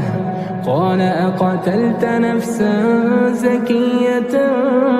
بغير نفس لقد جئت شيئا نكرا قال ألم أقل لك إنك لن تستطيع معي صبرا قال إن سألتك عن شيء بعدها ولا تصاحبني قد بلغت من لدني عذرا. فانطلقا حتى إذا أتيا أهل قرية استطعما أهلها فأبوا أن يضيفوهما فوجدا فيها جدارا يريد أن ينقض فأقامه. قال لو شئت لاتخذت عليه أجرا. قال هذا فراق بيني وبينك سأنبئك بتأويل ما لم تستطع عليه صبرا. أما السفينة فكانت لمساكين يعملون في البحر فأردت أن أعيبها وكان وراءهم ملك يأخذ كل سفينة غصبا. وأما الغلام فكان أبواه مؤمنين فخشينا أن يرهقهما طغيانا وكفرا فأردنا أن يبدلهما ربهما خيرا منه زكاة وأقرب رحما. وأما الجدار فكان لغلامين يتيمين في المدينة وكان تحته كنز لهما وكان أبوهما صالحا فأراد ربك أن يبلغا أشدهما ويستخرجا كنزهما رحمة من ربك وما فعلته عن أمري ذلك تأويل ما لم تسطع عليه صبرا. ويسألونك عن ذي القرنين قل سأتلو عليكم منه ذكرا. إنا مكنا له في الأرض وآتيناه من كل شيء سببا فأتبع سببا حتى إذا بلغ مغرب الشمس وجدها تغرب في عين حمئة ووجد عندها قوما قلنا يا ذا القرنين إما أن تعذب وإما أن تتخذ فيهم حسنا. قال أما من ظلم فسوف نعذبه ثم يرد إلى ربه فيعذبه عذابا نكرا. وأما من آمن وعمل صالحا فله جزاء الحسنى وسنقول له من أمرنا يسرا. ثم أتبع سببا حتى إذا بلغ مطلع الشمس وجدها تطلع على قوم لم نجعل لهم من دونها سترا. كذلك وقد أحطنا بما لديه خبرا. ثم أتبع سببا حتى إذا بلغ بين السدين وجد من دونهما قوما لا يكادون يفقهون قولا. قالوا يا ذا القرنين إن يأجوج ومأجوج مفسدون في الأرض فهل نجعل لك خرجا على أن تجعل بيننا وبينهم سدا. قال ما مكنني فيه ربي خير فأعينوني بقوة أجعل بينكم وبينهم ردما. آتوني زبر الحديد حتى إذا ساوى بين الصدفين قال انفخوا حتى إذا جعله نارا قال آتوني أفرغ عليه قطرا. فما فما استطاعوا أن يظهروه وما استطاعوا له نقبا. قال هذا رحمة من ربي فإذا جاء وعد ربي جعله دكاء وكان وعد ربي حقا. وتركنا بعضهم يومئذ يموج في بعض ونفخ في الصور فجمعناهم جمعا. وعرضنا جهنم يومئذ للكافرين عرضا. الذين كانت أعينهم في غطاء عن ذكري وكانوا لا يستطيعون سمعا. أفحسب الذين كفروا أن يتخذوا عبادي من دوني أولياء إنا أعتدنا جهنم للكافرين نزلا. قل هل ننبئكم بالأخسرين أعمالا الذين ضل سعيهم في الحياة الدنيا وهم يحسبون أنهم يحسنون صنعا. أولئك الذين كفروا بآيات ربهم ولقائه فحبطت أعمالهم فلا نقيم لهم يوم القيامة وزنا. ذلك جزاؤهم جهنم بما كفروا واتخذوا آياتي ورسلي هزوا. إن الذين آمنوا وعملوا الصالحات كانت لهم جنات الفردوس نزلا خالدين فيها لا يبغون عنها حولا. قل لو كان البحر مدادا لكلمات ربي لنفد البحر قبل أن تنفد كلمات ربي ولو جئنا بمثله مددا. قل إنما أنا بشر مثلكم يوحى إلي أنما إلهكم إله واحد. فمن كان يرجو لقاء ربه فليعمل عملا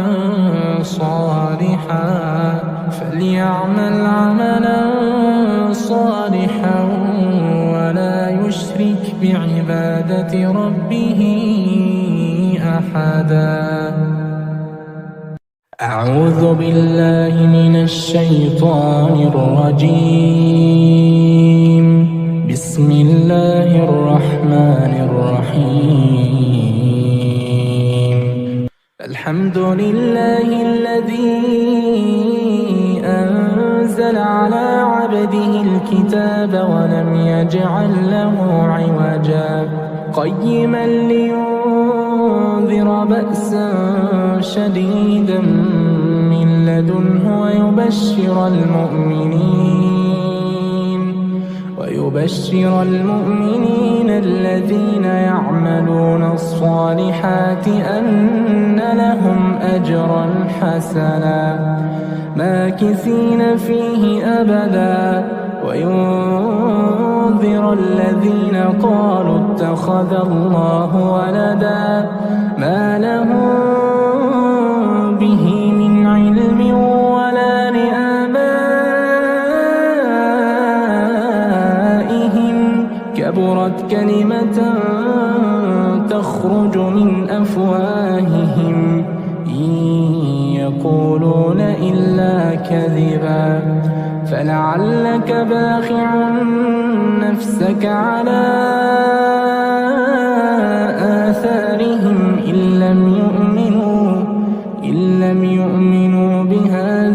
الحديث أسفا إنا جعلنا ما على الأرض زينة لها لنبلوهم أيهم أحسن عملا وإنا لجاعلون ما عليها صعيدا جرزا أم حسبت أن أصحاب الكهف والرقيم كانوا من آياتنا عجبا إذ أوى الفتية إلى الكهف فقالوا ربنا آتنا من لدنك رحمة وهيئ لنا من أمرنا رشدا فضربنا على آذانهم في الكهف سنين عددا ثم بعثناهم لنعلم أي الحزبين أحصى لما لبثوا أمدا نحن نقص عليك نبأهم بالحق إنهم فتية آمنوا بربهم وزدناهم هدى وربطنا على قلوبهم إذ قاموا فقالوا ربنا رب السماوات والأرض لن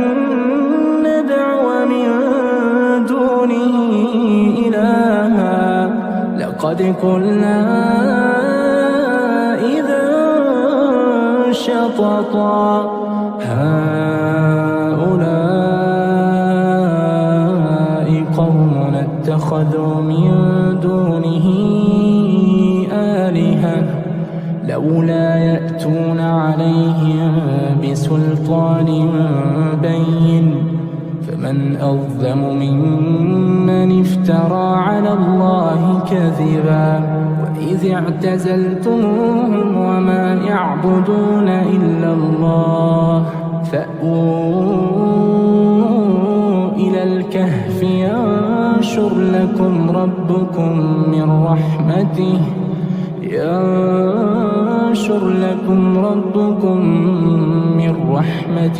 ويهيئ لكم من أمركم مرفقا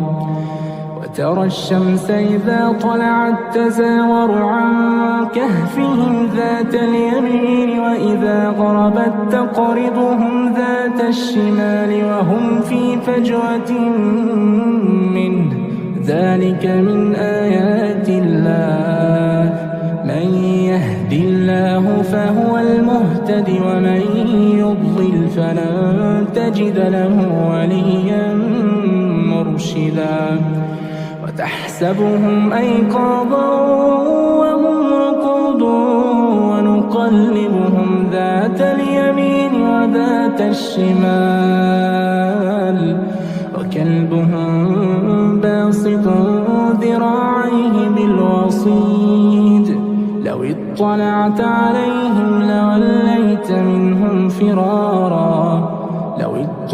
عليهم لوليت منهم فرارا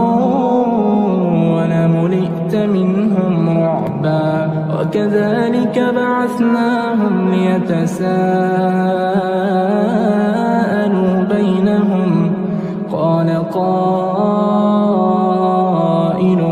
منهم كم لبثتم قالوا لبثنا يوما أو بعض يوم قالوا ربكم أعلم بما لبثتم فبعثوا أحدكم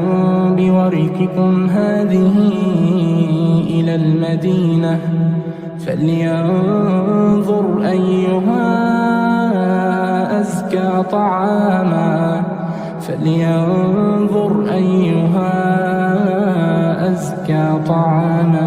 فليأتكم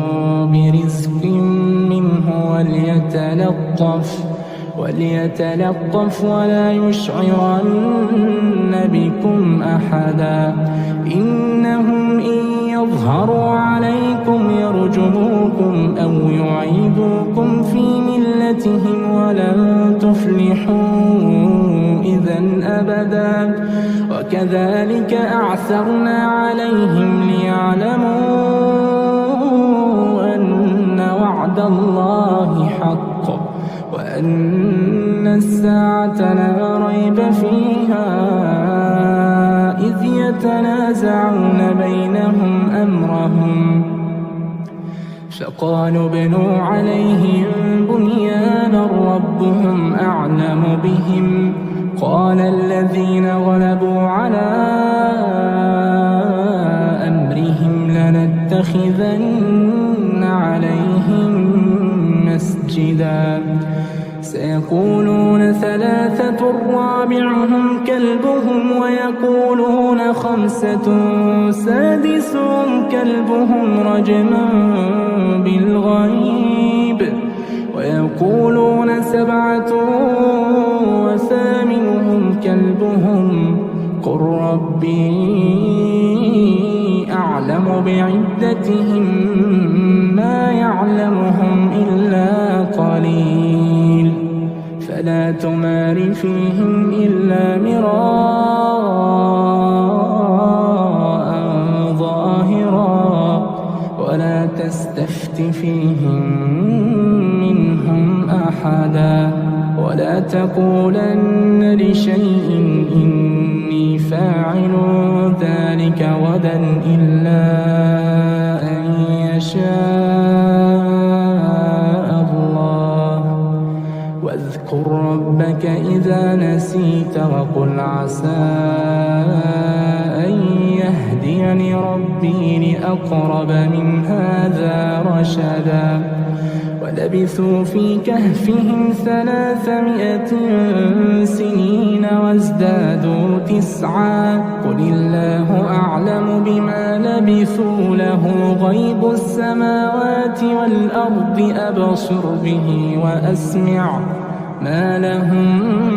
من دونه من ولي ولا يشرك في حكمه أحدا واتل ما أوحي إليك من كتاب ربك لا مبدل لكلماته ولن تجد من دونه ملتحدا واصبر نفسك مع الذين يدعون ربهم بالغداة والعشي يريدون وجهه ولا تعد عيناك عنهم تريد زينة الحياة الدنيا ولا تطع من أغفلنا قلبه عن ذكرنا واتبع هواه ولا تطع من أغفلنا قلبه عن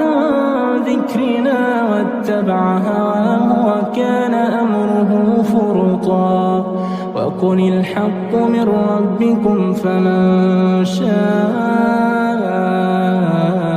فليؤمن ومن شاء فليكفر إنا أعتدنا للظالمين نارا أحاط بهم سرادقها وإن يستغيثوا يغاثوا بماء كالمهل يشوي الوجوه بئس الشراب وساءت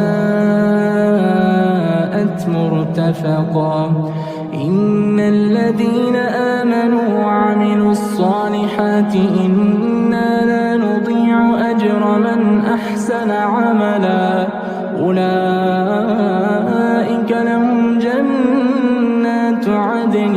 تجري من تحتهم الأنهار أولئك لهم جنات عدن تجري من تحتهم الأنهار يحلون فيها من أساور من ذهب ويلبسون ثيابا خضرا من سندس واستبرق متكئين فيها على الأرائك لقائك نعم الثواب وحسنت مرتفقا. واضرب لهم مثل الرجلين جعلنا لأحدهما جنتين من أعناب وحففناهما بنخل وجعلنا بينهما زرعا. كلتا الجنتين آتت أكلها ولم تظلم منه شيئا وفجرنا خلالهما نهرا. وكان له ثمر فقال لصاحبه وهو يحاوره أنا أكثر منك مالا وأعز نفرا. ودخل جنته وهو ظالم لنفسه قال ما أظن أن تبيد هذه أبدا وما أظن الساعة قائمة ولئن رددت إلى ربي لأجدن خيرا منها منقلبا. قال له صاحبه وهو يحاوره أكفرت بالذي خلقك من تراب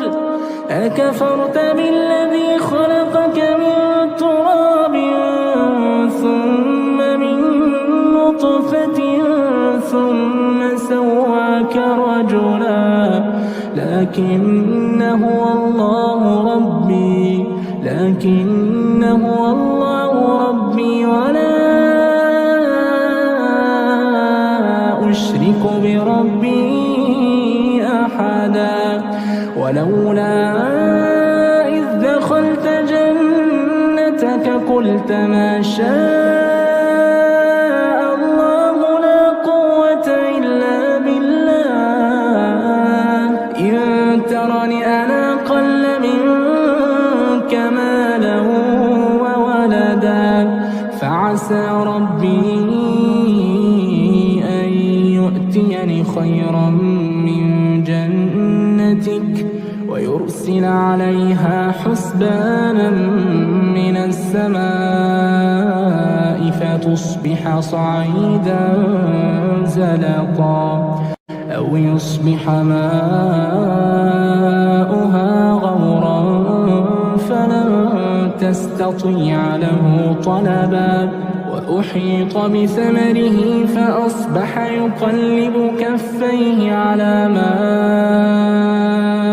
أنفق فيها وهي خاوية على عروشها ويقول يا ليتني لم أشرك بربي أحدا. ولم تكن له فئة ينصرونه من دون الله وما كان منتصرا. هنالك الولاية لله الحق هو خير ثوابا وخير عقبا.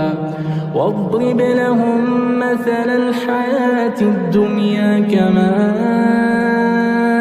أنزلناه من السماء فاختلط به نبات الأرض فأصبح هشيما تذروه الرياح وكان الله على كل شيء مقتدرا. المال والبنون زينة الحياة الدنيا والباقيات الصالحات خير عند ربك ثوابا وخير أملا. ويوم نسير الجبال وترى الأرض بارزة وحشرناهم فلم نغادر منهم أحدا. وعرضوا على ربك صفا لقد جئتمونا كما خلقناكم أول مرة بل زعمتم أن لن نجعل لكم موعدا. ووضع الكتاب فترى المجرمين مشفقين مما فيه ويقولون يا ويلتنا ما لهذا الكتاب لا يغادر صغيرة ولا كبيرة إلا أحصاها ووجدوا ما عملوا حاضرا ولا يظلم ربك أحدا وإذ قلنا للملائكة اسجدوا لآدم فسجدوا إلا إبليس كان من الجن ففسق عن أمر ربه أفتتخذونه وذريته أولياء من دوني وهم لكم عدو بئس للظالمين بدلا ما أشهدتهم خلق السماوات والأرض ولا خلق أنفسهم وما كنت متخذ المضلين عضدا ويوم يقول نادوا شركائي الذين زعمتم فدعوهم فلم يستجيبوا لهم وجعلنا بينهم موبقا ورأى المجرمون النار فظنوا أنهم مواقعوها ولم يجدوا عنها مصرفا ولقد صرفنا في هذا القرآن للناس من كل مثل وكان الإنسان أكثر شيء جدلا وما منع الناس أن يؤمنوا إذ جاءهم الهدى ويستغفروا ربهم إلا أن تأتيهم سنة الأولين أو يأتيهم العذاب قبلا وما نرسل المرسلين إلا مبشرين ومنذرين ويجادل الذين كفروا بالباطل ليدحضوا به الحق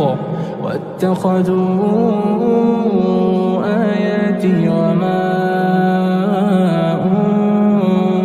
أنذروا هزوا ومن أظلم ممن ذكر بآيات ربه فأعرض عنها ونسي ما قدمت يداه إنا جعلنا على قلوبهم أكنة أن يفقهوا وفي آذانهم وقرا وإن تدعوهم إلى الهدى فلن يهتدوا إذا أبدا وربك الغفور ذو الرحمة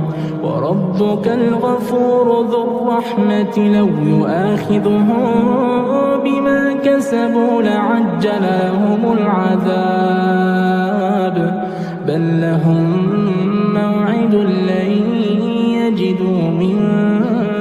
دونه موئلا وتلك القرى أهلكناهم لما ظلموا وجعلنا لمهلكهم موعدا وإذ قال موسى لفتاه لا أبرح حتى أبلغ مجمع البحرين أو أمضي حقبا فلما بلغا مجمع بينهما نسيا حوتهما فاتخذ سبيله في البحر سربا فلما جاوزا قال لفتاه آتنا غداءنا لقد لقينا من سفرنا هذا نصبا قال أرأيت إذ أوينا إلى الصخرة فإني نسيت الحوت وما أنسانيه إلا الشيطان أن أذكره واتخذ سبيله في البحر عجبا قال ذلك ما كنا نبغي فارتدا على قصصا فوجدا عبدا من عبادنا آتيناه رحمة من عندنا وعلمناه من لدنا علما قال له موسى هل أتبعك على أن تعلمني مما علمت رشدا قال إنك لن تستطيع معي صبرا وكيف تصبر على ما لم تحط به خبرا قال ستجدني إن شاء الله صابرا ولا أعصي لك أمرا قال فإن اتبعتني فلا تسألني عن شيء حتى أحدث لك منه ذكرا فانطلقا حتى إذا ركبا في السفينة خرقها قال أخرقتها لتغرق أهلها لقد جئت شيئا إمرا قال ألم أقل إنك لن تستطيع معي صبرا قال لا تؤاخذني بما نسيت ولا ترهقني من أمري عسرا فانطلقا حتى إذا لقيا غلاما فقتله قال أقتلت نفسا زكية بغير نفس لقد جئت شيئا نكرا قال ألم أقل لك إنك لن تستطيع معي صبرا قال إن سألتك عن شيء بعدها فلا تصاحبني قد بلغت من لدني عذرا فانطلقا حتى إذا أتيا أهل قرية استطعما أهلها فأبوا أن يضيفوهما فوجدا فيها جدارا يريد أن ينقض فأقامه قال لو شئت لاتخذت عليه أجرا قال هذا فراق بيني وبينك سأنبئك بتأويل ما لم تستطع عليه صبرا أما السفينة فكانت لمساكين يعملون في البحر فأردت أن أعيبها وكان وراءهم ملك يأخذ كل سفينة غصبا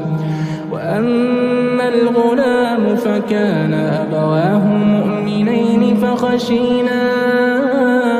أن يرهقهما طغيانا وكفرا فأردنا أن يبدلهما ربهما خيرا منه زكاة وأقرب رحما وأما الجدار فكان لغلامين يتيمين في المدينة وكان تحته كنز لهما وكان أبوهما صالحا فأراد ربك أن يبلغا أشدهما ويستخرجا كنزهما رحمة من ربك وما فعلته عن أمري ذلك تأويل ما لم تسطع عليه صبرا ويسألونك عن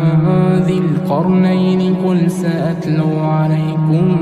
منه ذكرا إنا مكنا له في الأرض وآتيناه من كل شيء سببا فأتبع سببا حتى إذا بلغ مغرب الشمس وجدها تغرب في عين حمئة ووجد عندها قوما قلنا يا ذا القرنين إما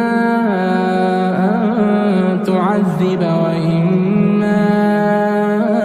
أن تتخذ فيهم الحسنى. قال أما من ظلم فسوف نعذبه ثم يرد إلى ربه فيعذبه عذابا نكرا. وأما من آمن وعمل صالحا فله جزاء الحسنى وسنقول له من أمرنا يسرا. ثم أتبع سببا حتى إذا بلغ مطلع الشمس وجدها تطلع على قوم لم نجعل لهم من دونها سترا. كذلك وقد أحطنا بما لديه خبرا. ثم أتبع سببا حتى إذا بلغ بين السدين وجد من دونهما قوما لا يكادون يفقهون قولا. قالوا يا ذا القرنين إن يأجوج ومأجوج مفسدون في الأرض فهل نجعل لك خرجا على أن تجعل بيننا وبينهم سدا. قال ما مكني فيه ربي خير فأعينوني بقوة أجعل بينكم وبينهم ردما. آتوني زبر الحديد حتى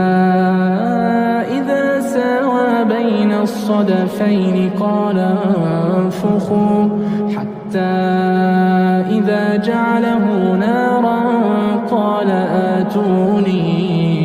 أفرغ عليه قطرا. فما استطاعوا أن يظهروه وما استطاعوا له نقبا. قال هذا رحمة من ربي فإذا جاء وعد ربي جعله دكاء وكان وعد ربي حقا. وتركنا بعضهم يومئذ يموج في بعض ونفخ في الصور فجمعناهم جمعا. وعرضنا جهنم يومئذ للكافرين عرضا. الذين كانت أعينهم في غطاء عن ذكري وكانوا لا يستطيعون سمعا. أفحسب الذين كفروا أن يتخذوا عبادي من دونه أولياء إنا أعتدنا جهنم للكافرين نزلا. قل هل ننبئكم بالأخسرين أعمالا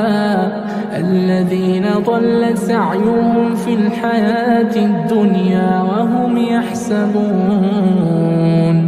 وهم يحسبون أنهم يحسنون صنعا.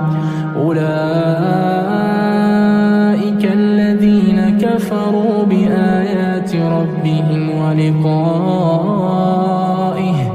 فحبطت أعمالهم فلا نقيم لهم يوم القيامة وزنا. ذلك جزاؤهم جهنم بما كفروا واتخذوا آياتي ورسلي هزوا. إن الذين آمنوا وعملوا الصالحات كانت لهم جنات الفردوس نزلا خالدين فيها لا يبغون عنها حولا. قل لو كان البحر مدادا لكلمات ربي لنفد البحر قبل أن تنفد كلمات ربي ولو جئنا بمثله مددا. قل إنما أنا بشر مثلكم يوحى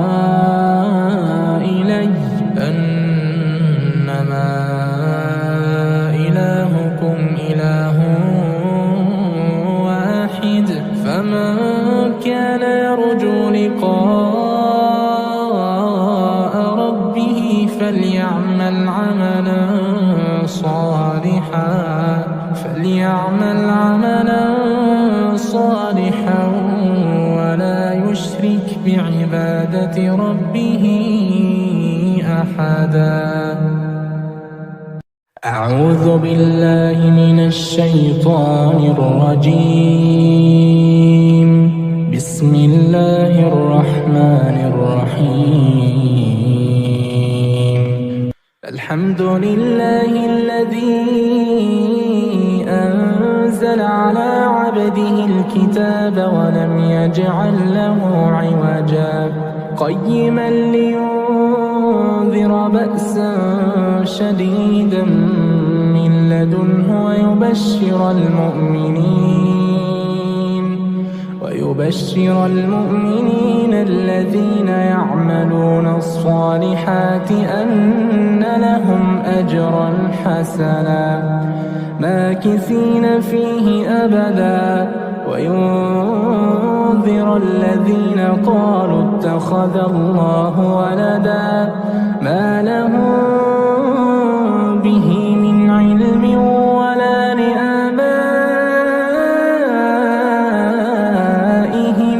كبرت كلمة تخرج من أفواههم إن يقولون إلا كذبا فلعلك باخع نفسك على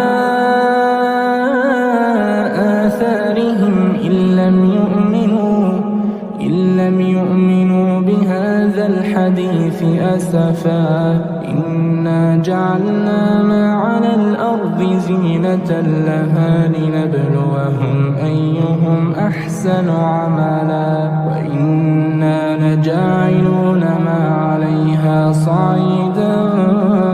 جرزا أم حسبت أن أصحاب الكهف والرقيم كانوا من آياتنا عجبا إذ أوى الفتية إلى الكهف فقالوا ربنا آتنا من لدنك رحمة وهيئ لنا من أمرنا رشدا فضربنا على آذانهم في الكهف سنين عددا ثم بعثناهم لنعلم أي الحزبين أحصى لما لبثوا أمدا نحن نقص عليك نبأهم بالحق إنهم فتية آمنوا بربهم وزدناهم هدى وربطنا على قلوبهم إذ قاموا فقالوا ربنا رب السماوات والأرض لن ندعو من دونه إلها لقد قلنا إذا شططا هؤلاء قومنا اتخذوا من دونه آلهة لولا يأتون عليهم بسلطان بين فمن أظلم ممن افترى على الله كذبا وإذ اعتزلتموهم وما يعبدون إلا الله فأووا إلى الكهف ينشر لكم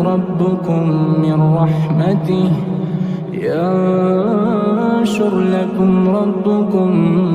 من رحمته ويهيئ لكم من أمركم مرفقا وترى الشمس إذا طلعت تزاور عن كهفهم ذات اليمين وإذا غربت تقرضهم ذات الشمال وهم في فجوة منه ذلك من آيات الله من يهد الله فهو المهتد ومن يضلل فلن تجد له وليا مرشدا وتحسبهم أيقاظا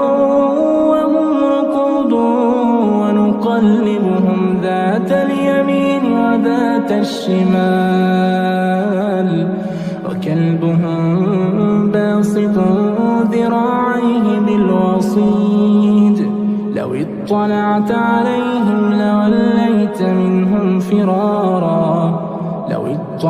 عليهم لوليت منهم فرارا ولملئت منهم رعبا وكذلك بعثناهم ليتساءلوا بينهم قال قائل منهم كم لبثتم قالوا لبثنا يوما أو بعض يوم قالوا ربكم أعلم بما لبثتم فابعثوا أحدكم بورقكم هذه إلى المدينة فلينظر أيها أزكى طعاما فليأتكم برزق منه وليتلطف ولا يشعرن بكم أحدا إنهم إن يظهروا عليكم يرجموكم أو يعيدوكم في ملتهم ولن تفلحوا إذا أبدا وكذلك أعثرنا عليهم ليعلموا أن وعد الله حق وأن الساعة لا ريب فيها إذ يتنازعون بينهم أمرهم فقالوا ابنوا عليهم بنيانا ربهم أعلم بهم قال الذين غلبوا على أمرهم لنتخذن عليهم مسجدا سيقولون ثلاثة رابعهم كلبهم ويقولون خمسة سادسهم كلبهم رجما بالغيب ويقولون سبعة وثامنهم كلبهم قل ربي أعلم بعدتهم ما يعلمهم إلا قليل فلا تمار فيهم إلا مراء ظاهرا ولا تستفت فيهم منهم أحدا ولا تقولن لشيء إني فاعل ذلك غدا إلا أن يشاء الله واذكر ربك إذا نسيت وقل عسى أن يهديني ربي لأقرب من هذا رشدا ولبثوا في كهفهم 300 سنين وازدادوا 9 قل الله أعلم بما لبثوا له غيب السماوات والأرض أبصر به وأسمع ما لهم من دونه من ولي ولا يشرك في حكمه أحدا واتل ما أوحي إليك من كتاب ربك لا مبدل لكلماته ولن تجد من دونه ملتحدا واصبر نفسك مع الذين يدعون ربهم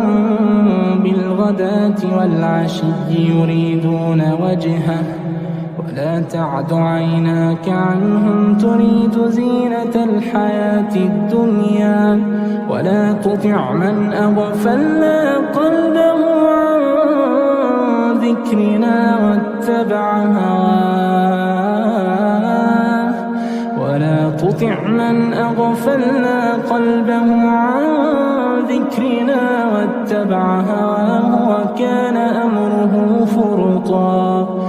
وقل الحق من ربكم فمن شاء فليؤمن ومن شاء فليكفر إنا أعتدنا للظالمين نارا أحاط بهم سرادقها وإن يستغيثوا يغاثوا بماء كالمهل يشوي الوجوه بئس الشراب وساءت مرتفقا إن الذين آمنوا وعملوا الصالحات إنا لا نضيع أجر من أحسن عملا أولئك لهم جنات عدن تجري من تحتهم الأنهار أولئك لهم جنات عدن تجري من تحتهم الأنهار يحلون فيها من أساور من ذهب ويلبسون ثيابا خضرا من سندس وإستبرق متكئين فيها على الأرائك نعم الثواب وحسنت مرتفقا واضرب لهم مثل الرجلين جعلنا لأحدهما جنتين من أعناب وحففناهما بنخل وجعلنا بينهما زرعا كلتا الجنتين آتت أكلها ولم تظلم منه شيئا وفجرنا خلالهما نهرا وكان له ثمر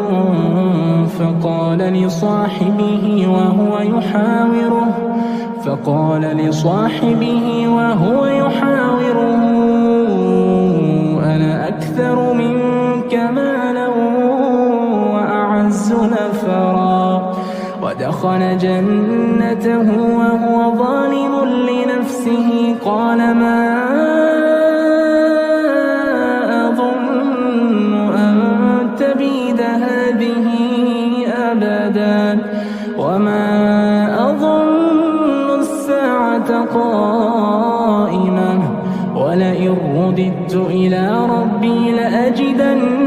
خيرا منها منقلبا قال له صاحبه وهو يحاوره أكفرت بالذي خلقك من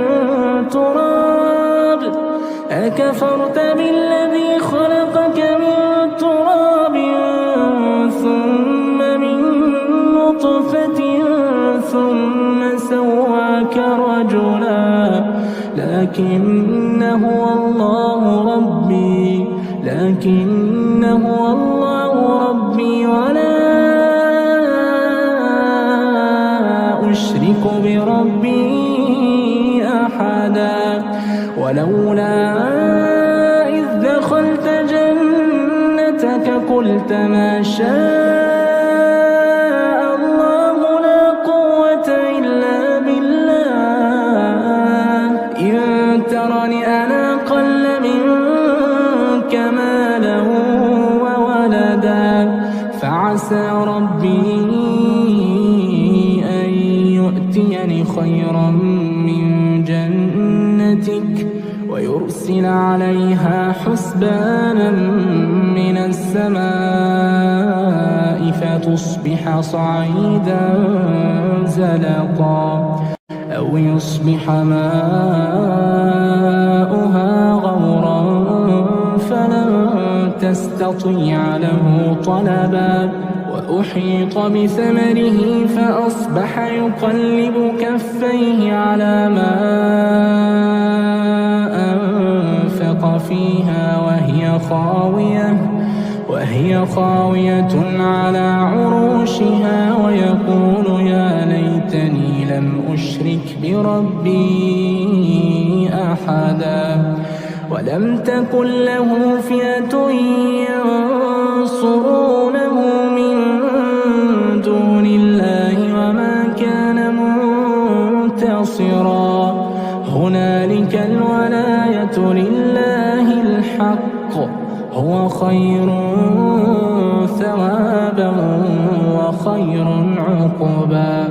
واضرب لهم مثل الحياة الدنيا كماء أنزلناه من السماء فاختلط به نبات الأرض فأصبح هشيما تذروه الرياح وكان الله على كل شيء مقتدرا. المال والبنون زينة الحياة الدنيا والباقيات الصالحات خير عند ربك ثوابا وخير أملا. ويوم نسير الجبال وترى الأرض بارزة وحشرناهم فلم نغادر منهم أحدا وعرضوا على ربك صفا لقد جئتمونا كما خلقناكم أول مرة بل زعمتم أن لن نجعل لكم موعدا. ووضع الكتاب فترى المجرمين مشفقين مما فيه ويقولون يا ويلتنا ما لهذا الكتاب لا يغادر صغيرة ولا كبيرة إلا أحصاها ووجدوا ما عملوا حاضرا ولا يظلم ربك أحدا. وإذ قلنا للملائكة اسجدوا لآدم فسجدوا إلا إبليس كان من الجن ففسق عن أمر ربه أفتتخذونه وذريته أولياء من دوني وهم لكم عدو بئس للظالمين بدلا. ما أشهدتهم خلق السماوات والأرض ولا خلق أنفسهم وما كنت متخذ المضلين عضدا. ويوم يقول نادوا شركائي الذين زعمتم فدعوهم فلم يستجيبوا لهم وجعلنا بينهم موبقا. ورأى المجرمون النار فظنوا أنهم مواقعوها ولم يجدوا عنها مصرفا. ولقد صرفنا في هذا القرآن للناس من كل مثل وكان الإنسان أكثر شيء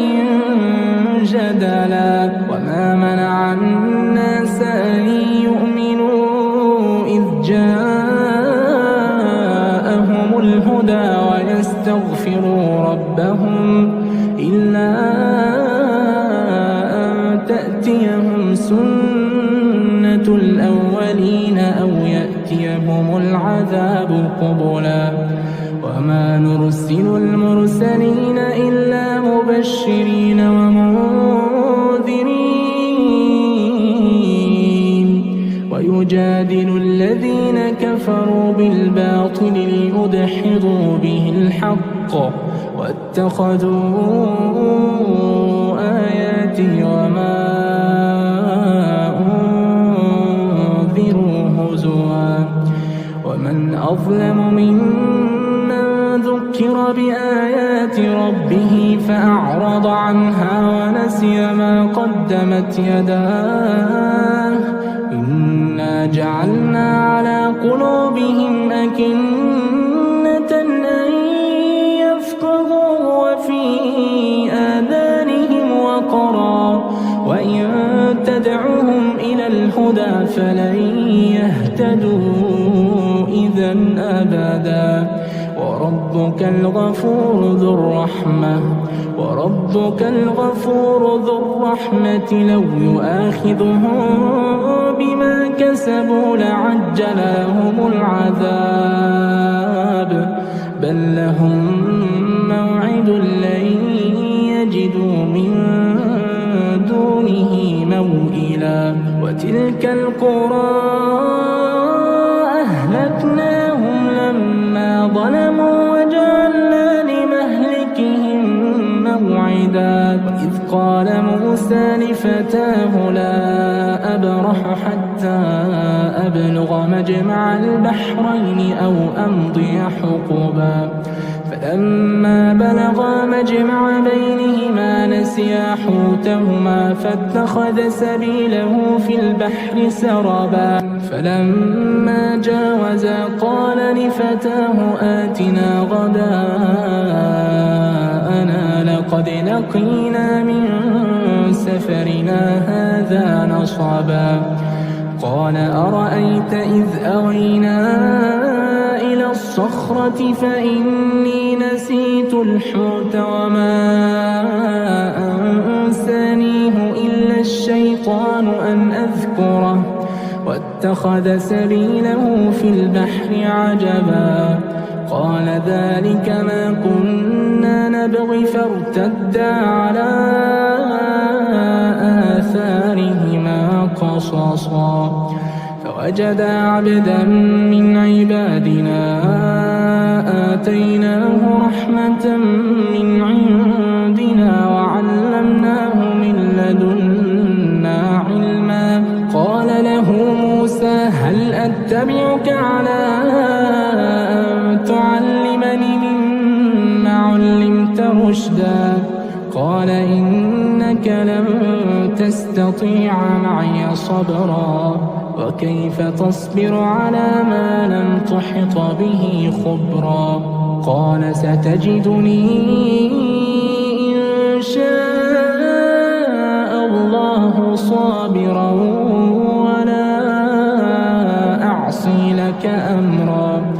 قال فإن اتبعتني فلا تسألني عن شيء حتى أحدث لك منه ذكرا فانطلقا حتى إذا ركبا في السفينة خرقها قال أخرقتها لتغرق أهلها لقد جئت شيئا إمرا قال ألم أقل إنك لن تستطيع معي صبرا قال لا تؤاخذني بما نسيت ولا ترهقني من أمري عسرا فانطلقا حتى إذا لقيا غلاما فقتله قال أقتلت نفسا زكية بغير نفس لقد جئت شيئا نكرا قال ألم أقل لك إنك لن تستطيع معي صبرا قال إن سألتك عن شيء بعدها فلا تصاحبني قد بلغت من لدني عذرا فانطلقا حتى إذا أتيا أهل قرية استطعما أهلها فأبوا أن يضيفوهما فوجدا فيها جدارا يريد أن ينقض فأقامه قال لو شئت لاتخذت عليه أجرا قال هذا فراق بيني وبينك سأنبئك بتأويل ما لم تستطع عليه صبرا أما السفينة فكانت لمساكين يعملون في البحر فأردت أن أعيبها وكان وراءهم ملك يأخذ كل سفينة غصبا وأما الغلام فكان أبواه مؤمنين فخشينا أن يرهقهما طغيانا وكفرا فأردنا أن يبدلهما ربهما خيرا منه زكاة وأقرب رحما وأما الجدار فكان لغلامين يتيمين في المدينة وكان تحته كنز لهما وكان أبوهما صالحا فأراد ربك أن يبلغا أشدهما ويستخرجا كنزهما رحمة من ربك وما فعلته عن أمري ذلك تأويل ما لم تسطع عليه صبرا ويسألونك عن ذي القرنين قل سأتلو عليكم منه ذكرا إنا مكنا له في الأرض وآتيناه من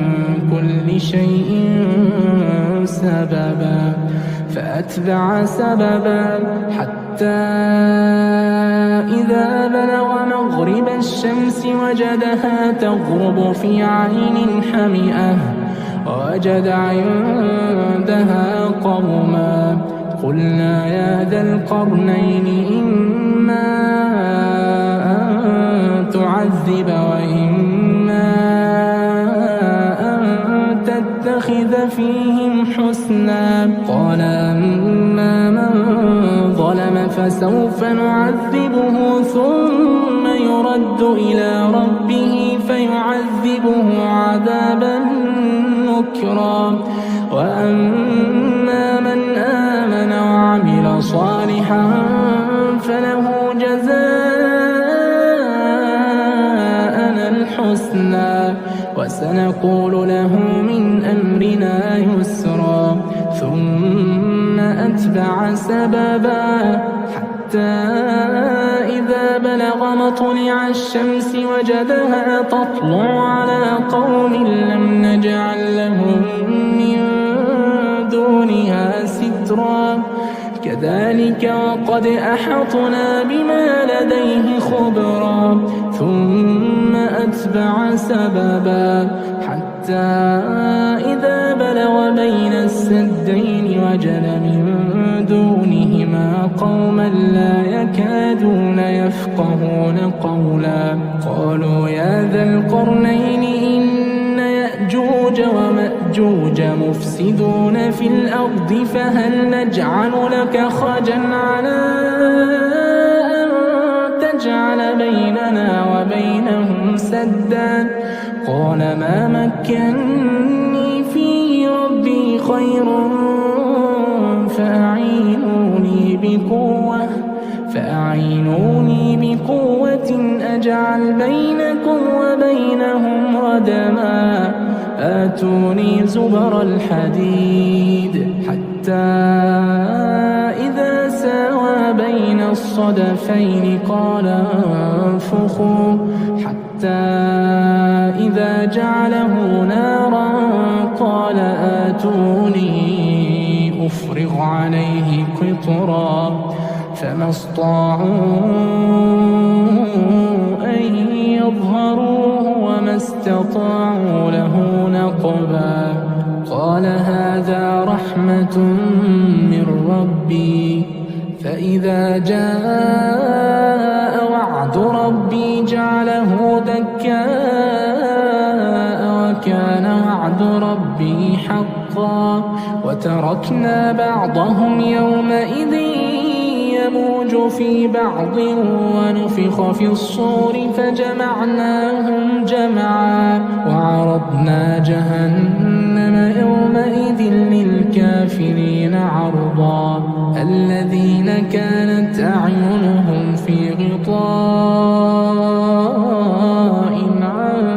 ذكري وكانوا لا يستطيعون سمعا أفحسب الذين كفروا أن يتخذوا عبادي من دوني أولياء إنا أعتدنا جهنم للكافرين نزلا قل هل ننبئكم بالأخسرين أعمالا الذين ضل سعيهم في الحياة الدنيا وهم يحسبون أنهم يحسنون صنعا أولئك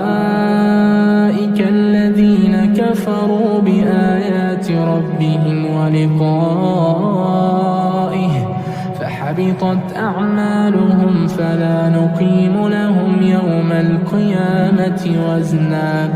ذلك جزاؤهم جهنم بما كفروا واتخذوا آياتي ورسلي هزوا إن الذين آمنوا وعملوا الصالحات كانت لهم جنات الفردوس نزلا خالدين فيها لا يبغون عنها حولا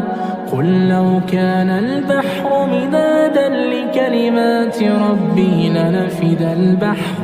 لنفد البحر قبل أن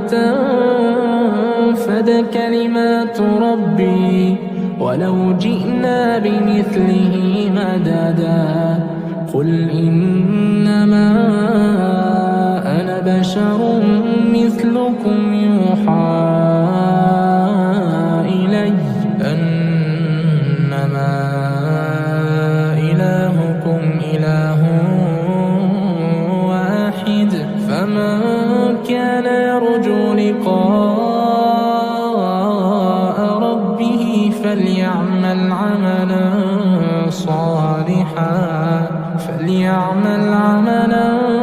صالحا ولا يشرك بعبادة ربه أحدا. أعوذ بالله من الشيطان الرجيم. بسم الله الرحمن الرحيم. الحمد لله الذي أنزل على عبده الكتاب ولم يجعل له عوجا قيما لينذر بأسا شديدا من لدنه ويبشر المؤمنين الذين يعملون الصالحات أن لهم أجرا حسنا ماكثين فيه أبدا وينذر الذين قالوا اتخذ الله ولدا ما لهم به من علم ولا لآبائهم كبرت كلمة تخرج من أفواههم إن يقولون إلا كذبا فلعلك باخع نفسك على آثارهم إن لم يؤمنوا بهذا الحديث أسفا إنا جعلنا ما على الأرض زينة لها لنبلوهم أيهم أحسن عملا وإنا لجاعلون ما عليها صعيدا جرزا أم حسبت أن أصحاب الكهف والرقيم كانوا من آياتنا عجبا إذ أوى الفتية إلى الكهف فقالوا ربنا آتنا من لدنك رحمة وهيئ لنا من أمرنا رشدا فضربنا على آذانهم في الكهف سنين عددا ثم بعثناهم لنعلم أي الحزبين أحصى لما لبثوا أمدا نحن نقص عليك نبأهم بالحق إنهم فتية آمنوا بربهم وزدناهم هدى وربطنا على قلوبهم إذ قاموا فقالوا ربنا رب السماوات والأرض لن ندعو من دونه إلها لقد قلنا إذا شططا هؤلاء قوم اتخذوا من دونه آلهة لولا يأتون عليهم بسلطان بين فمن أظلم ممن افترى على الله كذبا وإذ اعتزلتموهم وما يعبدون إلا الله فأووا إلى الكهف ينشر لكم ربكم من رحمته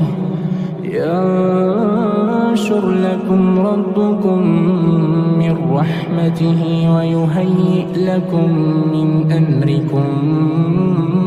مرفقا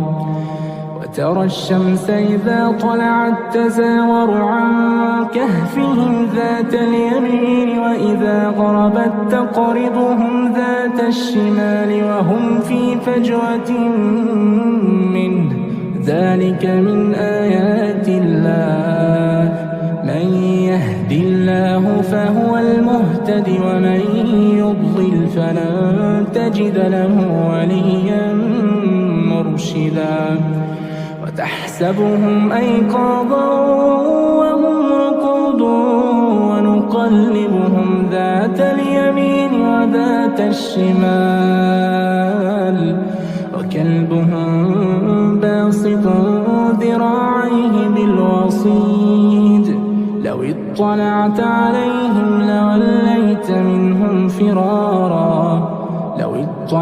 عليهم لوليت منهم فرارا ولملئت منهم رعبا وكذلك بعثناهم ليتساءلوا بينهم قال قائل منهم كم لبثتم قالوا لبثنا يوما أو بعض يوم قالوا ربكم أعلم بما لبثتم فبعثوا أحدكم بورقكم هذه إلى المدينة فلينظر أيها أزكى طعاما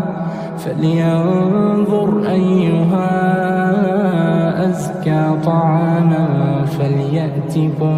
برزق منه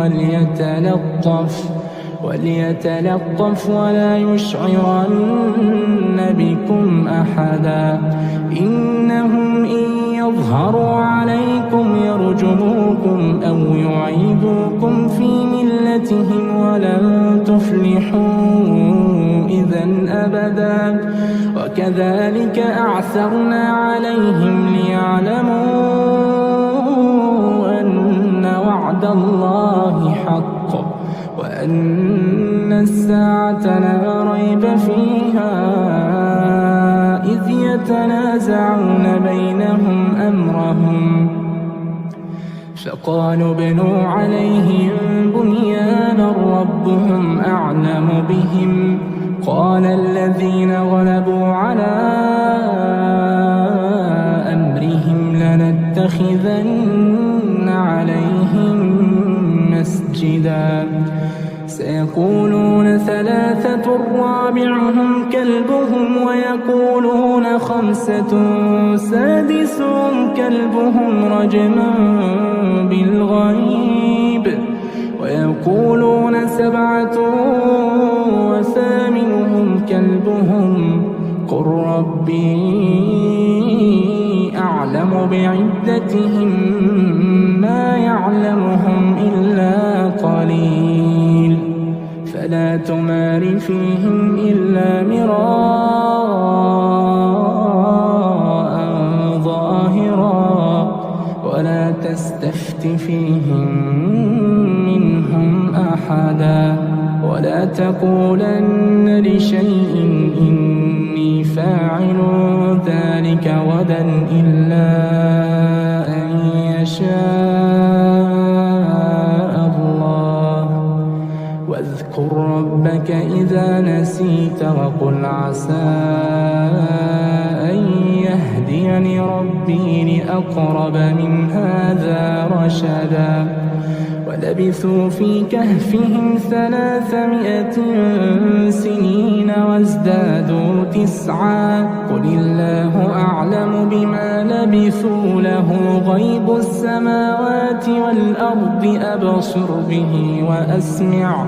ما لهم من دونه من ولي ولا يشرك في حكمه أحدا. واتل ما أوحي إليك من كتاب ربك لا مبدل لكلماته ولن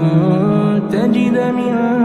دونه ملتحدا. واصبر نفسك مع الذين يدعون ربهم بالغداة والعشي يريدون وجهه ولا تعد عيناك عنهم تريد زينة الحياة الدنيا. ولا تطع من أغفلنا قلبه عن ذكرنا واتبع هواه. ولا تطع من أغفلنا قلبه عن ذكرنا واتبع هواه وكان أمره فرطا. وقل الحق من ربكم فمن شاء فليؤمن ومن شاء فليكفر. إنا أعتدنا للظالمين نارا أحاط بهم سرادقها وإن يستغيثوا يغاثوا بماء كالمهل يشوي الوجوه بئس الشراب وساءت مرتفقا. إن الذين آمنوا وعملوا الصالحات إنا لا نضيع أجر من أحسن عملا. أولئك لهم جنات عدن تجري من تحتهم الأنهار. أولئك لهم جنات عدن تجري من تحتهم الأنهار يحلون فيها من أساور من ذهب ويلبسون ثيابا خضرا من سندس وإستبرق متكئين فيها على الأرائك نعم الثواب وحسنت مرتفقا. واضرب لهم مثل الرجلين جعلنا لأحدهما جنتين من أعناب وحففناهما بنخل وجعلنا بينهما زرعا. كلتا الجنتين آتت أكلها ولم تظلم منه شيئا وفجرنا خلالهما نهرا. وكان له ثمر فقال لصاحبه وهو يحاوره أنا أكثر منك مالا وأعز نفرا. ودخل جنته وهو ظالم لنفسه قال ما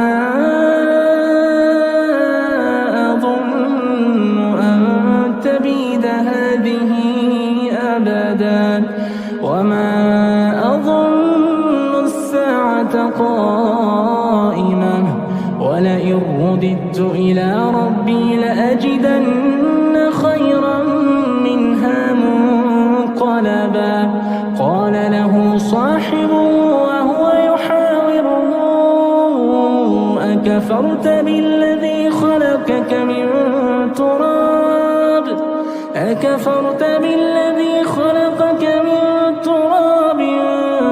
ثم من نطفة ثم سواك رجلا لكن هو الله ربي ولا أشرك أشرك بربي أحدا ولولا إذ دخلت جنتك قلت ما شاء الله لا قوة إلا بالله إن ترني أنا أقل منك مالا وولدا فعسى ربي أن يؤتيني خيرا من جنتك ويرسل عليها حسبانا من السماء فتصبح صعيدا زلقا أو يصبح ماؤها غورا فلن تستطيع له طلبا وأحيط بثمره فأصبح يقلب كفيه على ما أنفق فيها وهي خاوية على عروشها ويقول يا ليتني لم أشرك بربي أحدا ولم تكن له فئة ينصرونه من دون الله وما كان منتصرا هنالك الولاية لله الحق هو خير ثوابا وخير عقبا واضرب لهم مثل الحياة الدنيا كماء أنزلناه من السماء فاختلط به نبات الأرض فأصبح هشيما تذروه الرياح وكان الله على كل شيء مقتدرا المال والبنون زينة الحياة الدنيا والباقيات الصالحات خير عند ربك ثوابا وخير أملا ويوم نسير الجبال وترى الأرض بارزة وحشرناهم فلم نغادر منهم أحدا وعرضوا على ربك صفا لقد جئتمونا كما خلقناكم أول مرة بل زعمتم أن لن نجعل لكم موعدا ووضع الكتاب فترى المجرمين مشفقين مما فيه ويقولون يا ويلتنا ما لهذا الكتاب لا يغادر صغيرة ولا كبيرة إلا أحصاها ووجدوا ما عملوا حاضرا ولا يظلم ربك أحدا وإذ قلنا للملائكة اسجدوا لآدم فسجدوا إلا إبليس كان من الجن ففسق عن أمر ربه أفتتخذونه وذريته أولياء من دوني وهم لكم عدو بئس للظالمين بدلا ما أشهدتهم خلق السماوات والأرض ولا خلق أنفسهم وما كنت متخذ المضلين عضدا ويوم يقول نادوا شركائي الذين زعمتم فدعوهم فلم يستجيبوا لهم وجعلنا بينهم موبقا ورأى المجرمون النار فظنوا أنهم مواقعوها ولم يجدوا عنها مصرفا ولقد صرفنا في هذا القرآن للناس من كل مثل وكان الإنسان أكثر شيء جدلا وما منع الناس أن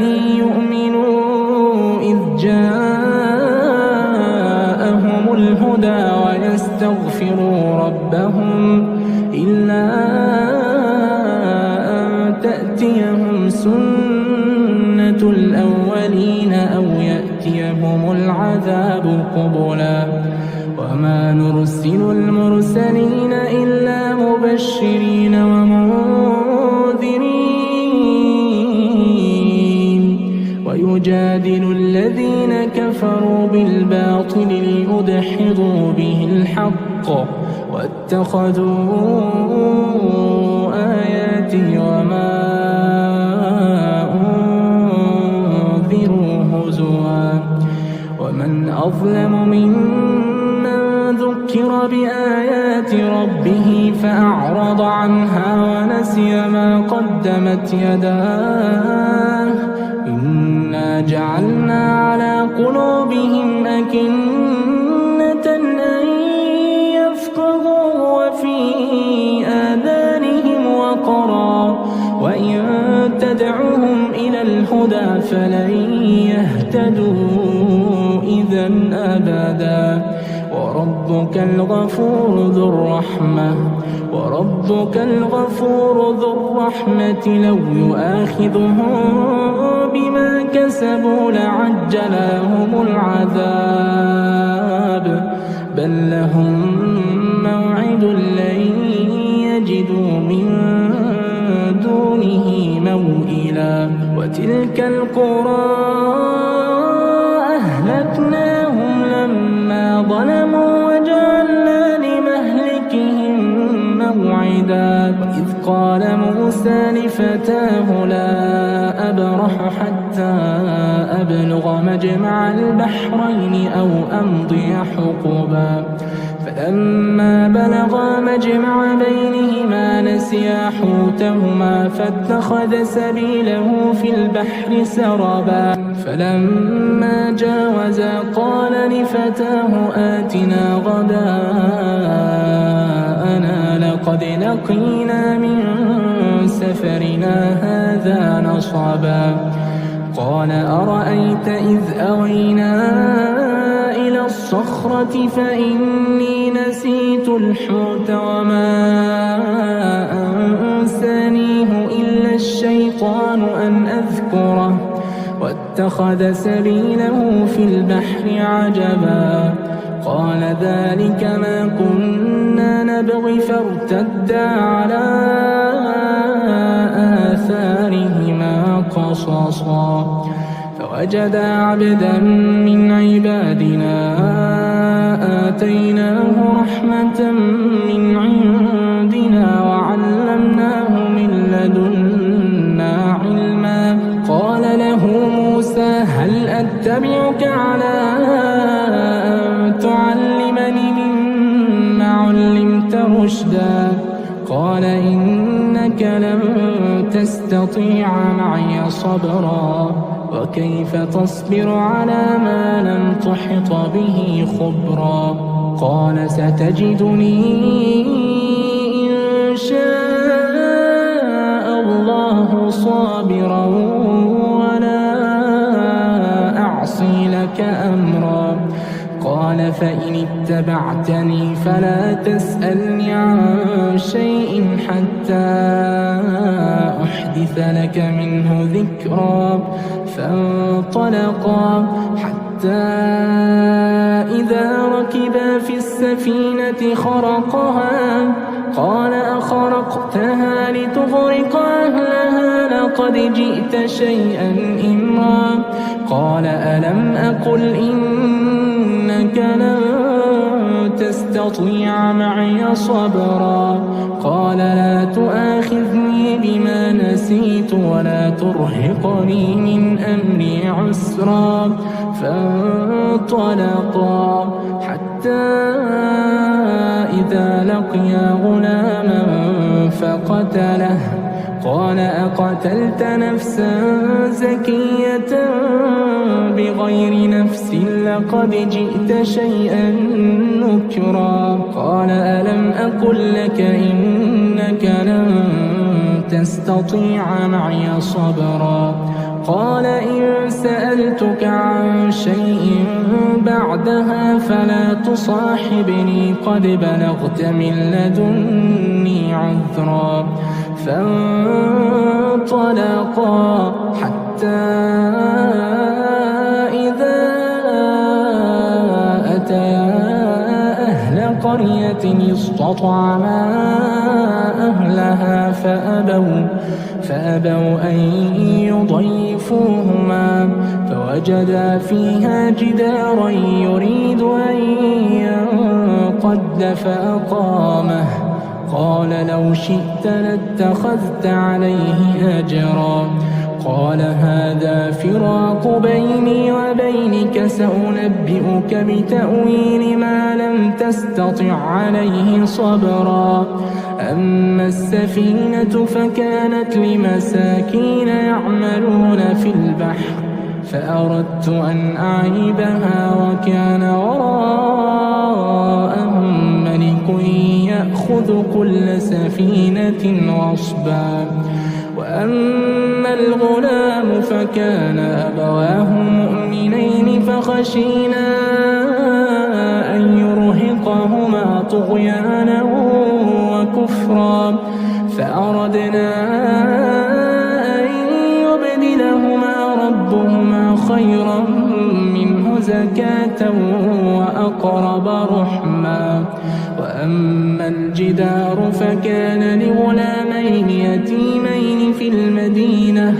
وكان تحته كنز لهما وكان أبوهما صالحا فأراد ربك أن يبلغا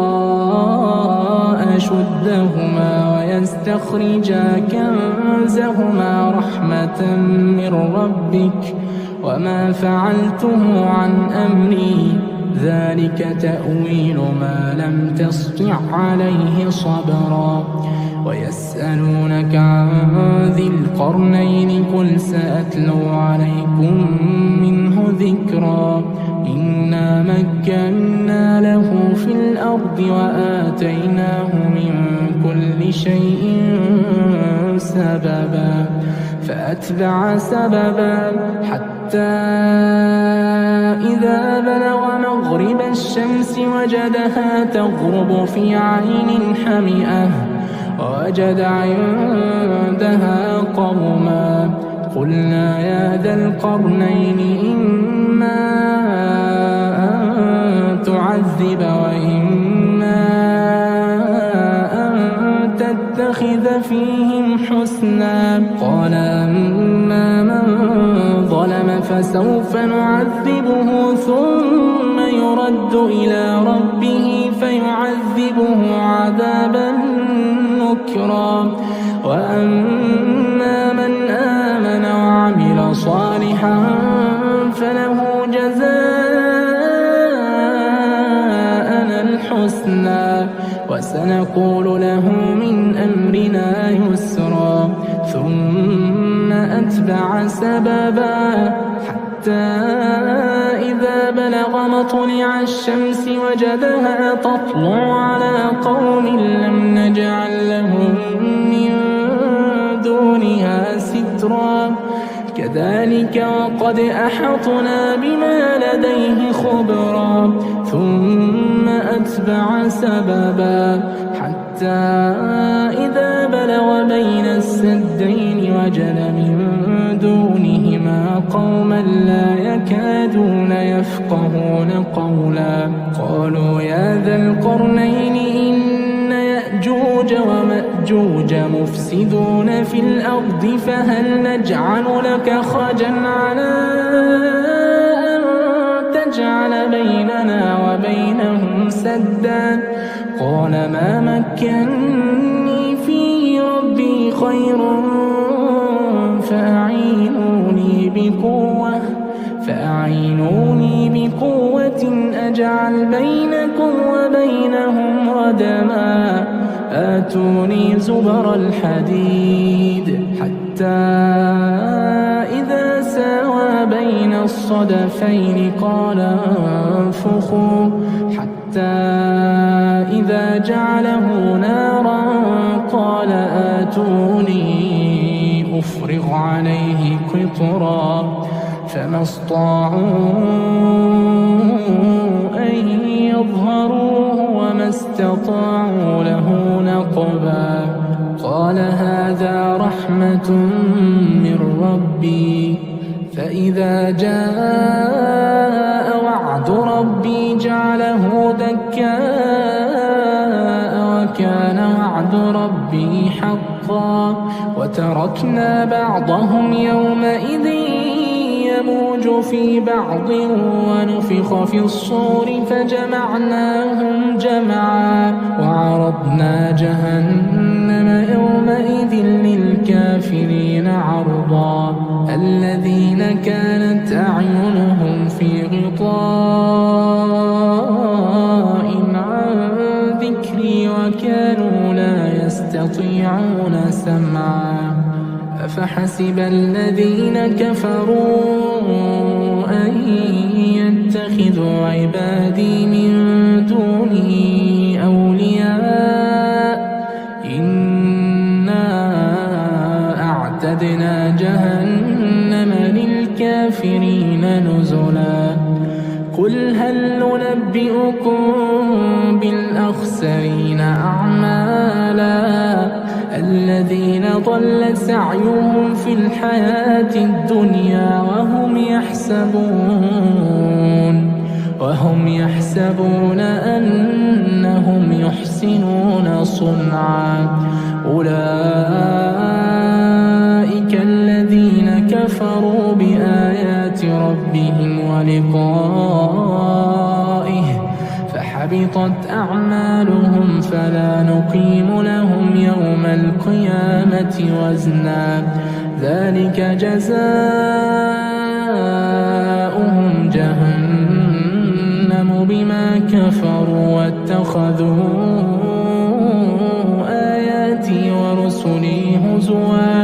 إن الذين آمنوا وعملوا الصالحات كانت لهم جنات الفردوس نزلا خالدين فيها لا يبغون عنها حولا قل لو كان البحر مدادا لكلمات ربي لنفد البحر قبل أن تنفد كلمات ربي ولو جئنا بمثله مددا قل إنما أنا بشر مثلكم يوحى إلي أنما إلهكم إله واحد فمن كان يرجو لقاء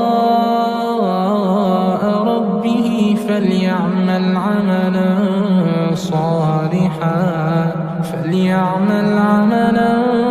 صالحا ولا يشرك بعبادة ربه أحدا أعوذ بالله من الشيطان الرجيم بسم الله الرحمن الرحيم الحمد لله الذي أنزل على عبده الكتاب ولم يجعل له عوجا قيما لينذر بأسا شديدا من لدنه ويبشر المؤمنين الذين يعملون الصالحات أن لهم أجرا حسنا ماكثين فيه أبدا وينذر الذين قالوا اتخذ الله ولدا ما لهم به من علم ولا لآبائهم كبرت كلمة تخرج من أفواههم إن يقولون إلا كذبا فلعلك باخع نفسك على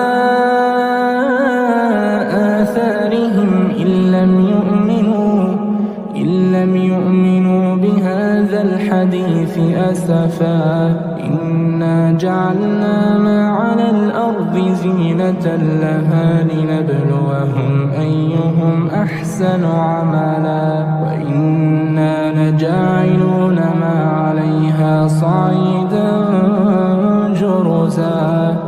أم حسبت أن أصحاب الكهف والرقيم كانوا من آياتنا عجبا إذ أوى الفتية إلى الكهف فقالوا ربنا آتنا من لدنك رحمة وهيئ لنا من أمرنا رشدا فضربنا على آذانهم في الكهف سنين عددا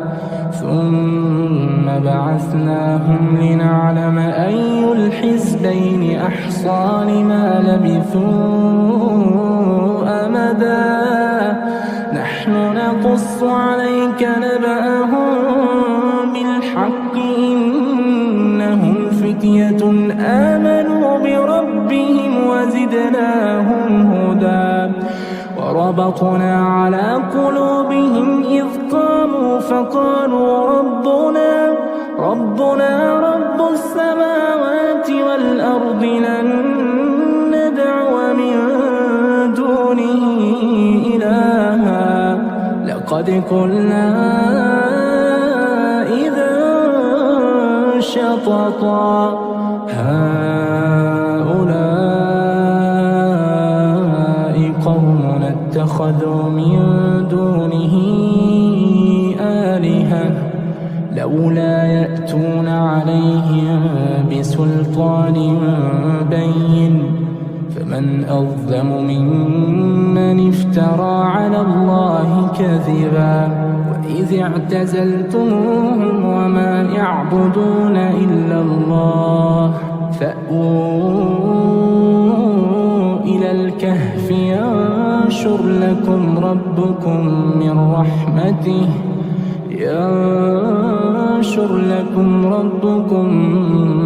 رحمته ويهيئ لكم من أمركم مرفقا وترى الشمس إذا طلعت تزاور عن كهفهم ذات اليمين وإذا غربت تقرضهم ذات الشمال وهم في فجوة منه ذلك من آيات الله من يهد الله فهو المهتد ومن يضلل فلن تجد له وليا مرشدا وتحسبهم أيقاظا وهم رقود ونقلبهم ذات اليمين وذات الشمال وكلبهم باسط ذراعيه بالوصيد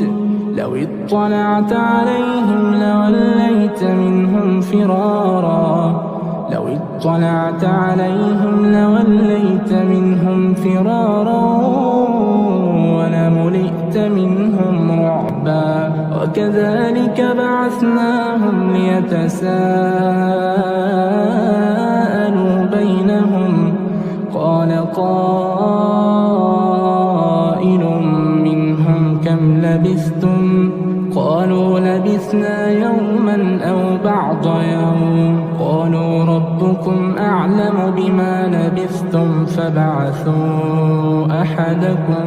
بورقكم هذه إلى المدينة فلينظر أيها أزكى طعاما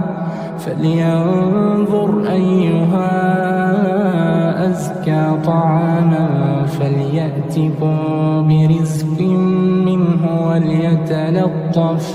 وليتلطف ولا يشعرن بكم أحدا إنهم إن يظهروا عليكم يرجموكم أو يعيدوكم في ملتهم ولن تفلحوا إذا أبدا وكذلك أعثرنا عليهم ليعلموا أن وعد الله حق وأن الساعة لا ريب فيها إذ يتنازعون بينهم أمرهم فقالوا ابنوا عليهم بنيانا ربهم أعلم بهم قال الذين غلبوا على أمرهم لنتخذن عليهم مسجدا سيقولون ثلاثة رابعهم كلبهم ويقولون خمسة سادسهم كلبهم رجما بالغيب ويقولون سبعة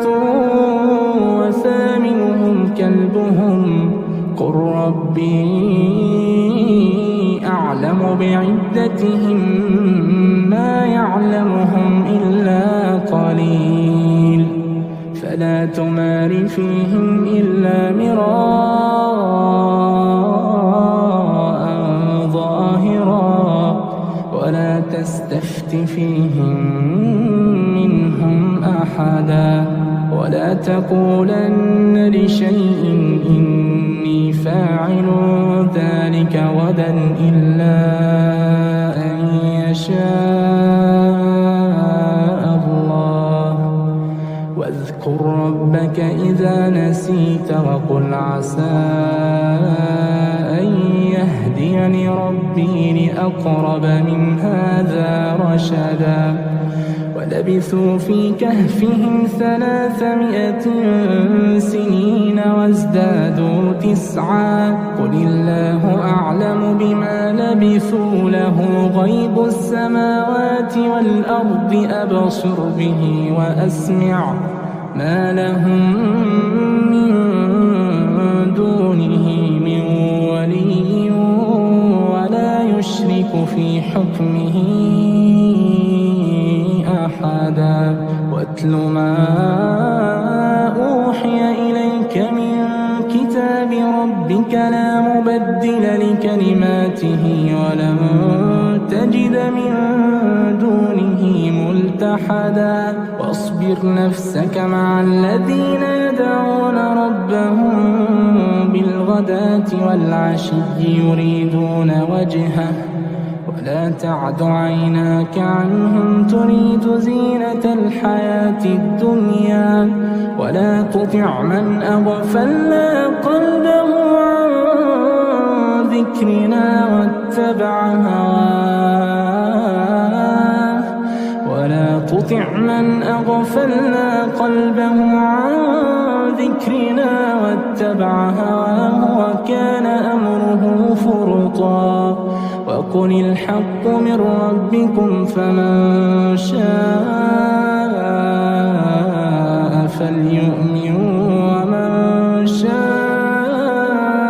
فليكفر إنا أعتدنا للظالمين نارا أحاط بهم سرادقها وإن يستغيثوا يغاثوا بماء كالمهل يشوي الوجوه بئس الشراب وساءت مرتفقا إن الذين آمنوا وعملوا الصالحات إنا لا نضيع أجر من أحسن عملا أولئك لهم جنات عدن تجري من تحتهم الأنهار أولئك لهم جنات عدن تجري من تحتهم الأنهار يحلون فيها من أساور من ذهب ويلبسون ثيابا خضرا من سندس واستبرق متكئين فيها على الأرائك نعم الثواب وحسنت مرتفقا واضرب لهم مثل الرجلين جعلنا لأحدهما جنتين من أعناب وحففناهما بنخل وجعلنا بينهما زرعا كلتا الجنتين آتت أكلها ولم تظلم منه شيئا وفجرنا خلالهما نهرا وكان له ثمر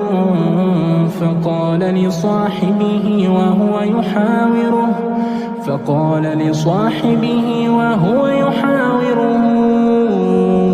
أنا أكثر منك مالا وأعز نفرا ودخل جنته وهو ظالم لنفسه قال ما أظن أن تبيد هذه أبدا وما أظن الساعة قائمة ولئن رددت إلى ربي لأجدن خيرا منها منقلبا قال له صاحبه وهو يحاوره أكفرت بالذي خلقك من تراب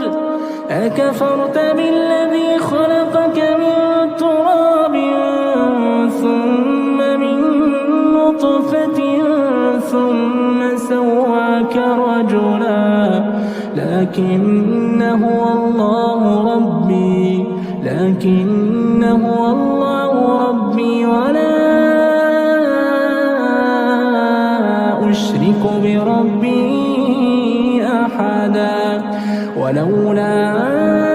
إذ دخلت جنتك قلت ما شاء الله لا قوة إلا بالله إن ترني أنا أقل منك مالا وولدا فعسى ربي أن يؤتيني خيرا من جنتك ويرسل عليها حسبانا من السماء فتصبح صعيدا زلقا أو يصبح ماؤها غورا فلن تستطيع له طلبا وأحيط بثمره فأصبح يقلب كفيه على ما أنفق فيها وهي خاوية على عروشها ويقول يا ليتني لم أشرك بربي أحدا ولم تكن له فئة ينصرونه من دون الله وما كان منتصرا هنالك الولاية لله الحق هو خير ثوابا وخير عقبا واضرب لهم مثل الحياة الدنيا كماء أنزلناه من السماء فاختلط به نبات الأرض فأصبح هشيما تذروه الرياح وكان الله على كل شيء مقتدرا المال والبنون زينة الحياة الدنيا والباقيات الصالحات خير عند ربك ثوابا وخير أملا ويوم نسير الجبال وترى الأرض بارزة وحشرناهم فلم نغادر منهم أحدا وعرضوا على ربك صفا لقد جئتمونا كما خلقناكم أول مرة بل زعمتم أن لن نجعل لكم موعدا ووضع الكتاب فترى المجرمين مشفقين مما فيه ويقولون يا ويلتنا ما لهذا الكتاب لا يغادر صغيرة ولا كبيرة إلا أحصاها ووجدوا ما عملوا حاضرا ولا يظلم ربك أحدا. وإذ قلنا للملائكة اسجدوا لآدم فسجدوا إلا إبليس كان من الجن ففسق عن أمر ربه أفتتخذونه وذريته أولياء من دوني وهم لكم عدو بئس للظالمين بدلا. ما أشهدتهم خلق السماوات والأرض ولا خلق أنفسهم وما كنت متخذ المضلين عضدا. ويوم يقول نادوا شركائي الذين زعمتم فدعوهم فلم يستجيبوا لهم وجعلنا بينهم موبقا. ورأى المجرمون النار فظنوا أنهم مواقعوها ولم يجدوا عنها مصرفا. ولقد صرفنا في هذا القرآن للناس من كل مثل وكان الإنسان أكثر شيء جدلا. وما منع الناس أن يؤمنوا إذ جاءهم الهدى ويستغفروا ربهم إلا أن تأتيهم سنة الأولين أو يأتيهم العذاب قبلا. وما نرسل المرسلين إلا مبشرين ومنذرين ويجادل الذين كفروا بالباطل ليدحضوا به الحق واتخذوا آياتي وما أنذروا هزوا. ومن أظلم ممن ذكر بآيات ربه فأعرض عنها ونسي ما قدمت يداه إنا جعلنا على قلوبهم أكنة أن يفقهوا وفي آذانهم وقرا وإن تدعوهم إلى الهدى فلن يهتدوا إذا أبدا. وربك الغفور ذو الرحمة لو يؤاخذهم بما كسبوا لعجل لهم العذاب بل لهم موعد لن يجدوا من دونه موئلا. وتلك القرى أهلكناهم لما ظلموا وجعلنا لمهلكهم موعدا. وإذ قال موسى لفتاه لا أبرح حتى أبلغ مجمع البحرين أو أمضي حقبا. فلما بلغا مجمع بينهما نسيا حوتهما فاتخذ سبيله في البحر سربا. فلما جاوزا قال لفتاه آتنا غداءنا لقد لقينا من سفرنا هذا نصبا. قال أرأيت إذ أوينا إلى الصخرة فإني نسيت الحوت وما أنسانيه إلا الشيطان أن أذكره واتخذ سبيله في البحر عجبا. قال ذلك ما كنا نبغي فارتدا على آثارهما قصصا. فوجدا عبدا من عبادنا آتيناه رحمة من عندنا وعلمناه من لدنا علما. قال له موسى هل أتبعك على أن تعلمني مما علمت رشدا؟ قال إنك لن تستطيع معي صبرا وكيف تصبر على ما لم تحط به خبرا. قال ستجدني إن شاء الله صابرا ولا أعصي لك أمرا. قال فإن اتبعتني فلا تسألني عن شيء حتى أحدث لك منه ذكرا. فانطلقا حتى إذا ركبا في السفينة خرقها قال أخرقتها لتغرق أهلها لقد جئت شيئا إمرا. قال ألم أقل إنك لن تستطيع معي صبرا. قال لا تؤاخذني بما نسيت ولا ترهقني من أمري عسرا. فانطلقا حتى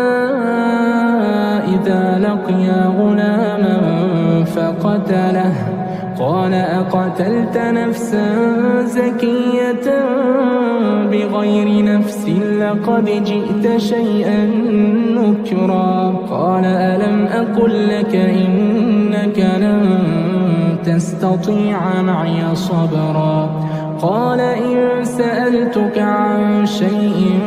بعدها فلا تصاحبني قد بلغت من لدني عذرا.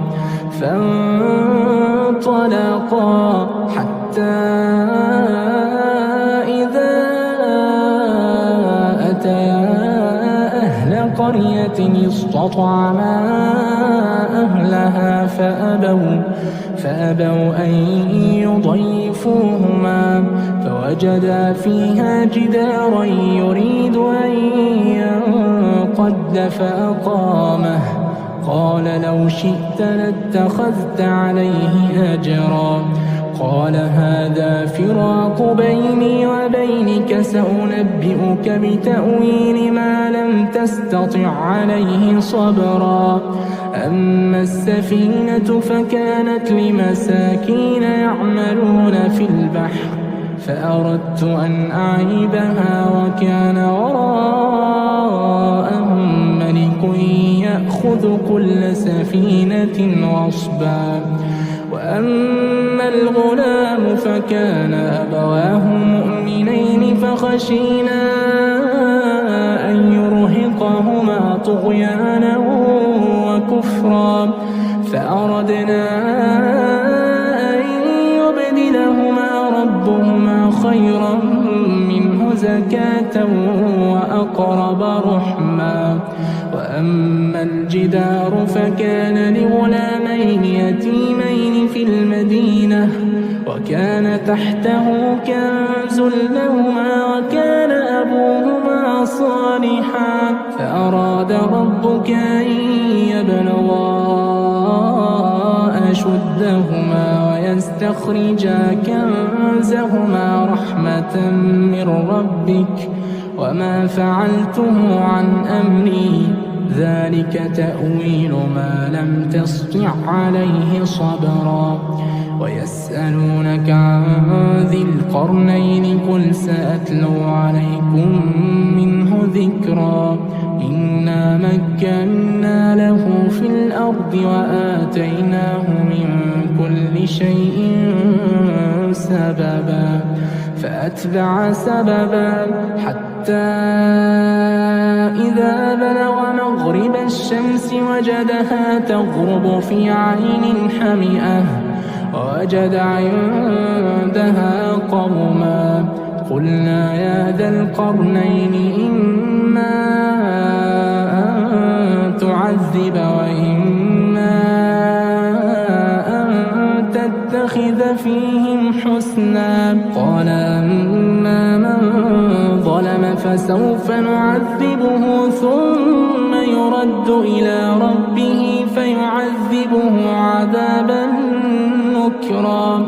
وأما من آمن وعمل صالحا فله جزاء الحسنى وسنقول له من أمرنا يسرا. ثم أتبع سببا حتى إذا بلغ مطلع الشمس وجدها تطلع على قوم لم نجعل لهم من دونها سترا. كذلك وقد أحطنا بما لديه خبرا. ثم أتبع سببا حتى إذا بلغ بين السدين وجد من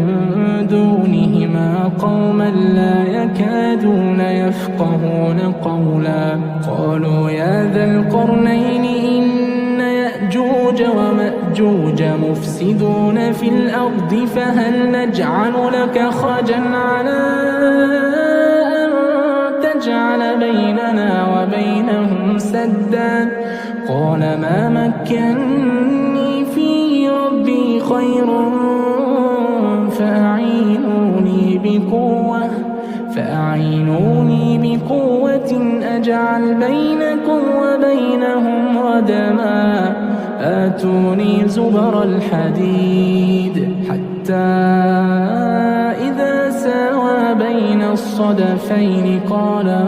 انفخوا حتى إذا جعله نارا قال آتوني أفرغ عليه قطرا. فما استطاعوا أن يظهروه وما استطاعوا له نقبا. قال هذا رحمة من ربي فإذا جاء وعد ربي جعله دكاء وكان وعد ربي حقا. وتركنا بعضهم يومئذ يموج في بعض ونفخ في الصور فجمعناهم جمعا. وعرضنا جهنم يومئذ للكافرين عرضا. الذين كانت أعينهم في غطاء عن ذكري وكانوا لا يستطيعون سمعا. أفحسب الذين كفروا أن يتخذوا عبادي من دوني أولياء إنا أعتدنا جهنم للكافرين نزلا. قل هل ننبئكم بالأخسرين أعمالا الذين ضل سعيهم في الحياة الدنيا وهم يحسبون أنهم يحسنون صنعا. أولئك الذين كفروا بآيات ربهم ولقائه فحبطت أعمالهم فلا نقيم لهم يوم القيامة وزنا. ذلك جزاؤهم جهنم بما كفروا واتخذوا آياتي ورسلي هزوا. إن الذين آمنوا وعملوا الصالحات كانت لهم جنات الفردوس نزلا خالدين فيها لا يبغون عنها حولا. قل لو كان البحر مدادا لكلمات ربي لنفد البحر قبل أن تنفد كلمات ربي ولو جئنا بمثله مددا. قل إنما أنا بشر مثلكم يوحى إلي أنما إلهكم إله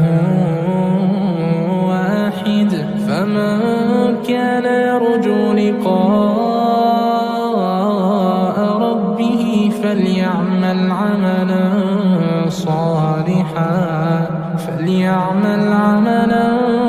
صالحا ولا يشرك بعبادة ربه أحدا. أعوذ بالله من الشيطان الرجيم. بسم الله الرحمن الرحيم. الحمد لله الذي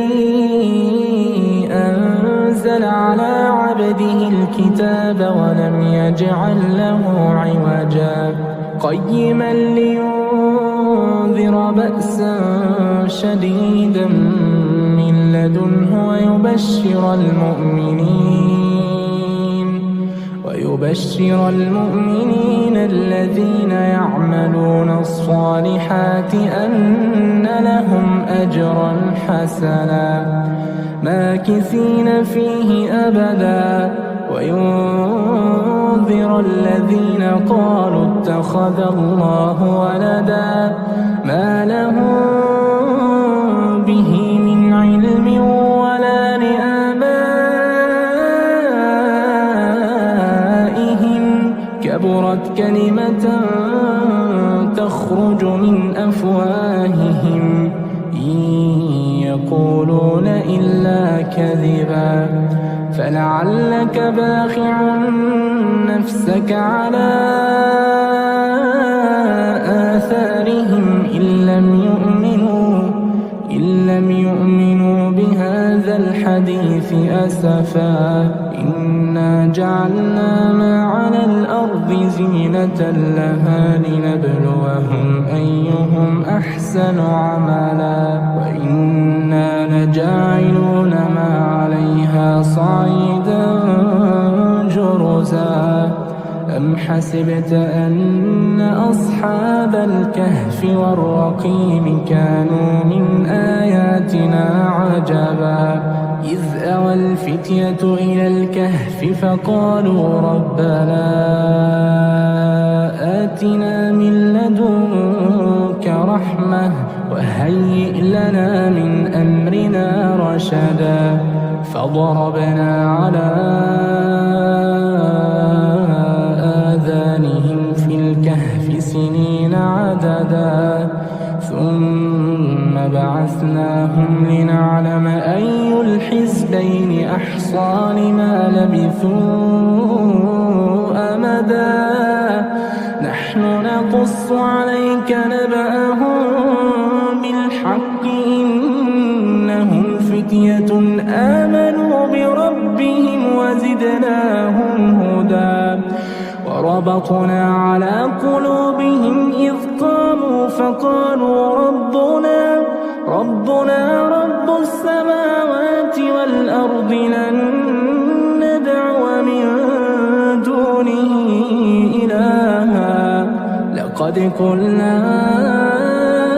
إذا شططا هؤلاء قومنا اتخذوا من دونه آلهة لولا يأتون عليهم بسلطان بين فمن أظلم ممن افترى على الله كذبا وإذ اعتزلتموهم وما يعبدون إلا الله فأووا إلى الكهف ينشر لكم ربكم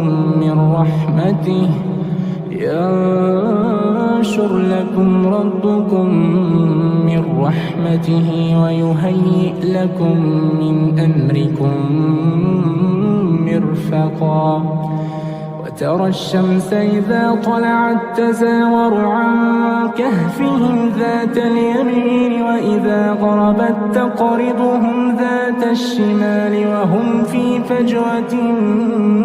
منه ذلك من آيات الله من يهد الله فهو المهتد ومن يضلل فلن تجد له وليا مرشدا وتحسبهم أيقاظا وهم رقود ونقلبهم ذات اليمين وذات الشمال وكلبهم باسط ذراعيه بالوصيد لو اطلعت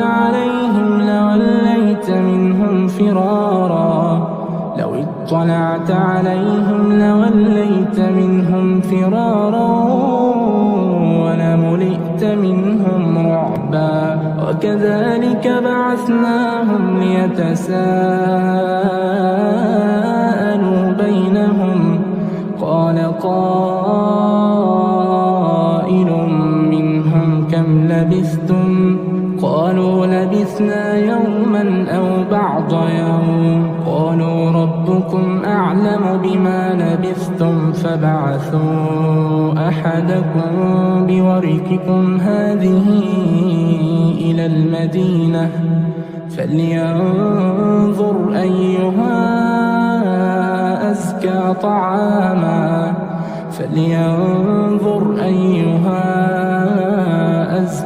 طعاما فليأتكم برزق منه وليتلطف ولا يشعرن بكم أحدا إنهم إن يظهروا عليكم يرجموكم أو يعيدوكم في ملتهم ولن تفلحوا إذا أبدا وكذلك أعثرنا عليهم ليعلموا أن وعد الله حق وأن الساعة لا ريب فيها إذ يتنازعون بينهم أمرهم فقالوا ابنوا عليهم بنيانا ربهم أعلم بهم قال الذين غلبوا على أمرهم لنتخذن عليهم مسجدا سيقولون ثلاثة رابعهم كلبهم ويقولون خمسة سادسهم كلبهم رجما بالغيب ويقولون سبعة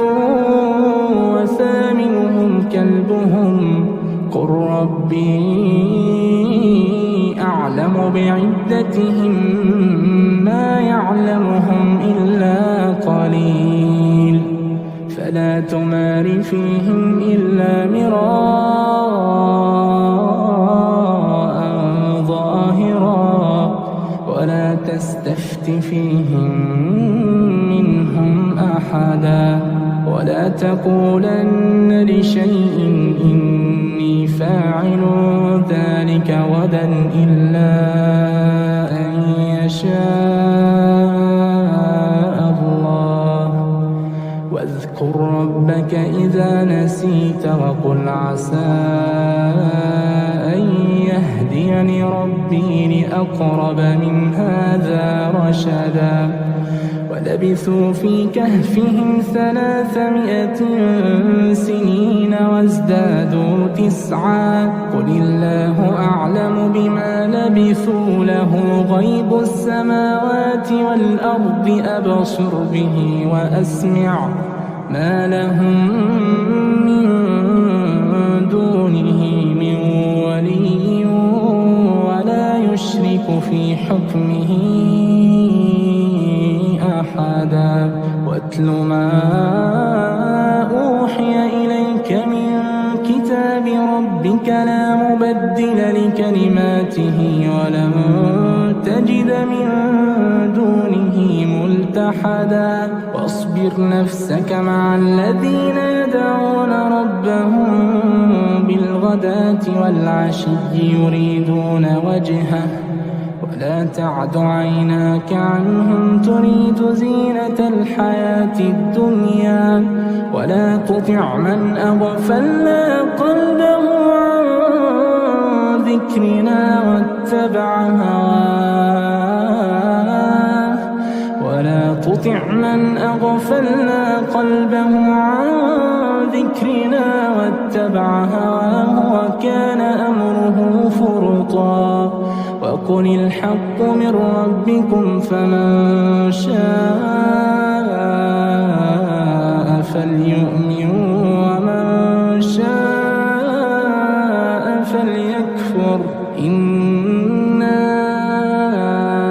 أعتدنا للظالمين نارا أحاط بهم سرادقها وإن يستغيثوا يغاثوا بماء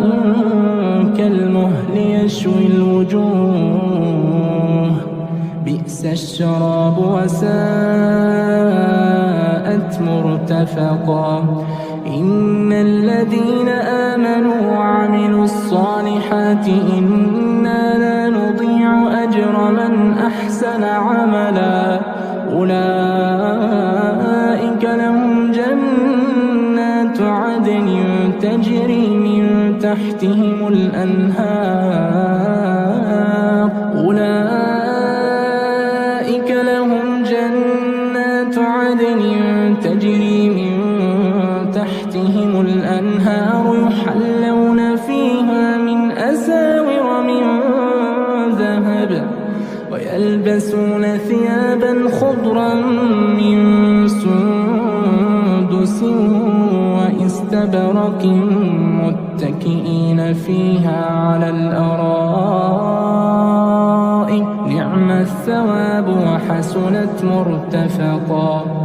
واضرب لهم مثل الرجلين جعلنا لأحدهما جنتين من أعناب وحففناهما بنخل وجعلنا بينهما زرعا كلتا الجنتين آتت أكلها ولم تظلم منه شيئا وفجرنا خلالهما نهرا وكان له ثمر فقال لصاحبه وهو يحاوره أنا أكثر منك مالا وأعز نفرا ودخل جنته وهو ظالم لنفسه قال ما أظن أن تبيد هذه أبدا وما أظن الساعة قائمة ولئن رددت إلى ربي لأجدن خيرا منها منقلبا قال له صاحبه وهو يحاوره أكفرت بالذي خلقك من تراب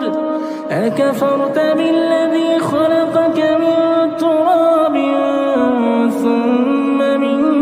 نطفة ثم سواك رجلا لكن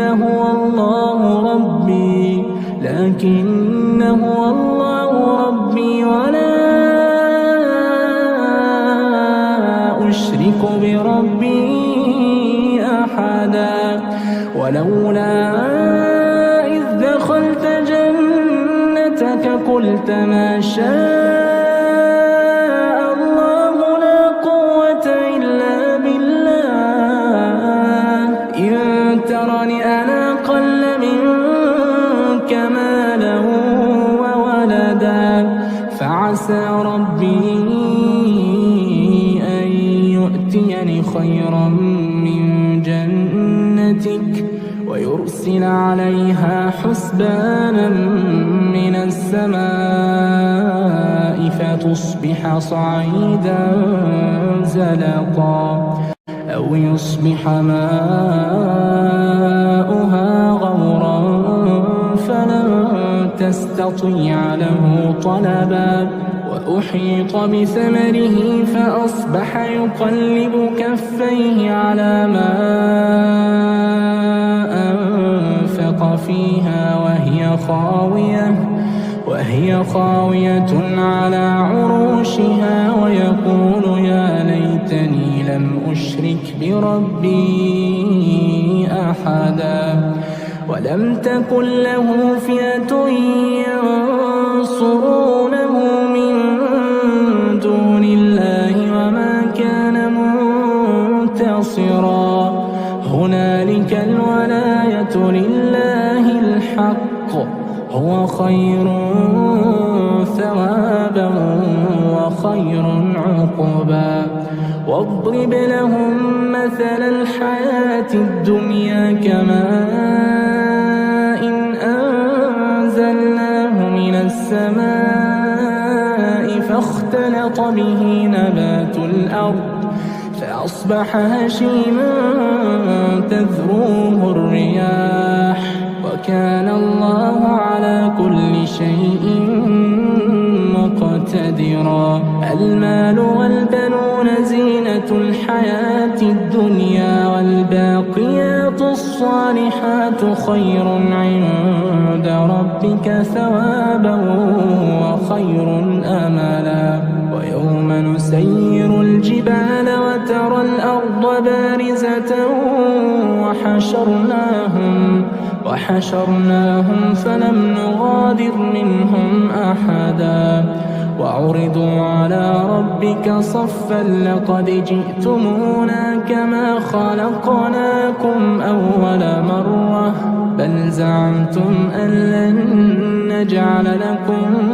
موعدا ووضع الكتاب فترى المجرمين مشفقين مما فيه ويقولون يا ويلتنا ما لهذا الكتاب لا يغادر صغيرة ولا كبيرة إلا أحصاها ووجدوا ما عملوا حاضرا ولا يظلم ربك أحدا وإذ قلنا للملائكة اسجدوا لآدم فسجدوا إلا إبليس كان من الجن ففسق عن أمر ربه أفتتخذونه وذريته أولياء من دوني وهم لكم عدو بئس للظالمين بدلا ما أشهدتهم خلق السماوات والأرض ولا خلق أنفسهم وما كنت متخذ المضلين عضدا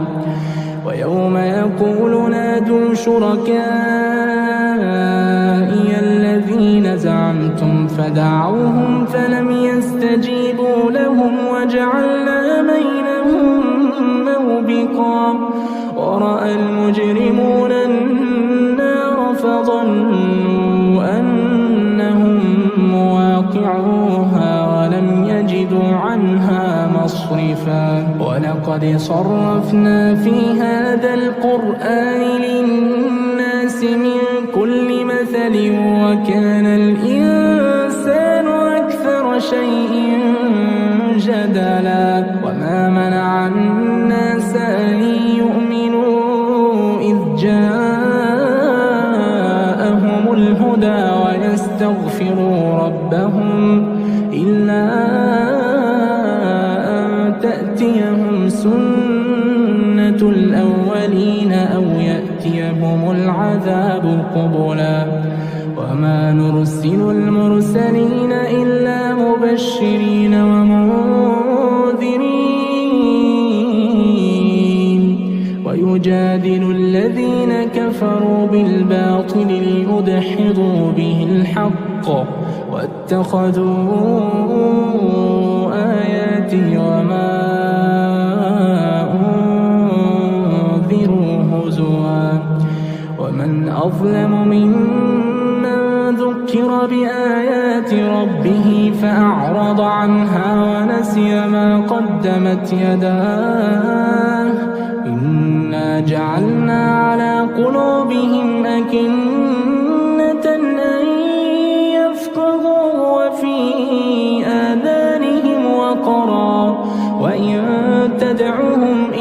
الهدى فلن يهتدوا إذا أبدا. وربك الغفور ذو الرحمة لو يؤاخذهم بما كسبوا لعجل لهم العذاب، بل لهم موعد لن يجدوا من دونه موئلا. وتلك القرى أهلكناهم لما ظلموا وجعلنا لمهلكهم موعدا. وإذ قال موسى لفتاه لا أبرح حتى أبلغ مجمع البحرين أو أمضي حقبا، فلما بلغا مجمع بينهما نسيا حوتهما فاتخذ سبيله في البحر سربا. فلما جاوزا قال لفتاه آتنا غداءنا لقد لقينا من سفرنا هذا نصبا. قال أرأيت إذ أوينا إلى الصخرة فإني نسيت الحوت وما أنسانيه إلا الشيطان أن أذكره واتخذ سبيله في البحر عجبا. قال ذلك ما كنا نبغي فارتدا على آثارهما قصصا. فوجدا عبدا من عبادنا آتيناه رحمة من عندنا وعلمناه من لدنا علما. قال له موسى هل أتبعك على أن تعلمني مما علمت رشدا؟ قال إنك لن تستطيع معي صبرا وكيف تصبر على ما لم تحط به خبرا. قال ستجدني إن شاء الله صابرا ولا أعصي لك أمرا. قال فإن اتبعتني فلا تسألني عن شيء حتى أحدث لك منه ذكرا. فانطلقا حتى إذا ركبا في السفينة خرقها قال أخرقتها لتغرق أهلها لقد جئت شيئا إمرا. قال ألم أقل إنك لن تستطيع معي صبرا. قال لا تؤاخذني بما نسيت ولا ترهقني من أمري عسرا. فانطلقا حتى إذا لقيا غلاما فقتله. قال أقتلت نفسا زكية بغير نفس لقد جئت شيئا نكرا. قال ألم أقل لك إنك لن تستطيع معي صبرا. قال إن سألتك عن شيء بعدها فلا تصاحبني قد بلغت من لدني عذرا. فانطلقا حتى إذا أتيا أهل قرية استطعما أهلها فأبوا أن يضيفوهما فوجدا فيها جدارا يريد أن ينقض فأقامه. قال لو شئت لاتخذت عليه أجرا. قال هذا فراق بيني وبينك سأنبئك بتأويل ما لم تستطع عليه صبرا. أما السفينة فكانت لمساكين يعملون في البحر فأردت أن أعيبها وكان وراءهم ملك يأخذ كل سفينة غصبا. وأما الغلام فكان أبواه مؤمنين فخشينا أن يرهقهما طغيانا وكفرا فأردنا أن يبدلهما ربهما خيرا منه زكاة وأقرب رحما.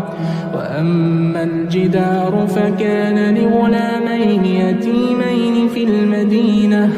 وكان تحته كنز لهما وكان أبوهما صالحا فأراد ربك أن يبلغا أشدهما ويستخرجا كنزهما رحمة من ربك وما فعلته عن أمري ذلك تأويل ما لم تسطع عليه صبرا. ويسألونك عن ذي القرنين قل سأتلو عليكم منه ذكرا. إنا مكنا له في الأرض وآتيناه من كل شيء سببا فأتبع سببا حتى إذا بلغ مغرب الشمس وجدها تغرب في عين حمئة ووجد عندها قوما قلنا يا ذا القرنين إما أن تعذب وإما أن تتخذ فيهم حسنا. قال أما من ظلم فسوف نعذبه ثم يرد إلى ربه فيعذبه عذابا نكرا. وأما من آمن وعمل صالحا فله جزاء الحسنى وسنقول له من أمرنا يسرا. ثم أتبع سببا حتى إذا بلغ مطلع الشمس وجدها تطلع على قوم لم نجعل لهم من دونها سترا. كذلك وقد أحطنا بما لديه خبرا. ثم أتبع سببا حتى إذا بلغ بين السدين وجد من دونهما قوما لا يكادون يفقهون قولا. قالوا يا ذا القرنين إن يأجوج ومأجوج مفسدون في الأرض فهل نجعل لك خرجا على أن تجعل بيننا وبينهم سدا. قال ما مكني فيه ربي خير فأعينوني بقوة أجعل بينكم وبينهم ردما. آتوني زبر الحديد حتى إذا ساوى بين الصدفين قال انفخوا حتى إذا جعله نارا قال آتوني أفرغ عليه قطرا. فما استطاعوا أن يظهروه وما استطاعوا له نقبا. قال هذا رحمة من ربي فإذا جاء وعد ربي جعله دكاء وكان وعد ربي حقا. وتركنا بعضهم يومئذ يموج في بعض ونفخ في الصور فجمعناهم جمعا. وعرضنا جهنم يومئذ للكافرين عرضا. الذين كانت أعينهم في غطاء عن ذكري وكانوا لا يستطيعون سمعا. أفحسب الذين كفروا أن يتخذوا عبادي من دونه أولياء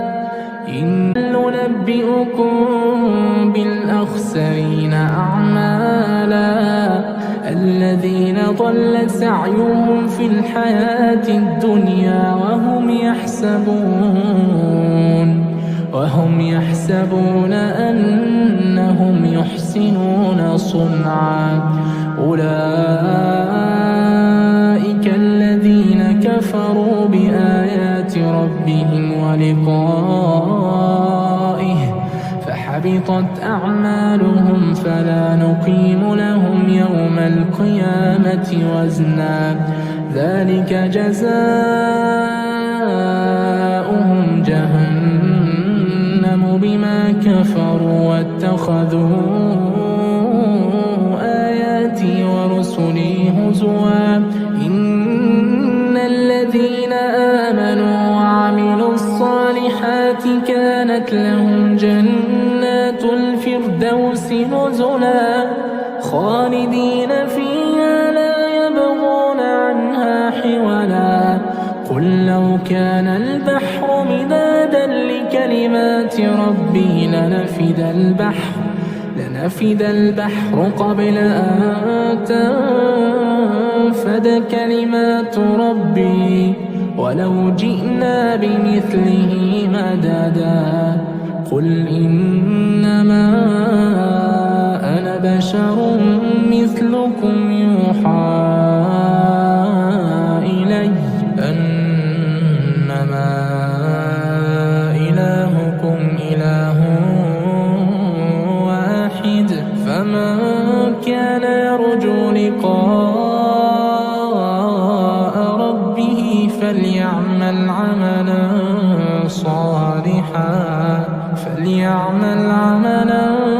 صالحا